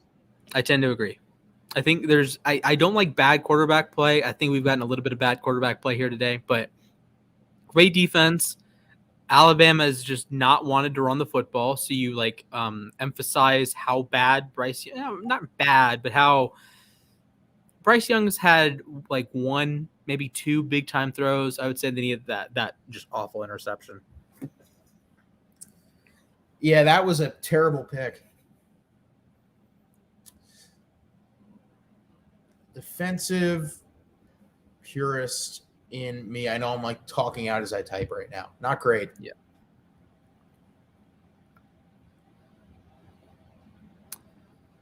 So after the Super Bowl, what event do you think is the second biggest for like advertisements? This isn't like a trivia. I'm just hypothetical. It might be. I want to say it might be the NCAA tournament final. Ooh, that's a good one. That's a good one. Yes! Yes! Sources. Giants assistant Kevin Abrams is not a candidate for the team's open general manager spot. Yes. Oh, he was the guy that couldn't figure out the salary cap, right? Yes. That is just baffling how your salary cap guru just the Giants are a disaster. They're a complete clown show. Word to the Jacksonville Jaguars. Although big props to the Jags fans for showing up and showing out clown costumes, mustached clowns all throughout the stadium. Great job. And then the Jags came out on the field and played their best game in. They didn't play well against the Bills. And then their other win was who was their other win? Who'd you say? Jags. Did they beat? They got swept by Houston. No, they beat Miami. That's right, in London. Matthew, the joke was Matthew Wright couldn't hit a field goal in the United States. That's right. Man, Brian Flores got fired today. I was walking through the airport. I could not believe that they fired Brian Flores. Like, that was just... That stunned me. Actually... Like, this was a team that started 1-7. Tua was injured. Bama's running the ball, and Brian Robinson's got a first. He's bouncing off of tacklers. Oh, he stiff arms a man. That was a fun play. Yeah, we could have gotten some bad memes if that had happened earlier in the game. But Brian Flores, 1-7 start with no Tua for about half of that. And then when you get Tua back, they go 8-1. You can say they didn't beat anyone. They beat the Patriots last week, swept the Patriots. They beat the Saints. Now, granted, that was Ian Book, but they dominated that game thoroughly. They beat the Ravens. Okay, start running the ball if you're Bama. They're shying away from Jordan Davis. Or maybe Jordan Davis is out. Is Kirby Davis was on the field for that play. Thing? Davis was on the field for that previous play. I actually have friends at the game. I have a member, one of my friends, Allison, is a member of the Georgia band. So she's in Indianapolis. It's a good city to host stuff in, except it's freezing. Yeah, so good city other than mid-January. Okay. Is Young going to... No, it's a screen. And, okay, another first down. To probably a future first-round pick, just how it goes. Another first-round pick. Wow, Harris, Scarborough, and then they cut away, of course. Bo Scarborough, that's a name. That is definitely Cowboys legend, Lions legend. I thought he was going to be a monster. And he had like a bad, like a subpar season at Alabama. One run in the Washington semifinal. Our Lord and Savior, Chris Peterson.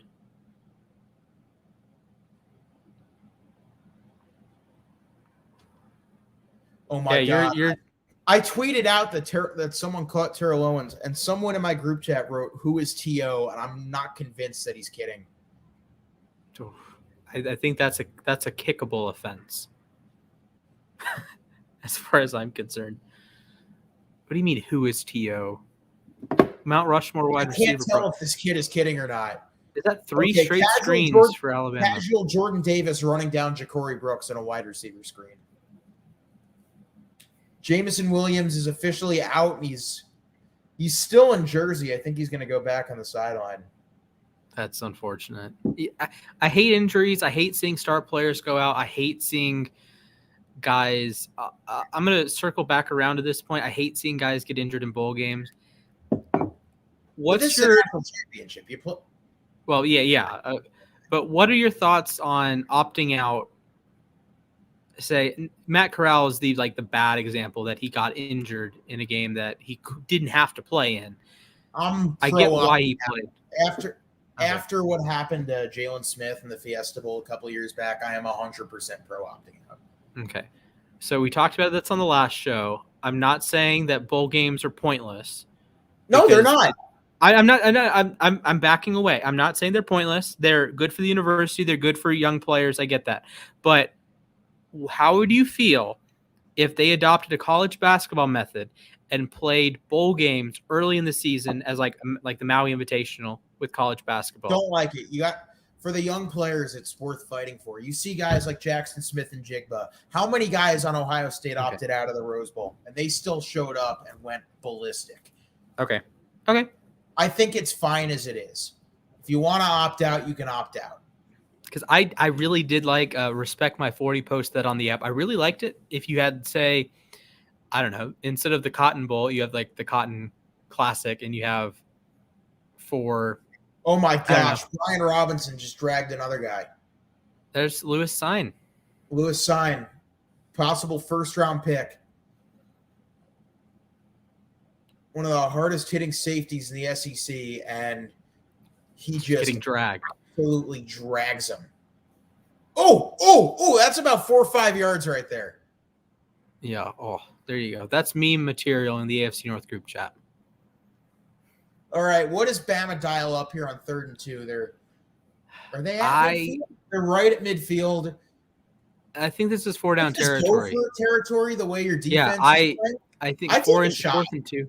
Nope. It's a check down to Robinson. He's got the first. Okay. All right. Fair. I mean, I do think that's one that you have 2 plays to get 2 yards, and you don't have to go for a shot on 3rd down. Going for a shot, that's fine, but I do like getting the automatic first down, and then you have 4 downs to get 10 yards again. So I think that's a solid play call. And, Robinson is doing things against this Georgia front. Even Jordan Davis is in the football game, and Brian Robinson is doing things.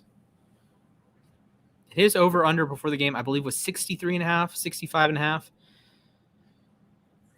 And with 20 minutes to go, we sit 38 points away from the over. Someone is down for the Dogs. 5:25 to go. It's a Carter. My friend, number 88. Oh, man, this is bad. And then we get a Lilly commercial. I didn't watch the Katy Perry show. Apparently, it was absolutely terrible. Yeah, it was on mute for me, so I don't know. Katy Perry's fine. Hey, at least we're not doing trivia halfway through the 3rd quarter. Just got a text. This game sucks. Oh boy. No, it doesn't. You're just a casual, not a casual, but like a uncultured. That's what I'm looking for. Uncultured this college. This game does not suck at all. It's much better than the last show we had. Oh, absolutely. Oh man, I'm usually one offense to wake up. I'm usually one to finish a show. Like, I'd rather go too long than too short. We barely cracked 3 hours on the Michigan stream. I know. Like, it was bad. It was bad.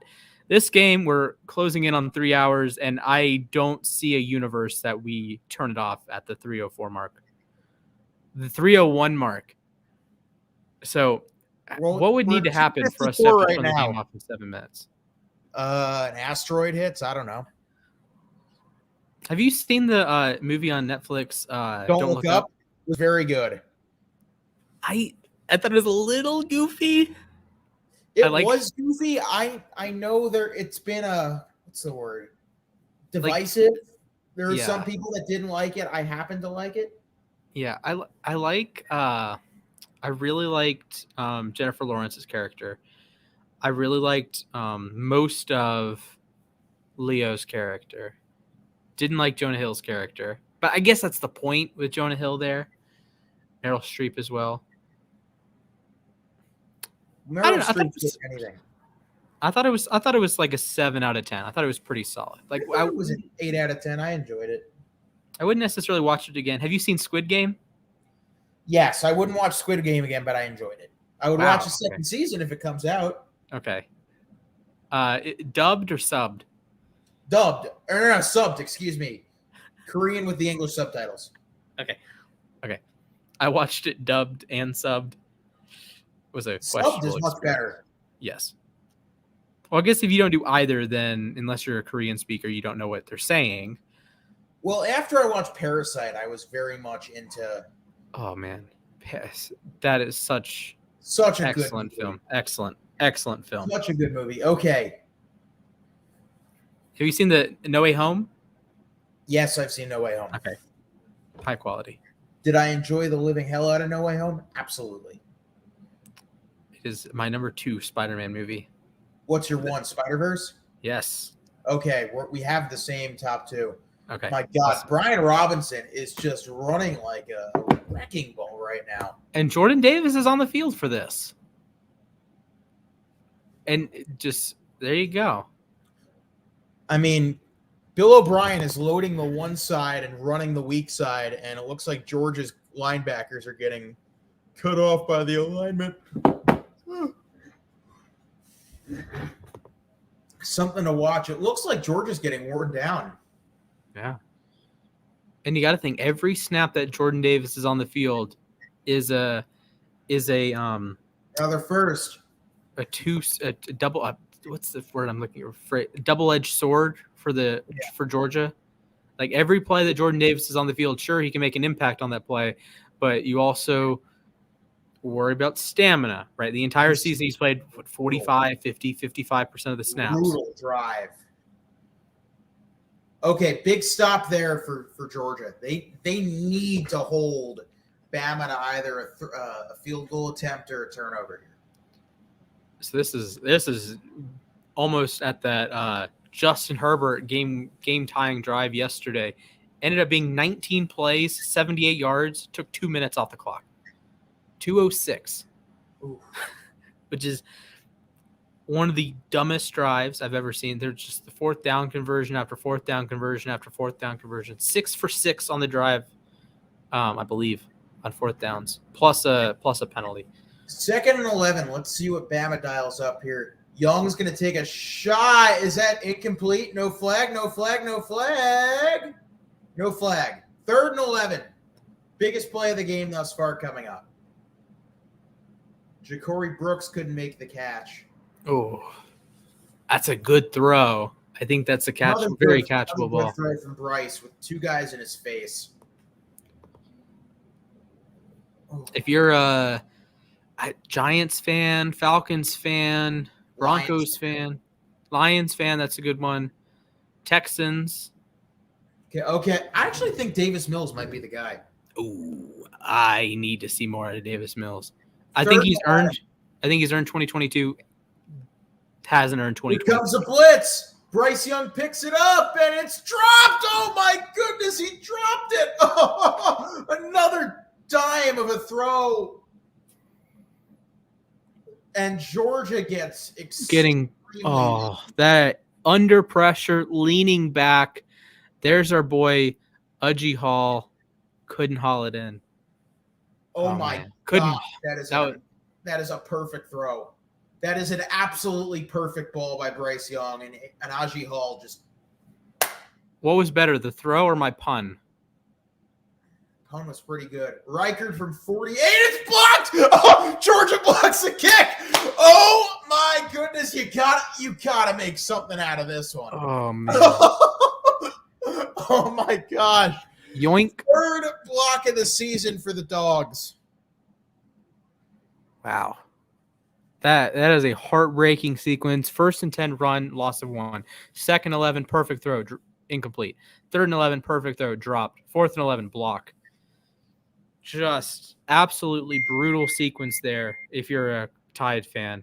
However, you do lead. Georgia has done jack squat on offense. Quarterback on the other.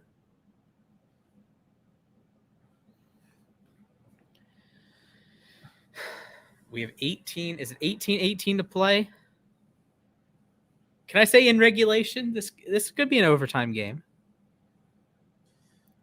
Oh, I do find it hilarious.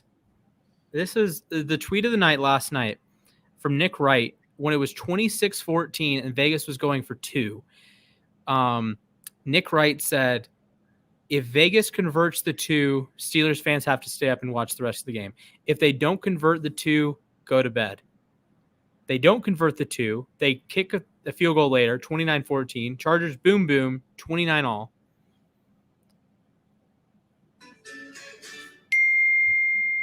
Neither team should be allowed back. Oh, my God. Ugh.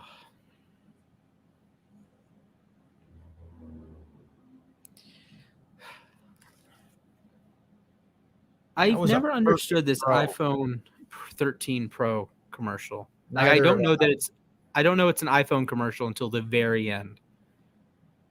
Like, at least the Apple Watch commercial that's like legitimately terrifying. I think that I get what they're going for, but that's not enticing me to buy an Apple Watch. No, it's not. Now, like the Dr. Pepper commercials, are they over the top? Yes. But you're at least you're advertising Dr. Pepper. At least they get that. It's like the Allstate commercials with Mayhem dude. Like those are over the top 100%, but they get the job. I'm not going to buy Allstate, but use Allstate. How do you buy an insurance company? No, I guess not. That doesn't make sense. Stetson's got to step up, man. Does the mailman deliver on Mondays? Can the mailman deliver on Mondays? Speaking of, the best trash talk line in the history of organized sports is anyone that told Karl Malone that he doesn't deliver on Sundays. Specifically, was either Scotty or Rodman in the 97 finals? So that was either 97 or 98. 17-yard, 68-play drive, or 17-play, 68-yard drive that resulted in nothing. Wow. Not as bad as the Saints. They had a 24-play drive, I think in 2007. Got inside the 2, 20-yard field goal. Okay, that should out blocked. 24 plays, 90-plus yards, and then you get a blocked field goal to end it. Oy. All right. Is this when we get to see Stetson use his legs? We've hit 3 hours, and this game has still not been shut off. Awesome. We have made progress. We have hit 3 hours.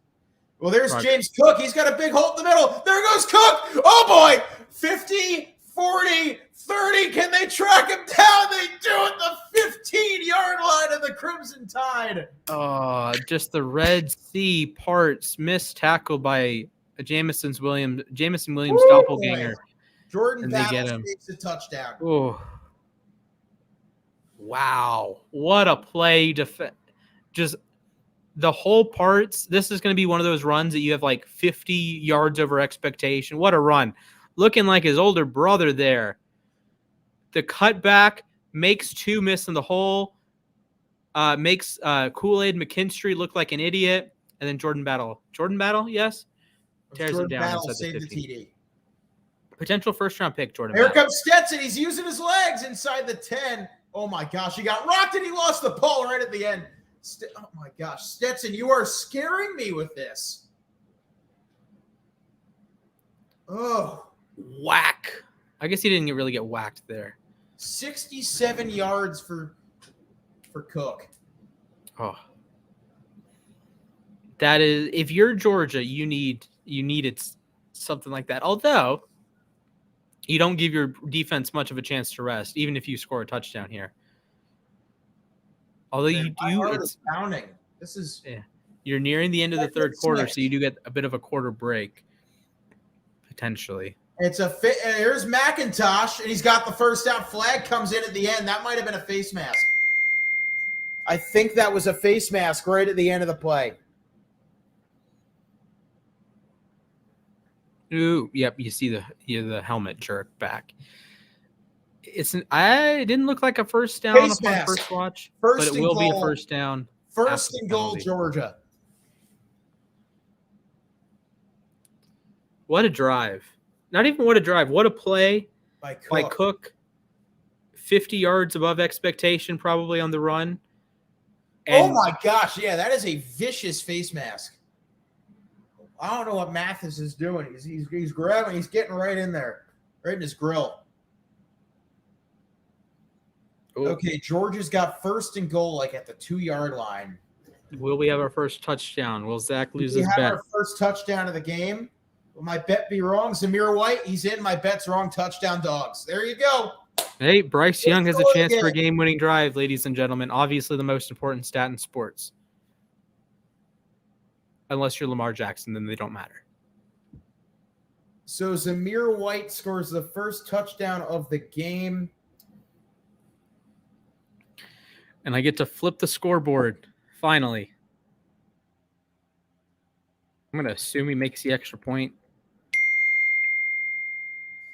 Finally, we got a TD.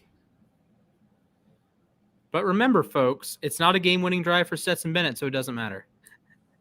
And the extra point is good.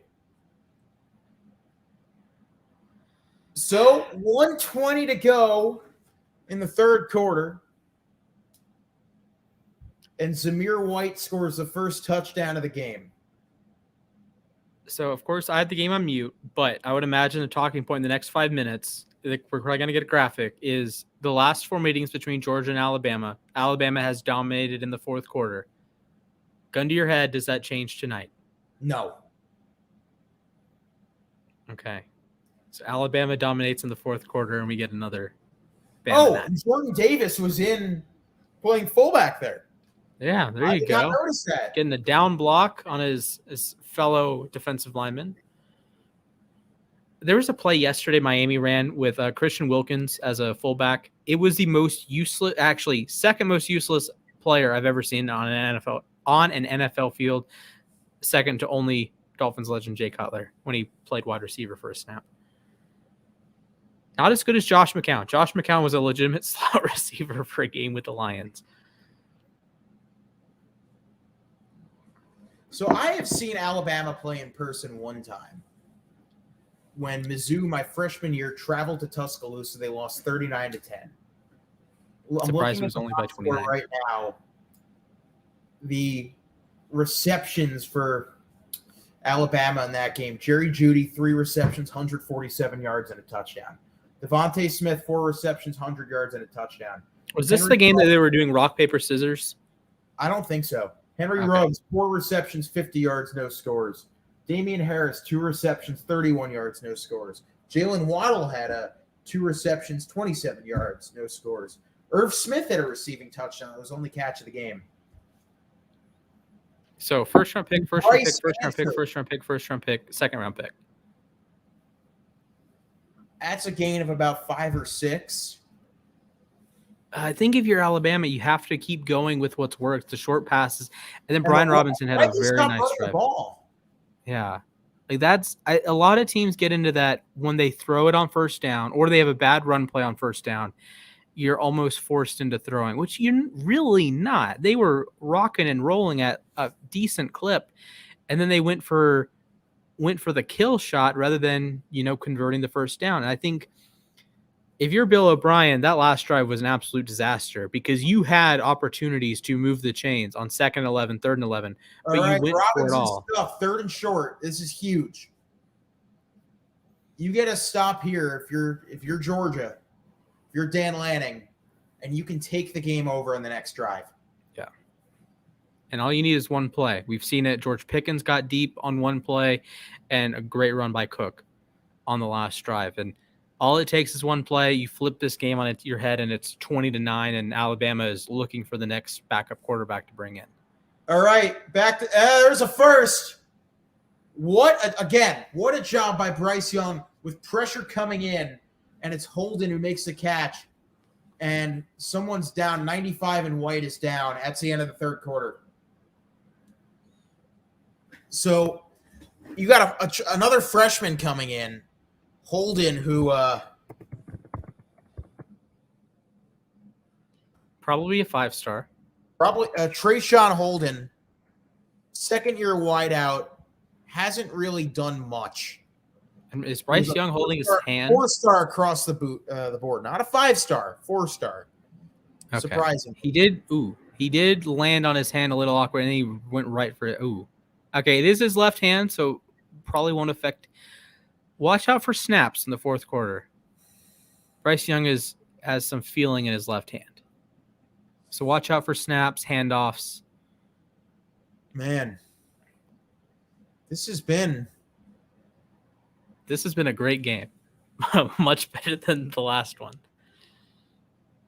And we will see if it lives up to the game from last night. Oh, it's finally Bob's Burgers. They're making a Bob's Burger movie. I don't know why. Are people going to watch this? Did you watch the Simpsons movie when that came out? Simpsons movie was good. I liked it. I liked it as well. Bob's Burgers isn't nearly as good of a show as The Simpsons. I don't think I've ever sat down and watched Bob's Burgers. I've never watched an episode of Bob's Burgers in my life. I can binge watch The Simpsons, like the first 10 seasons of The Simpsons. I can binge watch. Last 20, maybe not so much. A major motion burger. All right, that tells me all I need to know about this movie. That's terrible. Why is this a thing? Oh, did you know that Scarlett Johansson is in the original SpongeBob movie? Yeah, I know. She was the mermaid. Okay, because I didn't realize that until very later on. Like last summer. Why are they putting that in theaters? I don't know. That's the most unnecessary looking movie. Are there any foods that begin with a Z? I don't think like Zach's zucchini. I don't think that would work very well. Because I could do Ryan's raisins sounds like the worst food option on the planet. Yeah, that doesn't sound particularly I could do Splash's seafood. You could. That'd be good. Ooh, I could kill for some crab right now. That does sound delicious.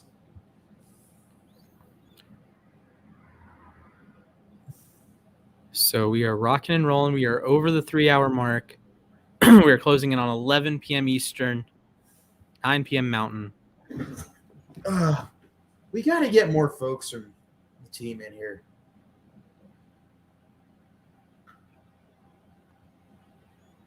Yeah.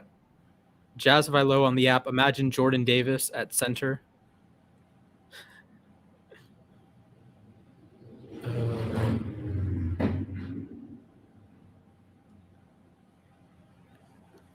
All right, 3 hours, 13 minutes, and I've sent out my first. Would love you all to join.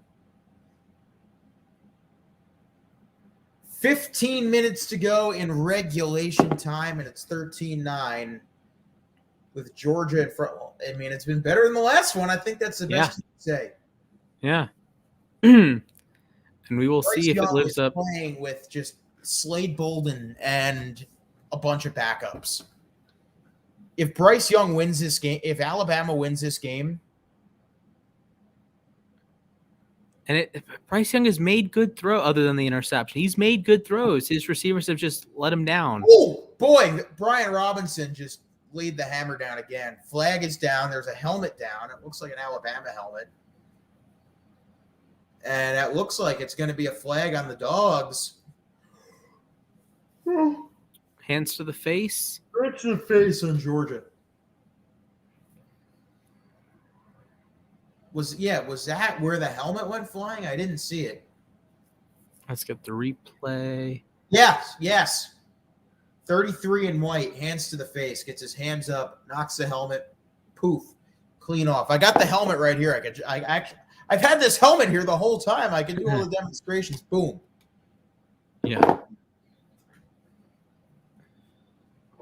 Not as good as Jason Witten, but whack, just like a little, like the punch. Shot to the end zone. No, it's not a shot to the end zone. It is caught. First down and goal, and that's a G haul. Hey, he is redeeming himself. He hauled that one in. It wasn't good the second time. Huge drive for Alabama. And can we get a patented splash game-winning drive? Incomplete. Oh, I love game-winning drives when they happen in the first 5 minutes of the fourth quarter.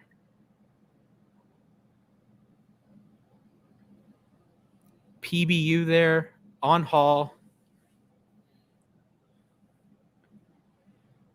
Okay, honestly, mad respect to the color crew, broadcasting crew that has to like pick these guys out on the fly.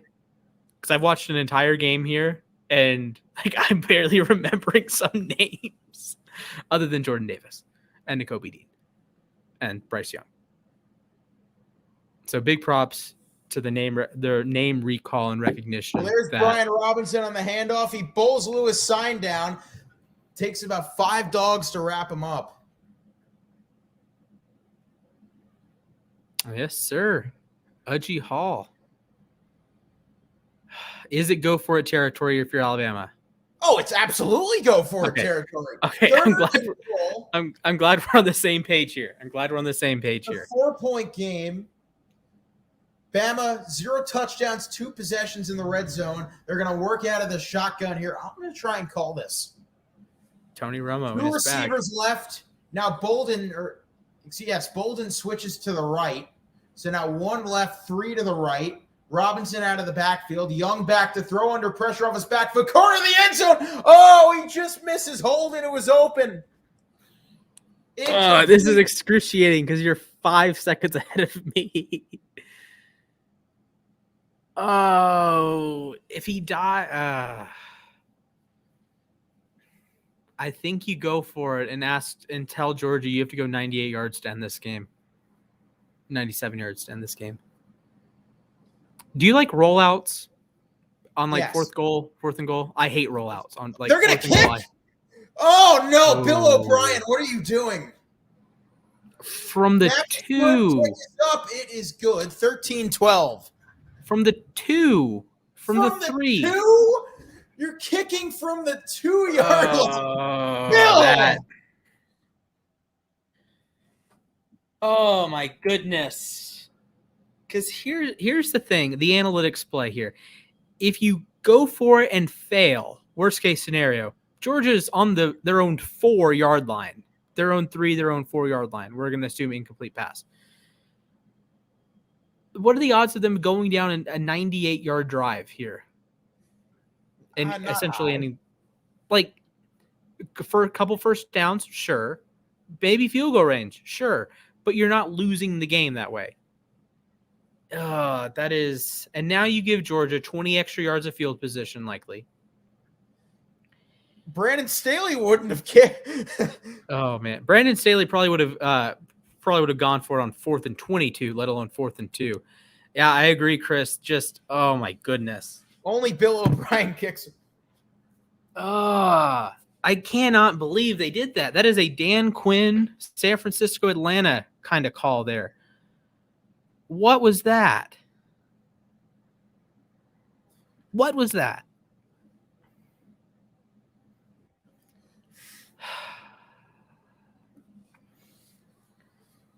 I mean, that is some Bill O'Brien. That's a fireable offense as far as I'm concerned. Future Jacksonville Jaguars head coach Bill O'Brien, by the way. I'm angry. Look, I know I'm rooting for Alabama, but I'm rooting for good football more than anything. That was objectively bad 11 football. minutes to go, and it's 13-12. We're not even halfway to the over.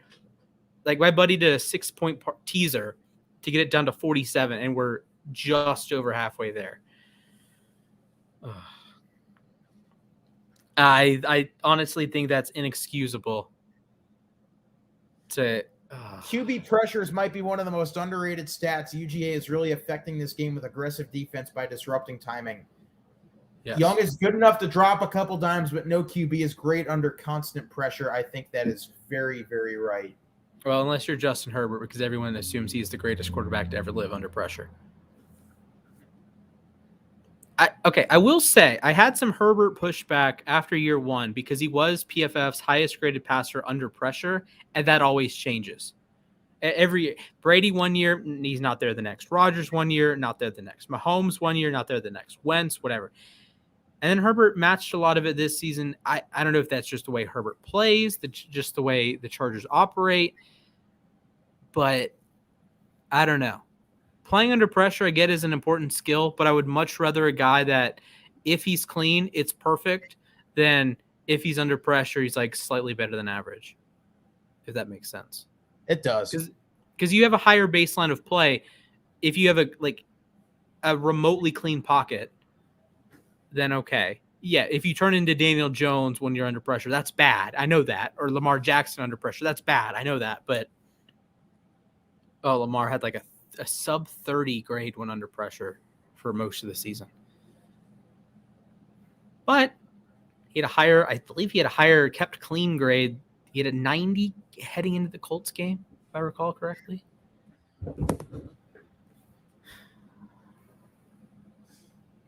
All right.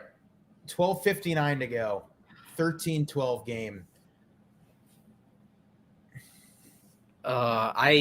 If Alabama loses this game, I think you have to start your blame with Bill O'Brien. Oh, absolutely. Like, I think Bryce Young, gets a bit of a pass. If you are Georgia and you score a touchdown, you go for 2 here, don't you? I would 100%. You absolutely go for 2. And Alabama cannot seem to stop the run right now, so I'm usually pro pass on fourth down plays and 2-point conversions, but I might just pop a little run up the middle and try to get 2.5 yards of push. Maybe throw Jordan Davis in as a fullback. What is this? What in the world is this? If Jordan Davis throws a touchdown in this game, I'm gonna quit uSTADIUM. Oh, what in the world is this play? It was a double end around. We talked about Bill O'Brien getting blamed. What was that? Guess who blew that up? Christian Harris. Again, I'm going to keep saying his name. Christian Harris is going to be a good NFL player. He's showing it Will tonight. Anderson. Well, I guess Will Anderson was unblocked, 2.0, but he did blow up Stetson Bennett on that play. 3rd and 8. You got to have it if you're Alabama here. Harris up the middle again. Oh boy, is that a live ball? No, out of bounds, doesn't matter. Dude, Christian freaking Harris, make notes right now. And Anderson, oh man. Wow. Is that going to be ruled a fumble? Because that would lose quite a bit of field position. Not like it matters because it's a punt. No, it would matter. I mean, they are going to punt anyways. I guess that's 10 yards of field position, but it doesn't change Georgia's thought process here. And let me look where Christian Harris is going on mockout. Defense, probably classified as a line, but he was the number 70 player on the board for mockout. He was the 2nd Alabama linebacker, the 3rd linebacker in this game. He's been the best player on the field as far as I'm concerned today. Yeah, so Dean 18, Lloyd 22, Brandon Smith 30. Wait a second. They're going to determine that a forward pass for now, but we're going to have a foul for intentional grounding because that might have been recovered by Alabama. Ooh, It That was might have been Branches. recovered by Bama. If That toe. His toe is hovering over the white. if that's a fumble, that's Alabama football. Inside the 20. Maybe Bill O'Brien isn't an idiot. Well, on the Bill O'Brien point, I think he's a good football mind. He's just not a good GM mind. Okay, I think that's incomplete. Is his arm moving forward? Ooh, the ball like came out when it's like. I think it stands as called. What was it called? Was it called a fumble or was it ruled a incomplete pass? I think that's a fumble. I think the ball, like if to use my water bottle, I think the ball is coming out of his hand. I don't have a. If you use this packet of food, right? I think the ball is coming out of his hand. I think that's a fumble. I love like the discount Manning cast thing going on here. Just how do you? Aren't there 4 broadcasts of this game? Multiple. What is 14 on Alabama doing? Why is he not hustling? He's going to get benched. What is Branch doing? Did he get his toe in? I think he got the toe in. If he got the toe in, that's a fumble recovery for Bama. Oh, that toe is really close. That's in bounds. That is a fumble recovery. Oh, my goodness. Wait, that's in bounds. I got the angle. That's a turnover. Oh, my God. That is Alabama football. That's Bama ball. Inside the 20. Bill O'Brien is not an idiot. # confirmation bias. Oh, my goodness. For not hustling, that's a pretty solid hustle play. I don't know if that's a fumble. That doesn't look like a fumble. I think it's a fumble. I think the ball. Are we going to get an ACC ref show tonight? Oh boy. I think it's going to stand as a fumble, and I think it's recovered. I think stands, not confirmed. I don't think there's video evidence to overturn and make it an incomplete pass. Because I think the ball. Cobras. We got surrender Cobras. This is a game-changing call here. I don't want 50 yards of field position with a punt difference. Like if this is an incomplete pass, incomplete pass and a punt, that's 50 yards as opposed to a fumble in Alabama football. I'm going to watch this one more time. I think it's a fumble. I think it stands as a fumble. I'm not sure, man. I see. If you're not sure, it stands. Okay. Alabama is recovered. It is ruled a fumble and a Bama recovery. Yeah, the ball, when it's coming out of his hand, it comes out of his hand before the ball moves forward. The hand is like here, and the ball is out, and then the hand moves forward. Alabama football in the red zone. What a turn of events. We were talking about field position, and Branch is getting mobbed by his teammates on the sideline. So much for benching him. Although that would have been a disaster if his toe was out of bounds. And wow. The game flips like that. Although granted, Alabama would have gotten the ball back anyways.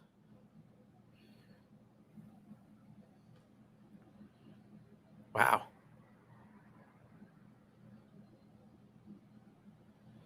So now a field goal takes the lead. Bama ball on the 16.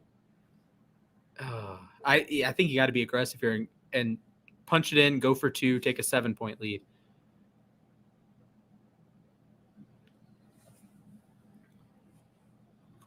What?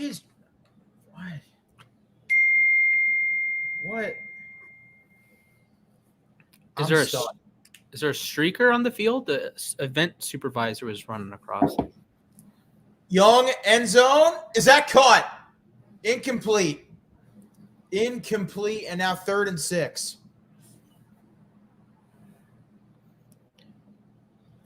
Okay, now remember I was complaining early in the stream about how warm this room is? Now it is smoldering hot. Yeah, I'm wearing 2 layers. I'm in pain. And that's roughing the passer on Georgia while I turned away to turn the heat off. Bolden. Nope, his toe was a full foot out of bounds. So 1st and goal, Bama. Oh, Wyatt with the. I need a replay here before I rule him an idiot, but No, not even close. Not even close. he did hit him in the face. Or not close to roughing the pass, or not close to a catch. 1st and goal, Robinson fighting. Nope, short. Because I think it's pretty clear that he whacked Young in the face.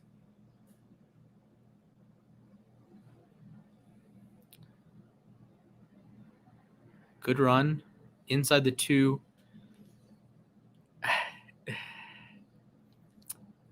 If I'm Bill O'Brien, I think it's 4 down territory.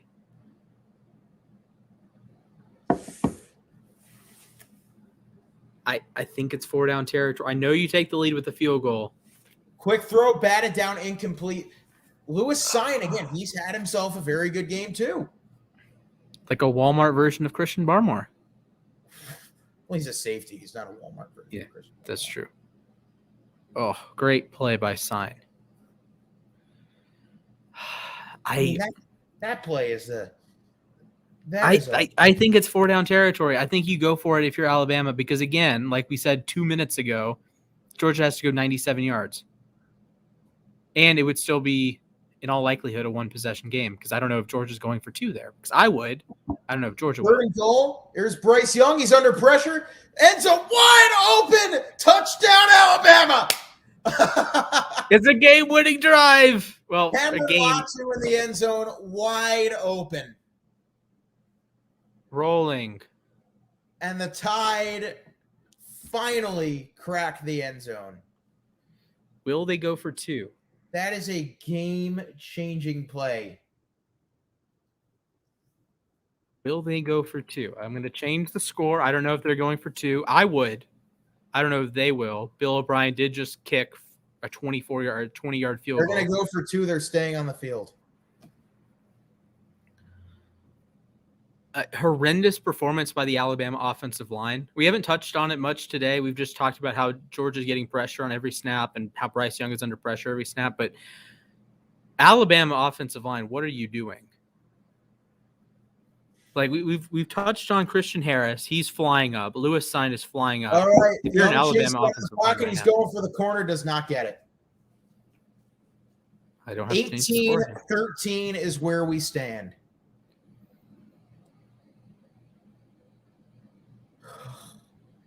Man, that in a way that feels like game. Do you not trust the mailman to deliver? I don't trust the mailman. Oh man. 18-13.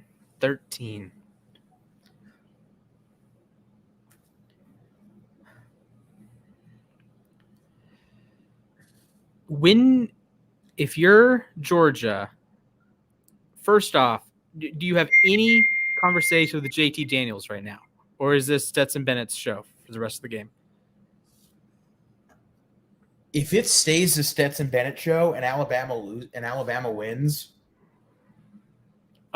Georgia Sports Radio is going to be a lot of fun for the next 8 months. All right. Second, at what point does it become 4 down territory for Georgia? How many from not this drive, maybe the next drive. Okay.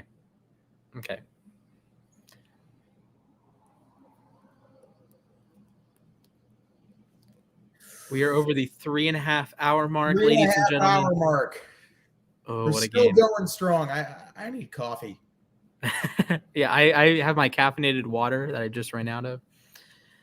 My meal plan hasn't updated for the semester, so I'm stuck with a bag of dried edamame. Ooh, that does sound good, though.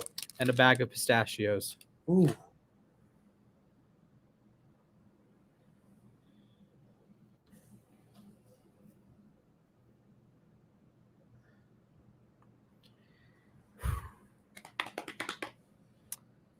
This has been a really good game of football. Blessed last 2 games of football have been absolute slappers.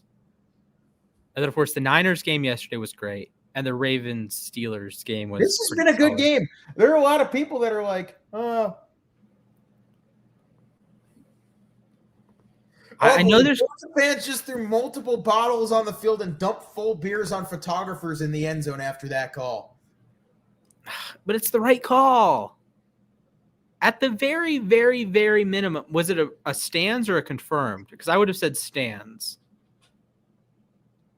Because man.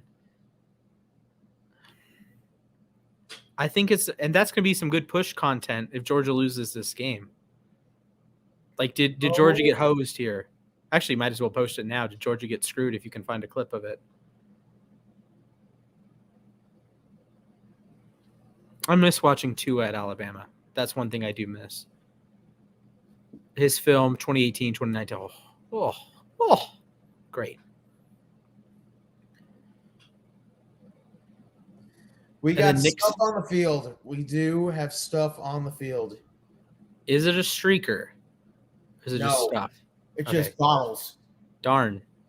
Someone on the app did make a take. There would be a streaker today. Well, Bleacher Report beat us to the punch. We got 10 minutes in overtime. Okay, that's fair. That's fair. Imagine like an overtime. It's like the Jags fan that wandered onto the field a few weeks ago.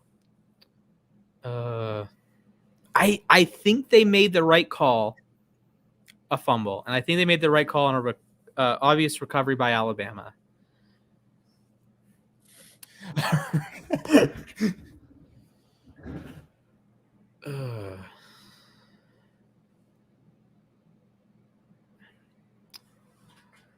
And then Blackshear goes rolling into the end zone. Is it Blackshear? A beer is dumped on a photographer? Who does that? Oh man, I hate that. That man probably has like a family, and you're just ruining his day, ruining his equipment that he's worked probably a decade plus. All right, they're giving Stetson the long ball, and he hits Jermaine Burton, big play, and a first down for the Dogs. 10:07 to go. He's out of bounds. There's not a single thing in the private chat since kind of want to make a Vernon Adams joke. LOL at 6:48 p.m. I mean that's Vernon Adams. That was a long time ago on this stream. Yeah, we hadn't even started the game, had we? No, we had not started the game yet. Hey, I mean, it was a good point. He did the Oregon and Eastern Washington connection. Oh, Stetson, is he going to load the gun? Deep ball down the field, and I think every flag on the field is flown. I think every single flag in Indianapolis just flew there. It's pass interference on Bama. I need this game to get absolutely nuts. We sit at 31. The over is 53. So you need 3 touchdowns plus a 2-point conversion. Or 2 7-point touchdowns and an 8-point touchdown. Yeah, that is. And then Burton with the wherewithal to jump up. Yeah, he just dragged him down by the undershirt. Immediately, the Dogs are right back in Bama. They're letting Stetson let it fly. Was that caught? Oh my! That is okay. Circus catch for Kenny McIntosh. And all of a sudden, Stetson Bennett is saying, "You know what? I'll do it." The mailman. Oh, what a catch! What a catch! How did he hang on to that? That's Julian Edelman level concentration there. I just realized that I'm shaking the table. Oh, what a catch! You might not want to bring up Julian Edelman because a lot of these fans are Falcons fans, both Georgia Play and fake Alabama. under pressure, and down it goes the mailman.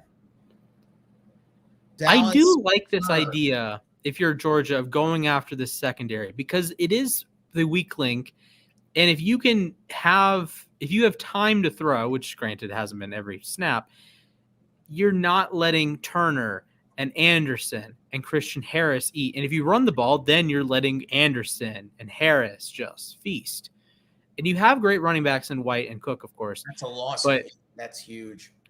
5th sack of the night for Bama, and Georgia's offensive line has just been pretty terrible tonight. both offensive lines have just been disastrous today.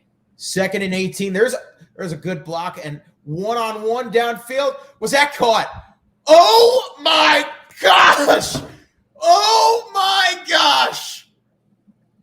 That is A.D. Mitchell at the Georgia touchdown, and that is an unbelievable catch. And that was a free play too. Oh my gosh! Yo! Wow. We have a game-winning drive potential. Oh! Oh my God! That is a ridiculous catch. Let's get nuts, folks. Oh, beautiful ball. Oh, man. And the mailman drops it in the bucket. What a catch. And he holds on. Did he hold? Yeah, he held on all the way through. It looked like a little bit of a bobble, but it's a two-point try. It's Cook to the outside. He's going absolutely nowhere. With 8:09 to go, 19-18. This has to be scoregami. Oh, 20-19. That's not a score I want to reminisce about. So Brock Bowers has not scored a touchdown. He did not score the first touchdown of the game. Freaking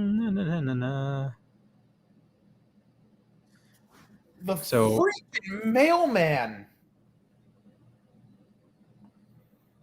Is it a tie right now between Bennett and Young for touchdowns tonight? Yes. Okay, both have one. And then what Georgia had the other touchdown. Was that a rushing touchdown? Was it Zamir White? Yes. Okay, I Zamir White and A.D. Mitchell with the touchdowns. That was just an unreal catch. Although, by the way, there's a lot of there's 9 people on this take. You only have one agree with you. We see participants. So it's you and Austin against Chase. Against the world. It's Splash, against the world. Them, Ryacone, Nose, AJ or AJD, and Klecky. I call him. I don't know what his name is. Oh boy! Meanwhile, Dick's Sporting Goods has tweeted this out.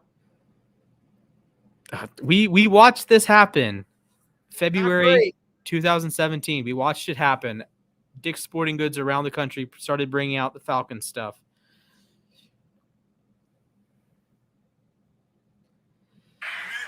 I gotta hear the call.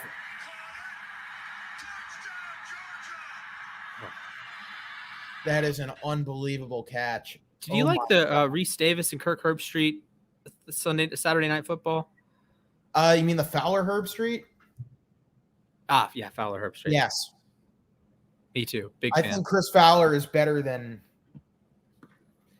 almost. I think the Fowler Herbstreit team is almost better than any of the top NFL teams. Is it better than Nance and Romo? I'm not sure. Okay. Is it better than Gus Johnson and Aqib Talib? The answer is no. The answer is no. Hey, the Sickos Committee is woken up. What? Do you not follow the Sickos Committee on Twitter? No, I do not. You should probably follow the Sickos Committee on Twitter. The Sickos Committee. Is this? It's an entire college football page built around this meme. All right. Alrighty then. So basically, they just sort of embrace like terrible college football. So not tonight. Not tonight. Actually, terrible offensive line play tonight. But we are nearing the 3:45 mark. Georgia leads by 1. For you bettors out there, this does mean Alabama is covering. And I would be a richer man if Georgia holds. I would be a sadder man, but would be a richer man. So I guess there are. Maybe I should stop betting stop betting things I don't want to happen. Like the Steelers game, I bet +5. Yeah, Chris is right. I think the joke is in Africa, the Bills are 4-time reigning Super Bowl champions. All right, how many people do we have watching this stream right now? I can't check Twitter. I'm just gonna check the old YouTube because I can't check Twitter, and that from experience, there's always some people on Twitter, but I can't see Twitter. There are 2 people watching this stream right now. Great. We need to be rated by someone. Someone's got to screenshot my face on that Mitchell catch and just paste it everywhere. That's got to be the screensaver for next year. Yeah, the new thumbnail. That's the new thumbnail. That catch. Okay. 8 minutes to go. Can Bryce Young respond? Oh, yeah. Jordan Davis just said no thank you to Brian Robinson. He just said, give me that. Oh my. That is a large human being. That is 360 pounds of muscle, and then he just stares. Oh. How many over under 4.5 X's on Jordan Davis jersey size? I'm gonna go 5. Okay. 2nd and 12. Can Bryce Young and his motley crew of backup receivers get just a disastrous play on first down? 2nd and 12. Late blitz. Young with a bomb downfield. No flag? Is there no flag? No flag. No, there is no flag. 3rd and 12. Punting territory.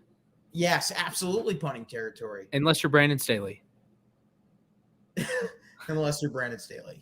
I actually agree with it to go for it on 4th and 1 from his 19. Just horrendous play call. Whew. Imagine Jamison Williams running that route. Or John Mechie running that route. Or any of the last 4 Bama receivers to go in the first round running that route. 3rd and 12. It's up in the air. Incomplete. Who broke that up? 31 and White.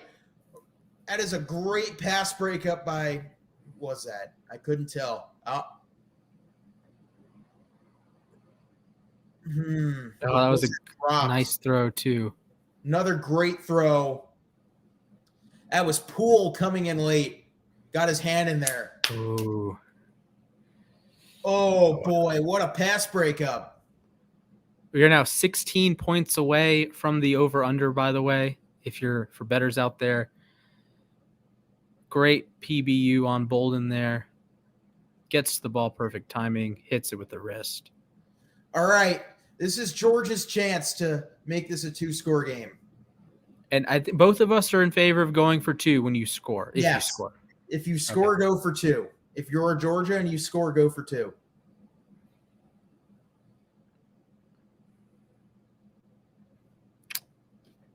All right. 7-10. I'm going to have to move this hat.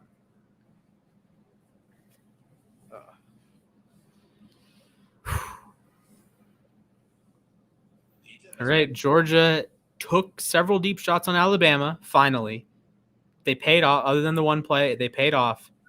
So do you commit to the bit, or do you try to play more conservative, run your 4-minute offense? I think you start running the ball. I think you take a shot. I think you get a sudden change. You try to capitalize on the momentum. You try to hit a deep ball here, and you can deal with 2nd and 10 if it happens. New plant-based chorizo from Chipotle. What are your thoughts on Chipotle? Very good. Okay. I also like Chipotle. But there's also a such thing as good Chipotles and bad Chipotles. The E. coli Chipotles. Yes.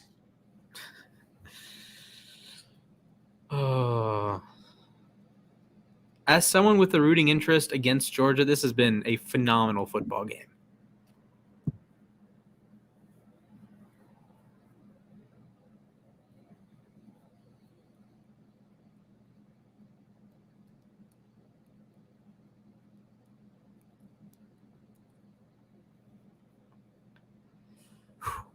We are 3 hours, 49 minutes and change. And still going strong. We are still going. Last night, I was live last night for 4 hours, 9 minutes, 11 seconds last night. I think we're going to beat that. I believe that would make this our third longest stream, behind our draft stream that was over 5 hours and our hurricane stream that was over 12 hours. So, because we had, let's see, this one's. If this goes to overtime, this is going to hit 5 hours. Do you like college overtime? I don't. I don't like the dueling 2-point conversions.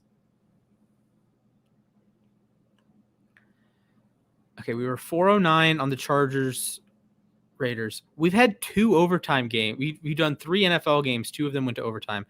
We were 353 on Browns Steelers. We were 301 on Georgia Michigan. We were 334 on Chiefs Chargers. Did we start late? That game went to over. I guess the Chiefs scored early in overtime. Oh, we had 320 Rams and Cardinals. We were over 2 hours on an episode of the Sports Desk. Oh boy, 7:10.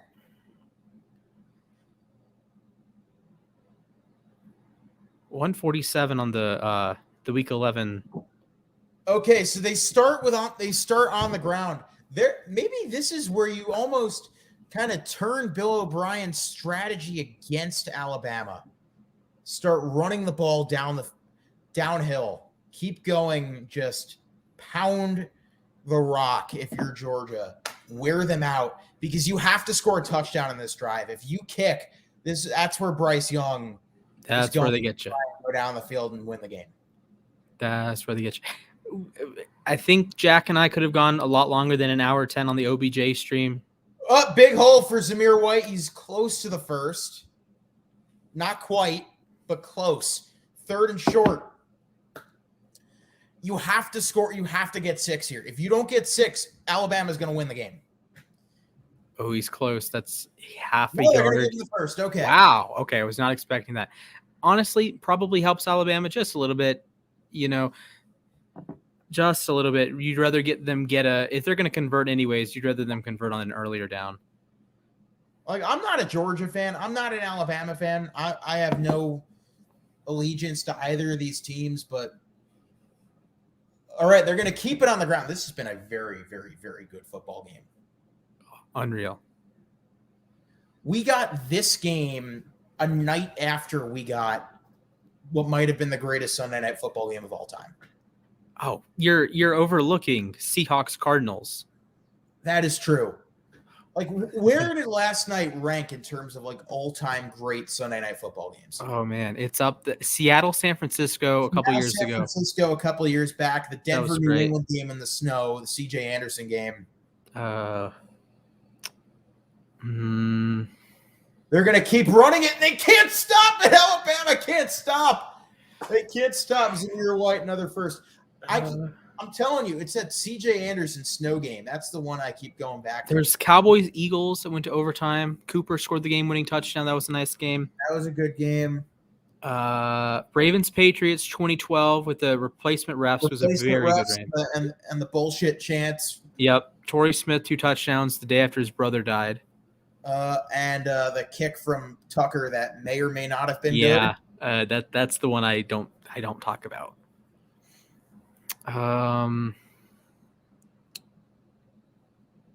Pittsburgh, LA earlier in the season, that fourth quarter was ridiculous. Yeah. First 3 quarters kind of stunk, but 2011 Giants Cowboys, the Jason Pierre-Paul block field goal.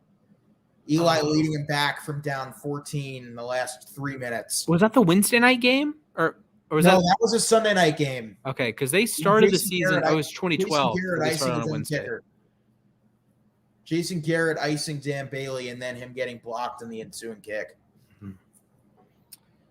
Let's see other banger Sunday night games.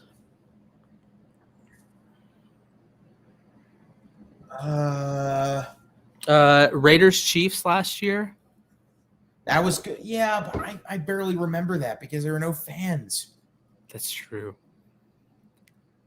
Ravens, Chiefs, week 2 this season. That was a very good game. That was a very good game. Who else? There's definitely more that I'm missing. Bills Steelers a couple years ago was all right. I was just okay. The OBJ one-handed catch game was very good. Yeah, that was very good. First and 10. Oh my God, Stetson's going to the air. That could have been picked. And a flag comes in right at the end. Oh, you can't do that. That is. You don't see Alabama typically playing this undisciplined. Wow. Was it a late hit on Will Anderson or was that McKinstry? Pass interference on McKinstry. Okay, because I think it could have been a late hit on Will Anderson as well. Oh. Discombobulated. Discombillobulated. There you go. Bill O'Brien. We are a Georgia touchdown and a stop away from the Georgia sports curse getting effectively broken with the Braves and UGA both winning. I would be very pleased if that ended up with just the Braves winning, but they're going to keep giving it to Zamir, and now Zamir White is dragging red jerseys. He's still dragging them all the way down. He might have gotten 8 or 9 yards out of that. How long did I go on the Colts live stream that I did? Week 5.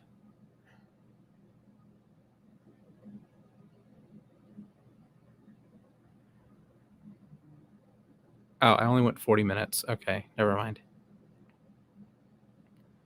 Man, if you're, I mean, Alabama fans, like, I get it if you're nervous, but you've seen your team win a billion times. If you're a Georgia fan and you're watching this, you're probably mortified right now. Yeah.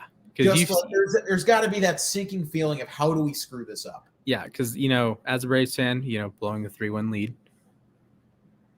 on the 2020. I guess it doesn't matter anymore because you won the World Series the very next year and didn't blow a 3-1 lead.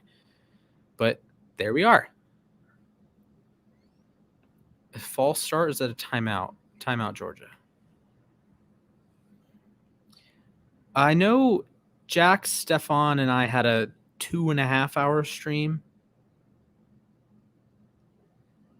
Where you at, pal? 134. Hey, there's my Nick Bolton's Defensive Rookie of the Year odds are free money. I wasn't quite right, but I said Caleb Farley is a game changer. Did I say White? Ooh, was that a steal or was that? Okay.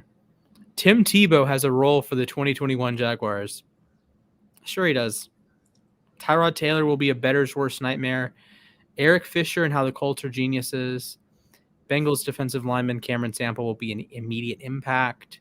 Giants head coach Joe Judge must chill. Oh, first down? Yep, first down. That's a first down. Quentin Nelson injury and the Jacob Eason hype train, that didn't age well. Jacob Eason hype train. Yep, I was on the Jacob Eason hype train. It was bad. John Johnson is the key to an elite Browns defense. Running back Najee Harris opened the Pittsburgh Steelers Super Bowl window. Wide receiver Rashad Bateman is the perfect fit in the Baltimore Ravens offense. Will Fuller will be unstoppable for the 2021 Miami Dolphins. Christian Barmore. That's a touchdown. Touchdown. Touchdown, Georgia. What's the flag? What's the flag? Hold on. There's a flag at the line. Is it a hold? Okay. That's saying that it's a late hit, and it's on Alabama. That's a touchdown. Expect a hot start from New York Jets running back Michael Carter. Wait a second. What do we have? What's the call? That's a foul. Oh my God! That's a penalty on. That's a penalty on Bama. Touchdown, Dogs. Ooh. Oh my God! I would go for 2. Oh, that's the wrong score.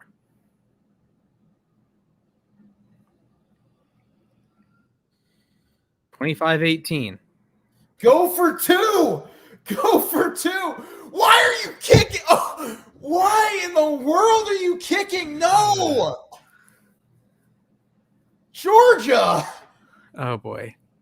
Well, the kick is good. 26-18. Okay, I am gonna need you to chill out with the immediate reaction because I am like 7 seconds behind. Now you're late now. I've been late the entire game. I just haven't mentioned it. So it's still a one-score game after all. With 3:33 on the clock, Alabama needs a 2-point or needs to score a touchdown. 4-down territory everywhere. Well, why in the world do you not go for 2? Oh, yep. Bennett got whacked in the face on that. Oh, yeah, Battle got him right in the chops. This is Stetson Bennett. Oh. Wait a second. My take is now up. Stetson Bennett passing for more touchdowns than Bryce Young. Bryce Young, I need you to come through, big dog. Boom, popped in the helmet. Bryce Young, I need you to come through. I just for the points, for the uSTADIUM points. I can't put into words how painful it was to have to do the Steelers making the playoffs, Chargers missing the playoffs earlier today. 10 uSTADIUM points for me, but that was a heartbreaker.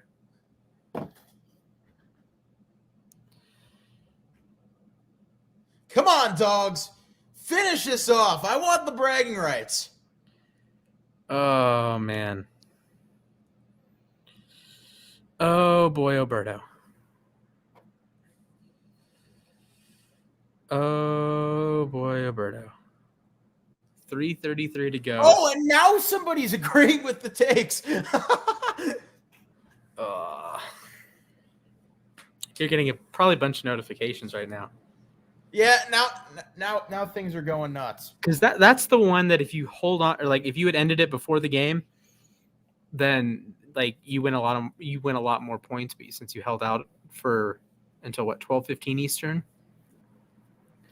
We are officially over the 4-hour mark. 8-point game. You're going to need a touchdown and a 2 to tie. Can Bryce Young deliver here? I think it's time for another take. Oh, boy. I'm going to fire one up as well.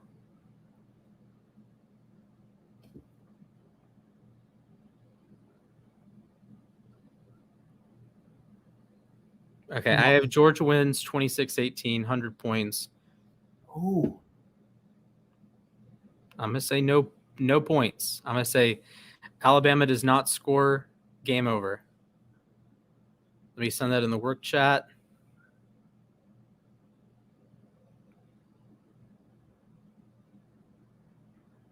Oh, rough sequence there, and now you have a 3rd and 4. I think Alabama will score, and they will not get the 2. That is my prediction, 26-24. I'm going to have to disagree with you Young there, off his back. Oh, my gosh, Robinson over the middle. It's a first down.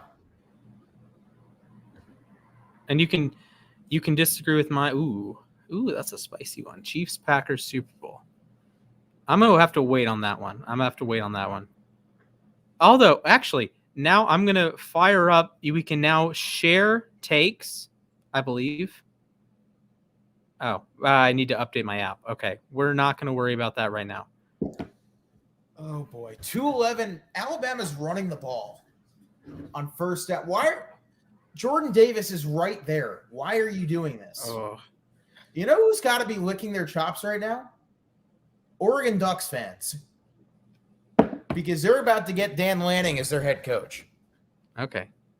We've hit 4 hours. We have hit 4 hours, ladies and gentlemen. We are closing in on the 3rd longest stream in uSTADIUM history. It's going to be a while before we get another 5-hour stream. Actually, it might just be a couple months heading for the draft. What if this game goes to overtime? We don't know. That's true. I don't think we're going to get a 12-hour stream. Okay, I gotta be quiet. You're delayed. Yeah, I don't think we're going to get a 12-hour stream tonight. Let me put it that way. Bryce Young just made another NFL caliber play. Did the receiver catch the football? Yes. Final. Out of the pocket, he picks up Latu. That's a great. All right, off his back foot. That's a bomb up in the air. Almost picked. That's almost the game right there. Oh, That was almost it. 1:14 remaining. Can Alabama keep the streak of dominance against Kirby Smart alive? Or they haven't lost to an SEC East team since 2010. who was a quarterback for the last SEC East team that Alabama lost to? Oh my goodness.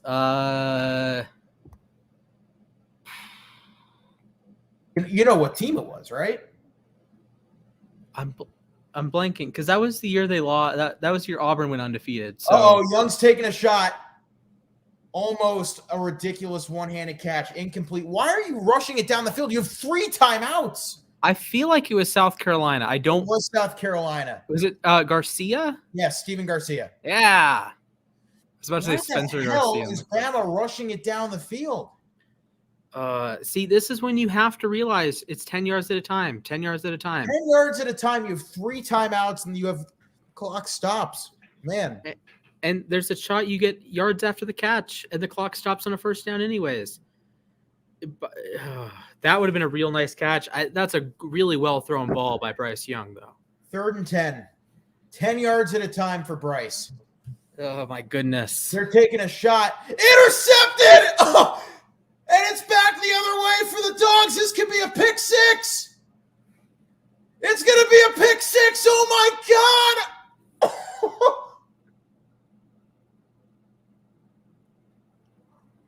Oh, my God.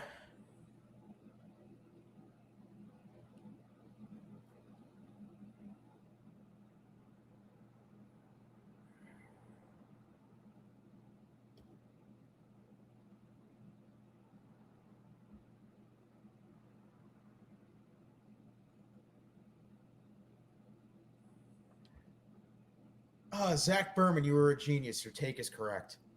Splash is not happy. 32-18. Wait, no. Your take would be wrong because it didn't end 26-24. No. My Stetson Bennett take is right. Oh, yeah. Well, for now. Oh, my goodness. And that hits the over. Not quite. The over's 53. Wait, 32 plus. I think that hits the over, does it not? 33 plus 18. Maybe 51. 51. Not quite. Sorry, I'm a sports journalism major. I'm not a math guy. The over is alive. Come on, Bryce. You know, it's funny. We could have been classmates if I had just decided to go to a better journalism school.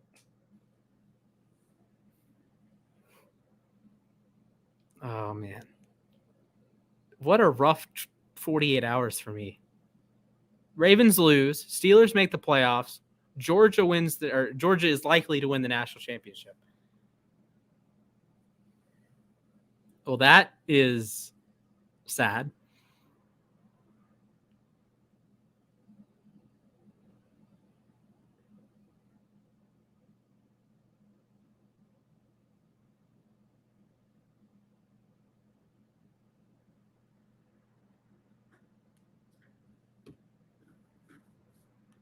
Okay. Oh, my goodness. How about the downfield blocking on that pick 6? Yeah, better blocking than either offensive line today.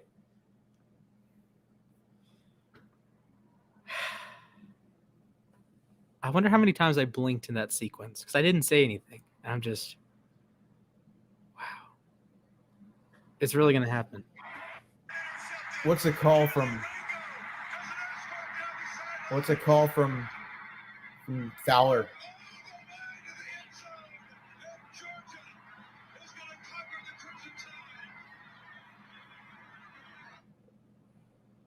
What a year for the. You still have 3 timeouts if you're Alabama, right, Nick Saban? Yeah, still just have take 3 timeouts. Hit the over. Man, and hold on. Kirby Smart was yelling at Ringo to go down when Bama has 3 timeouts. Oh my God. Yo.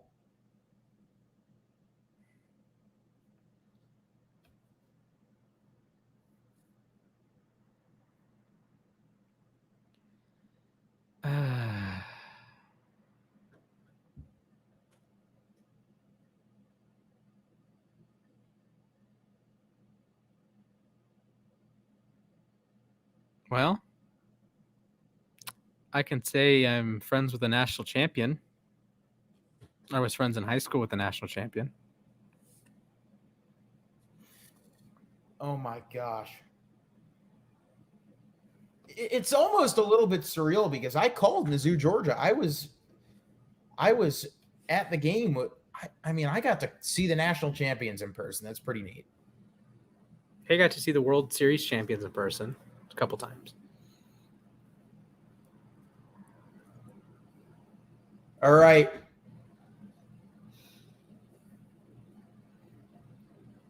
Wow, this thing is just about over. Huh. I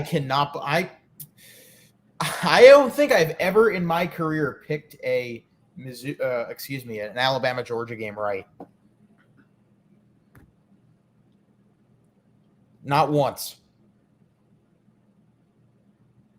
I don't know. I never thought Georgia could actually do it. Not with Stetson Bennett.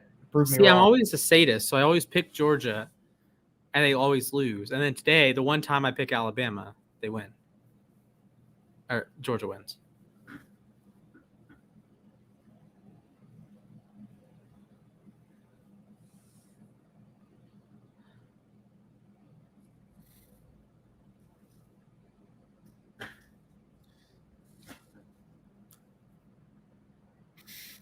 Wow.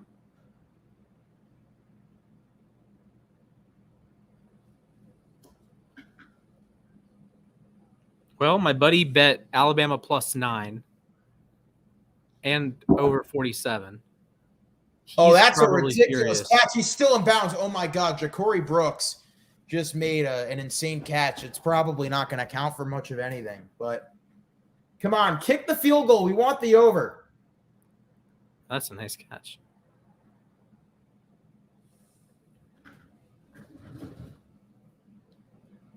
Oh.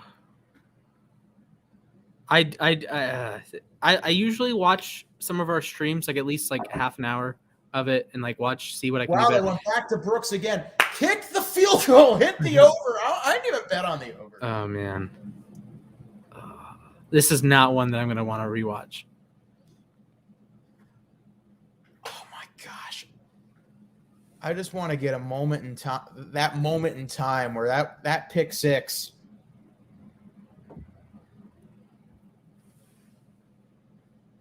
I'm a really bad co-host when one of these teams I despise.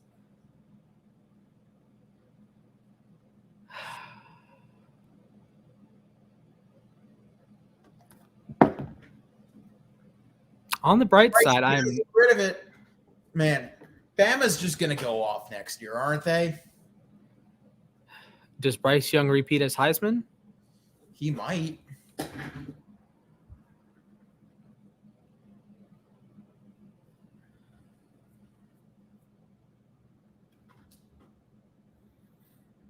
Well, let it be known this is the first time a 3 seed has ever won the college football playoff. Hey, don't. Oh, is there a flag or is that's grounding? If that's grounding, that's a game. We officially have the 3rd longest stream in uSTADIUM history, eclipsing last night. So I've been on air for 8 hours plus, getting my heart broken in both games. Sports, man. Sports.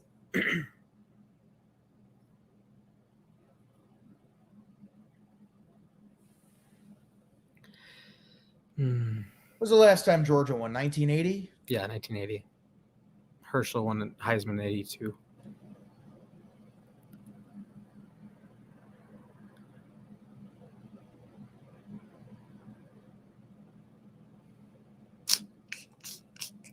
And Georgia Tech still has more national championships than Georgia, by the way.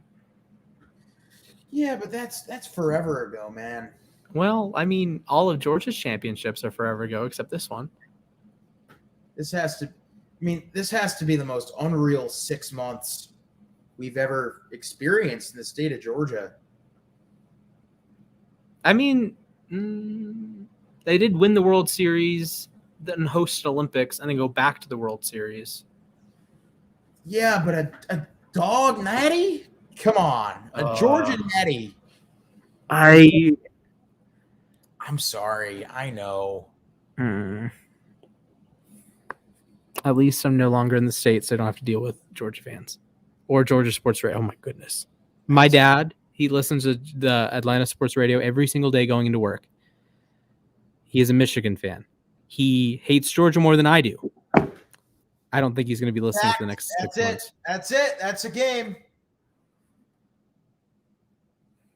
Oh my gosh. Robert Beal brings down Bryce Young. There's the final timeout. What color is the Gatorade going to be? I'm going to say green. I'm going to go with blue. I'm going to go lime, that lime green.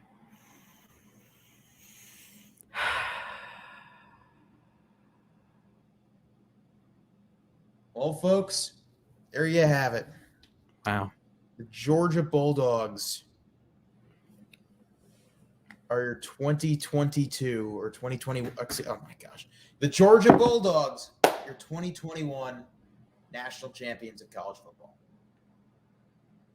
That sounds so weird to say.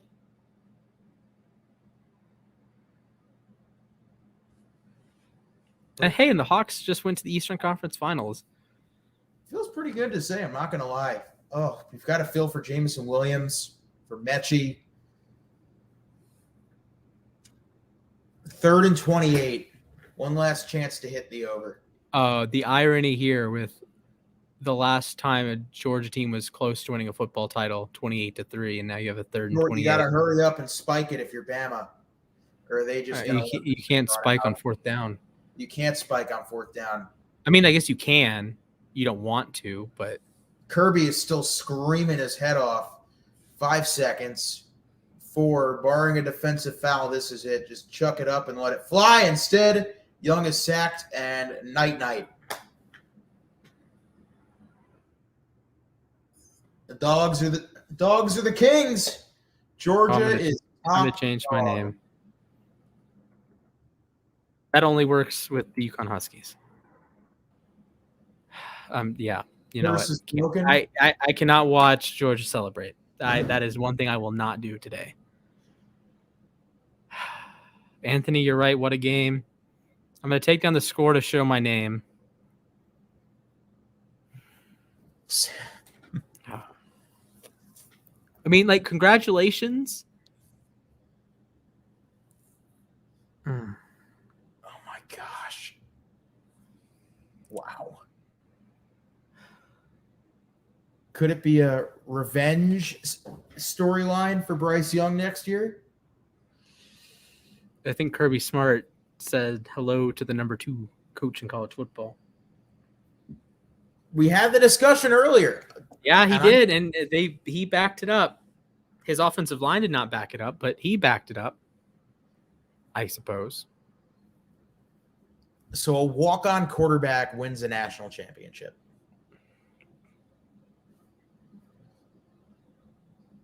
And at long last. Oh man, I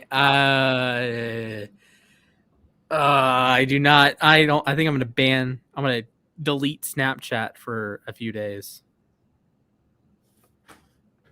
All right. I think I'm going to call it a night because I am actually exhausted. We've hit 4 we hours and 18 minutes. We need to get to 420. We need to get to 420 for the meme. Stop it. 90 seconds. Okay. 35-30 near sideline, breaks the tackle, 20, 15, 10, 5, touchdown, Georgia. I can't believe it.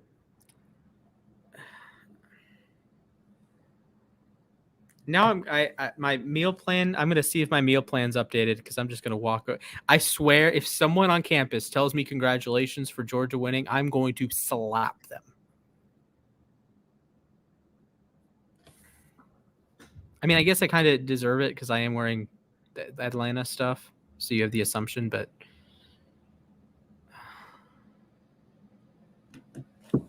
you asked for it. I did. When I wore a Cavs hat to a Redacteds and White Sox game, someone did tell me, "Go Tribe." The offensive player of the game is voted by the press, Stetson Bennett. The defensive player of the game, Lewis Sign. Okay, that checks out. That checks out.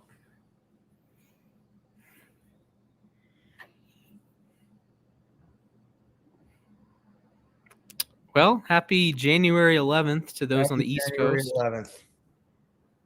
It is midnight.